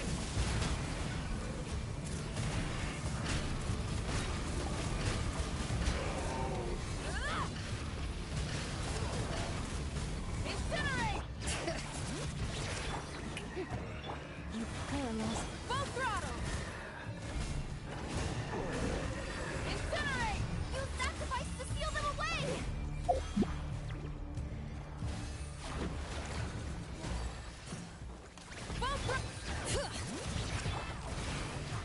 By the frost moon of old, receive my Pyroclastic surge!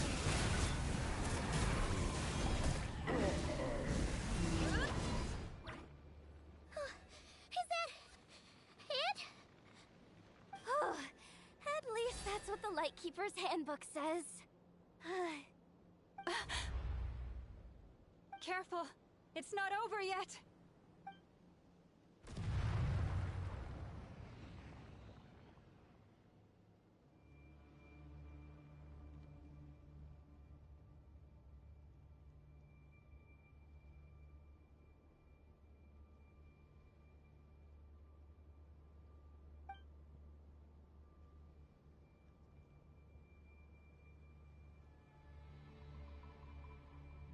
Paimon! Lauma! Yehuda!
Wait, what was that?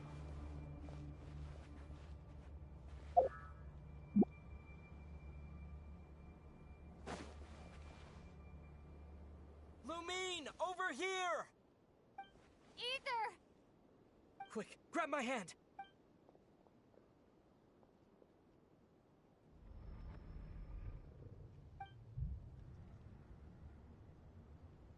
Lumine, what's wrong? Why are you here at all, Ether? What do you mean? If I may be so bold, what? Why were you after the Moon Marrow that night, Ether?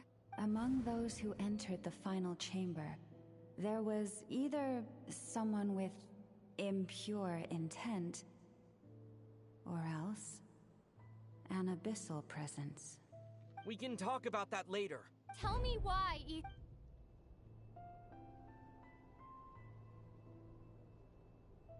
You know, this is only the second time we fought together since the day we both woke up in Teyvat. No. Lumine. But when I found you, you were still in hibernation. Even the key to the chamber was still secure on your person. We didn't wake up together. What are you talking about? We don't have time for this, Lumine! Look at me, Lumine! Don't you want to explore this world with me?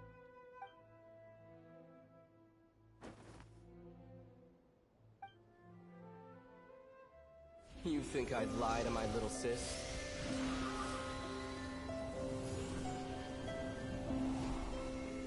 What a letdown.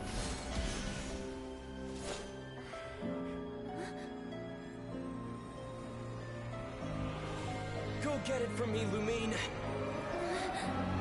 It belongs to me. I never believed it. I didn't want to believe it. That strange feeling that something was off.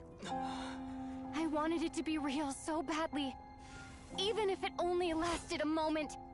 But you're not my brother.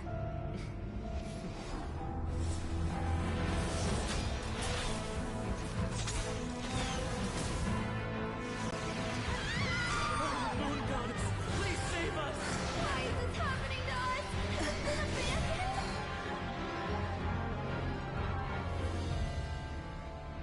The cold night should be our blessing, yet only confusion and sorrow remain. The truth may yet lie beyond the sky, but must we become lost because of it? Standing before you, as a scion of Hyperborea and the Frost Moon's emissary, I say this.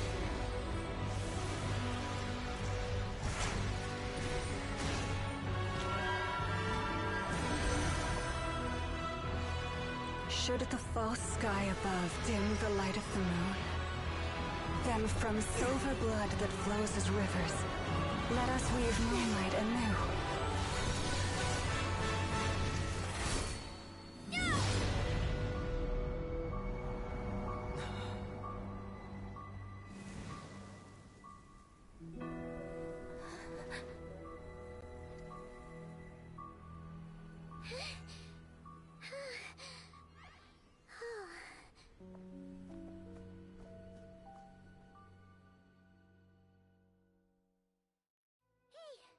Is everyone okay?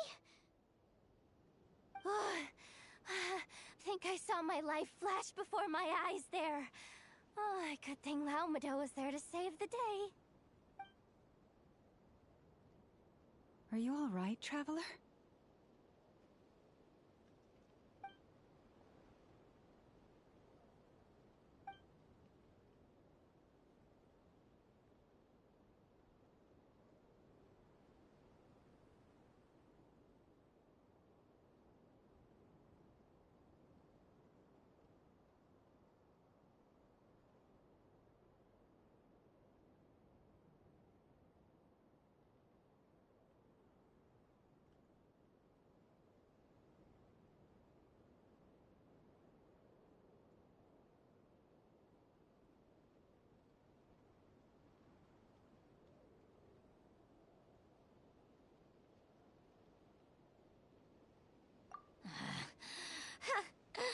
Well, that took you long enough. Seriously, how many of you are there? Pathetic. Oh no. Oh, I spoke too soon. Totally forgot we still have a Harbinger to deal with.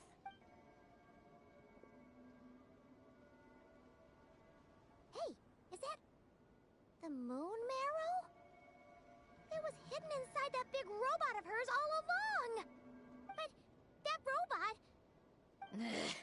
That's Polonia to you, not just some robot.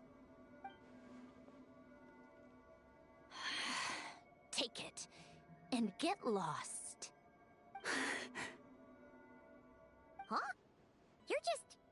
giving it to us? Well, I wasn't the one who put out the order to find this thing in the first place. So if someone wants it, they can help themselves. Maybe even choke on it. See if I care.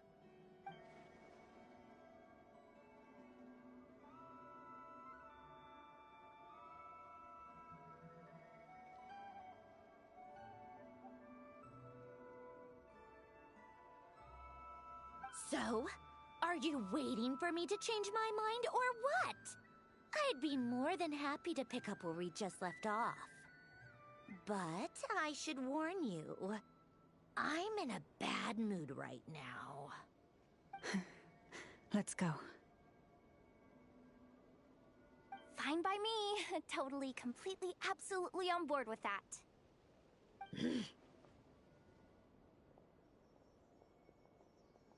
It's finally over. If that doesn't make the most thrilling commission of the year, I don't know what will. Looks like the Fatui are all gone now. Lauma?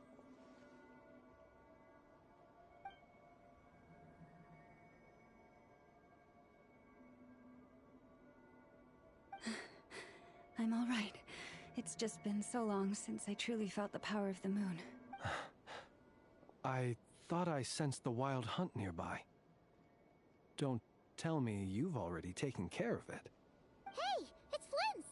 Hey, he's that Ratnik. Unless I am mistaken, you are the Moonchanter of the Frost Moon Scions, are you not? May I ask? Please, don't get me wrong.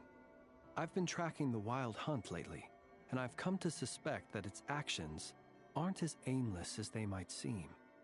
When I saw what you were holding, I could not help but start connecting the dots.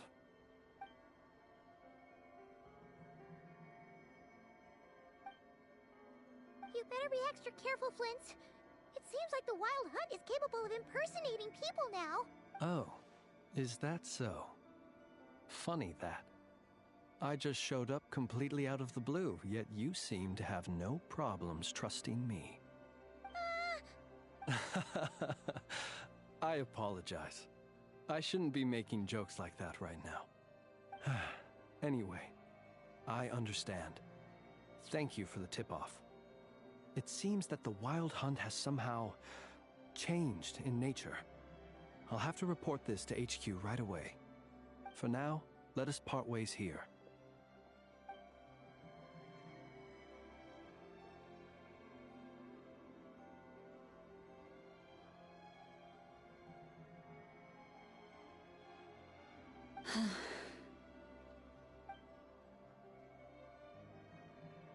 That little joke of his just now sure scared the bejeebies out of Paimon.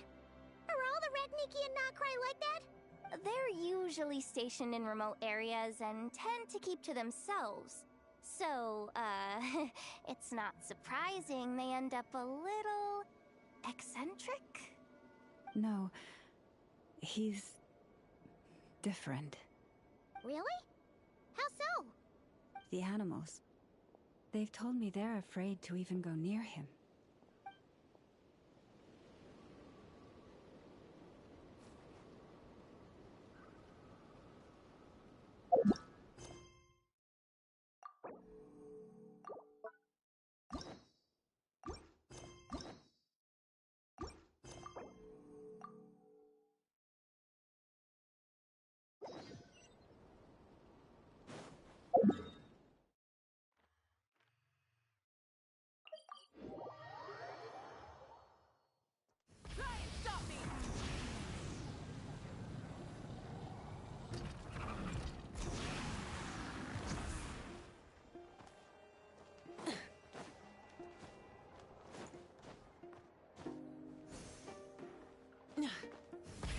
Rev the engines!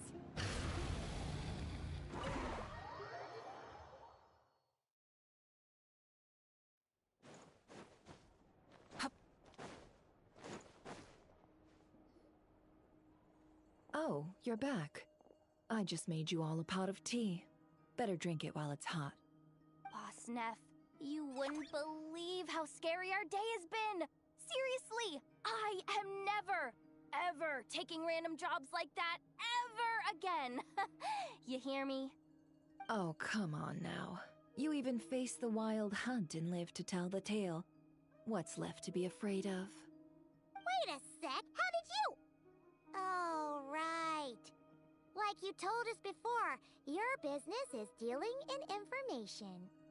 Huh? Boss Neff. The teacups. Why is there one missing? Did you think I wasn't coming back? My. How could you think that of me? You know the rules. If a member of staff wants tea, they pour it themselves. Your cup's sitting safe and sound right there, in the cupboard. Member of staff? Does that mean you're accepting me back? Wasn't that the deal? Boss Neff! You're the best boss ever! You never change, do you? Everything turned out fine, no? You found exactly what you were looking for. Yet there you are, sulking away as usual. Nefer, that medicine we discussed before, the one for congenital Kuvaki sensitivity, I need you to get it for me.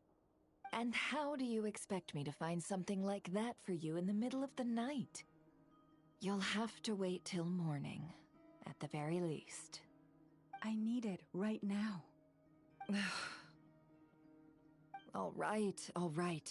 I'll see what I can do. But you know urgent means extra charge, right? Thank you. You know what? You do seem a little different. In a good way? Or a bad way? Who can say? I'll take it either way, so long as you don't start making a habit of asking me for ridiculous favors.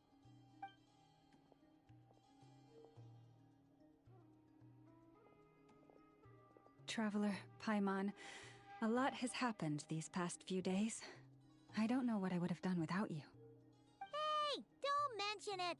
That's what we're here for.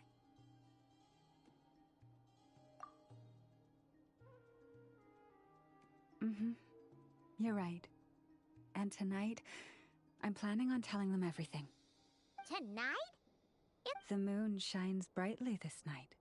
What better time for the Frost Moon Scions to usher in a new dawn for truth? Thank you for your kind words. But before I do, there's one more thing we need to deal with. Oh yeah! Now that we have the moon marrow... You'll have to forgive me. I used too much of my strength in the battle earlier. I fear I won't be able to help you uncover the truth of the past. Not right away, at least. That's fine. We're gonna be in Notcry for a while anyway, so there's no rush, right? Thank you. But there's another problem. How to keep the moon marrow safe now? Huh? Can't we just return it to your secret chamber? The seal has been broken. Even if it were restored, now that the wild hunt has gotten in once, there's no guarantee that it won't happen again. Oh, right. Yeah, that makes sense. Back when the Frost Moon Scion's bloodline still ran strong, in special circumstances, a moon chanter could act as a vessel, safeguarding the relic within their own body. But it is a grueling trial of will and endurance. The moon chanter who did this only lasted 2 days. As for me, I might be able to last 5, at most. Hold on. You'd be using your body as a vessel? Yes. You can think of it like dropping a red-hot ball of iron into a bucket of water. How long the water lasts depends entirely on the bucket's size. Pardon? Hey! That's not a bad idea! You've always held up pretty well against the abyss. Surely the moon mirror can't be any more dangerous than that. It's not at all that I don't trust you, but it's too risky. But out of options, aren't we? Might as well give it a shot. All right. Well, I'll be right by your side. If anything feels off, please tell me immediately.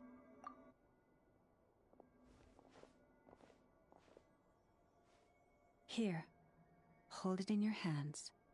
Feel its power.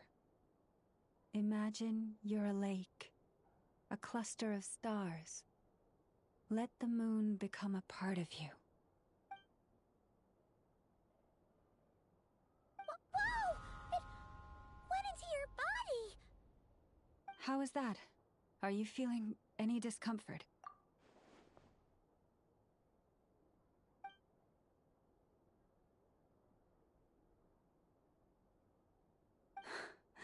Astonishing. Not even the slightest hint of lingering fluctuations. It's as if all that power just sank to the bottom of the ocean. Well, looks like we won't have to worry about the wild hunt catching its scent now. Phew! Paimon knew you have special abilities, but still, you never fail to amaze. Hmm? Did I miss something just now? Yes. And it was nothing short of a miracle. Not something I'd be interested in, then. Anyway, here's the medicine you asked for. This is all I've got for today. I'll have someone send the rest over when we have it. Thank you, Nefer. I really appreciate everything you've done for me.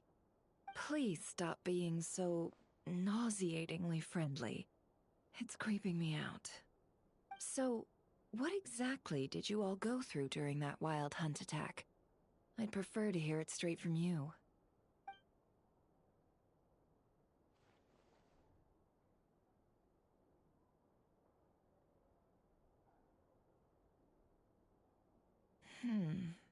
A phantom that can mimic the appearance of others.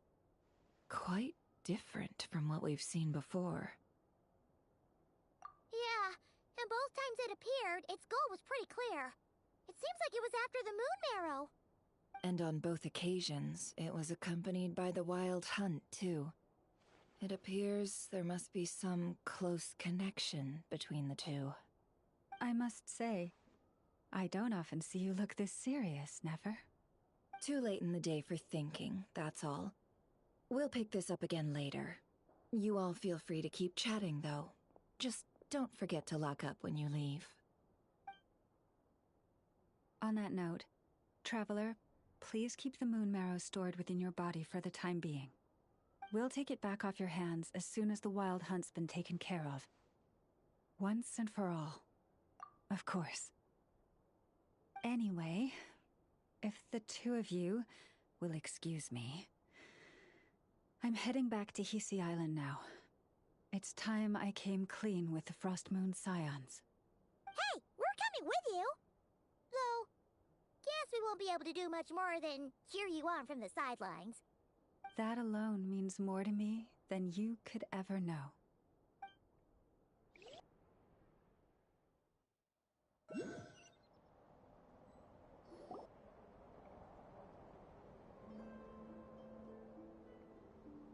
What's going on? I'm not sure. It seems like the Moon Chanter has something important to tell. I heard That's all. Noble scions of the Frost Moon, my kin beneath the moonlight, I hereby declare the truth to you. Long have our ancestors looked up to the Frost Moon, guided by her serene light. Yet now, she lies hidden beyond the limits of the sky. And so, Lauma began to reveal to the Frost Moon Scions a truth long hidden within her heart. A story of a false moon and the death of gods. Kutar was indeed born of the moon. But that does not give us the right to reap without sowing, nor clothe ourselves without the toil of weaving. As she spoke, some who listened were stunned into disbelief, while others seemed to awaken as if from a dream. From this day forth, the road shall be paved with truth, and we shall pave it ourselves.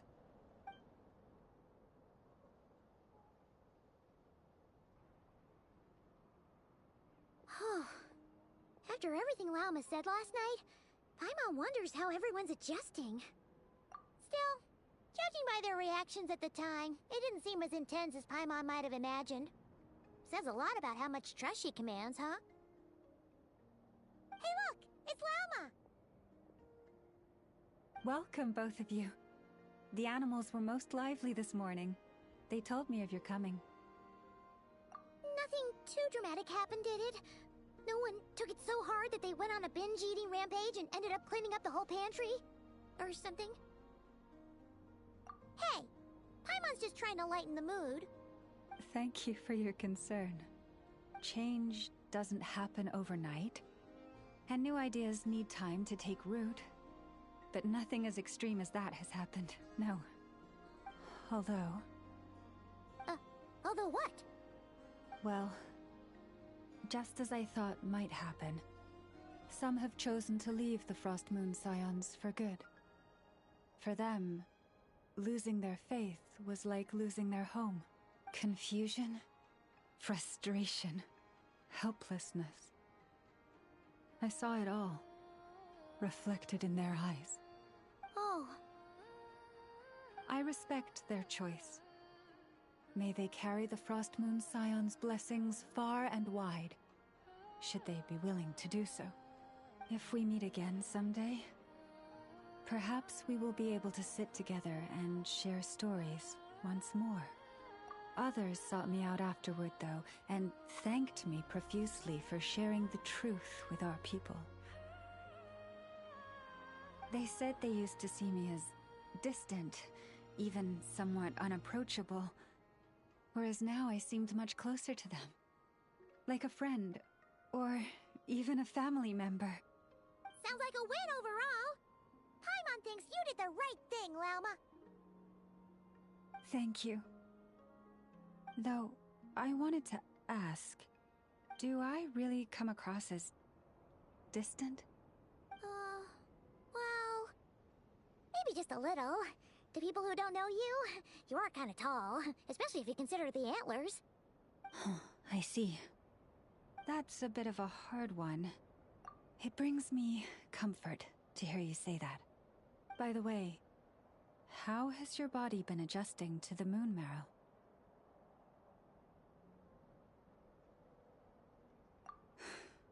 I'm glad to hear it. I've also suggested to Nefer that we meet within the next few days. We need to figure out how to counter this new manifestation of the Wild Hunt. But for now, let's just relax. I want to enjoy this feeling a little longer, of finally living on the bright side of the moon.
Even when the night is gone, and even when the sky is hidden from view, still the moon shines its light upon you.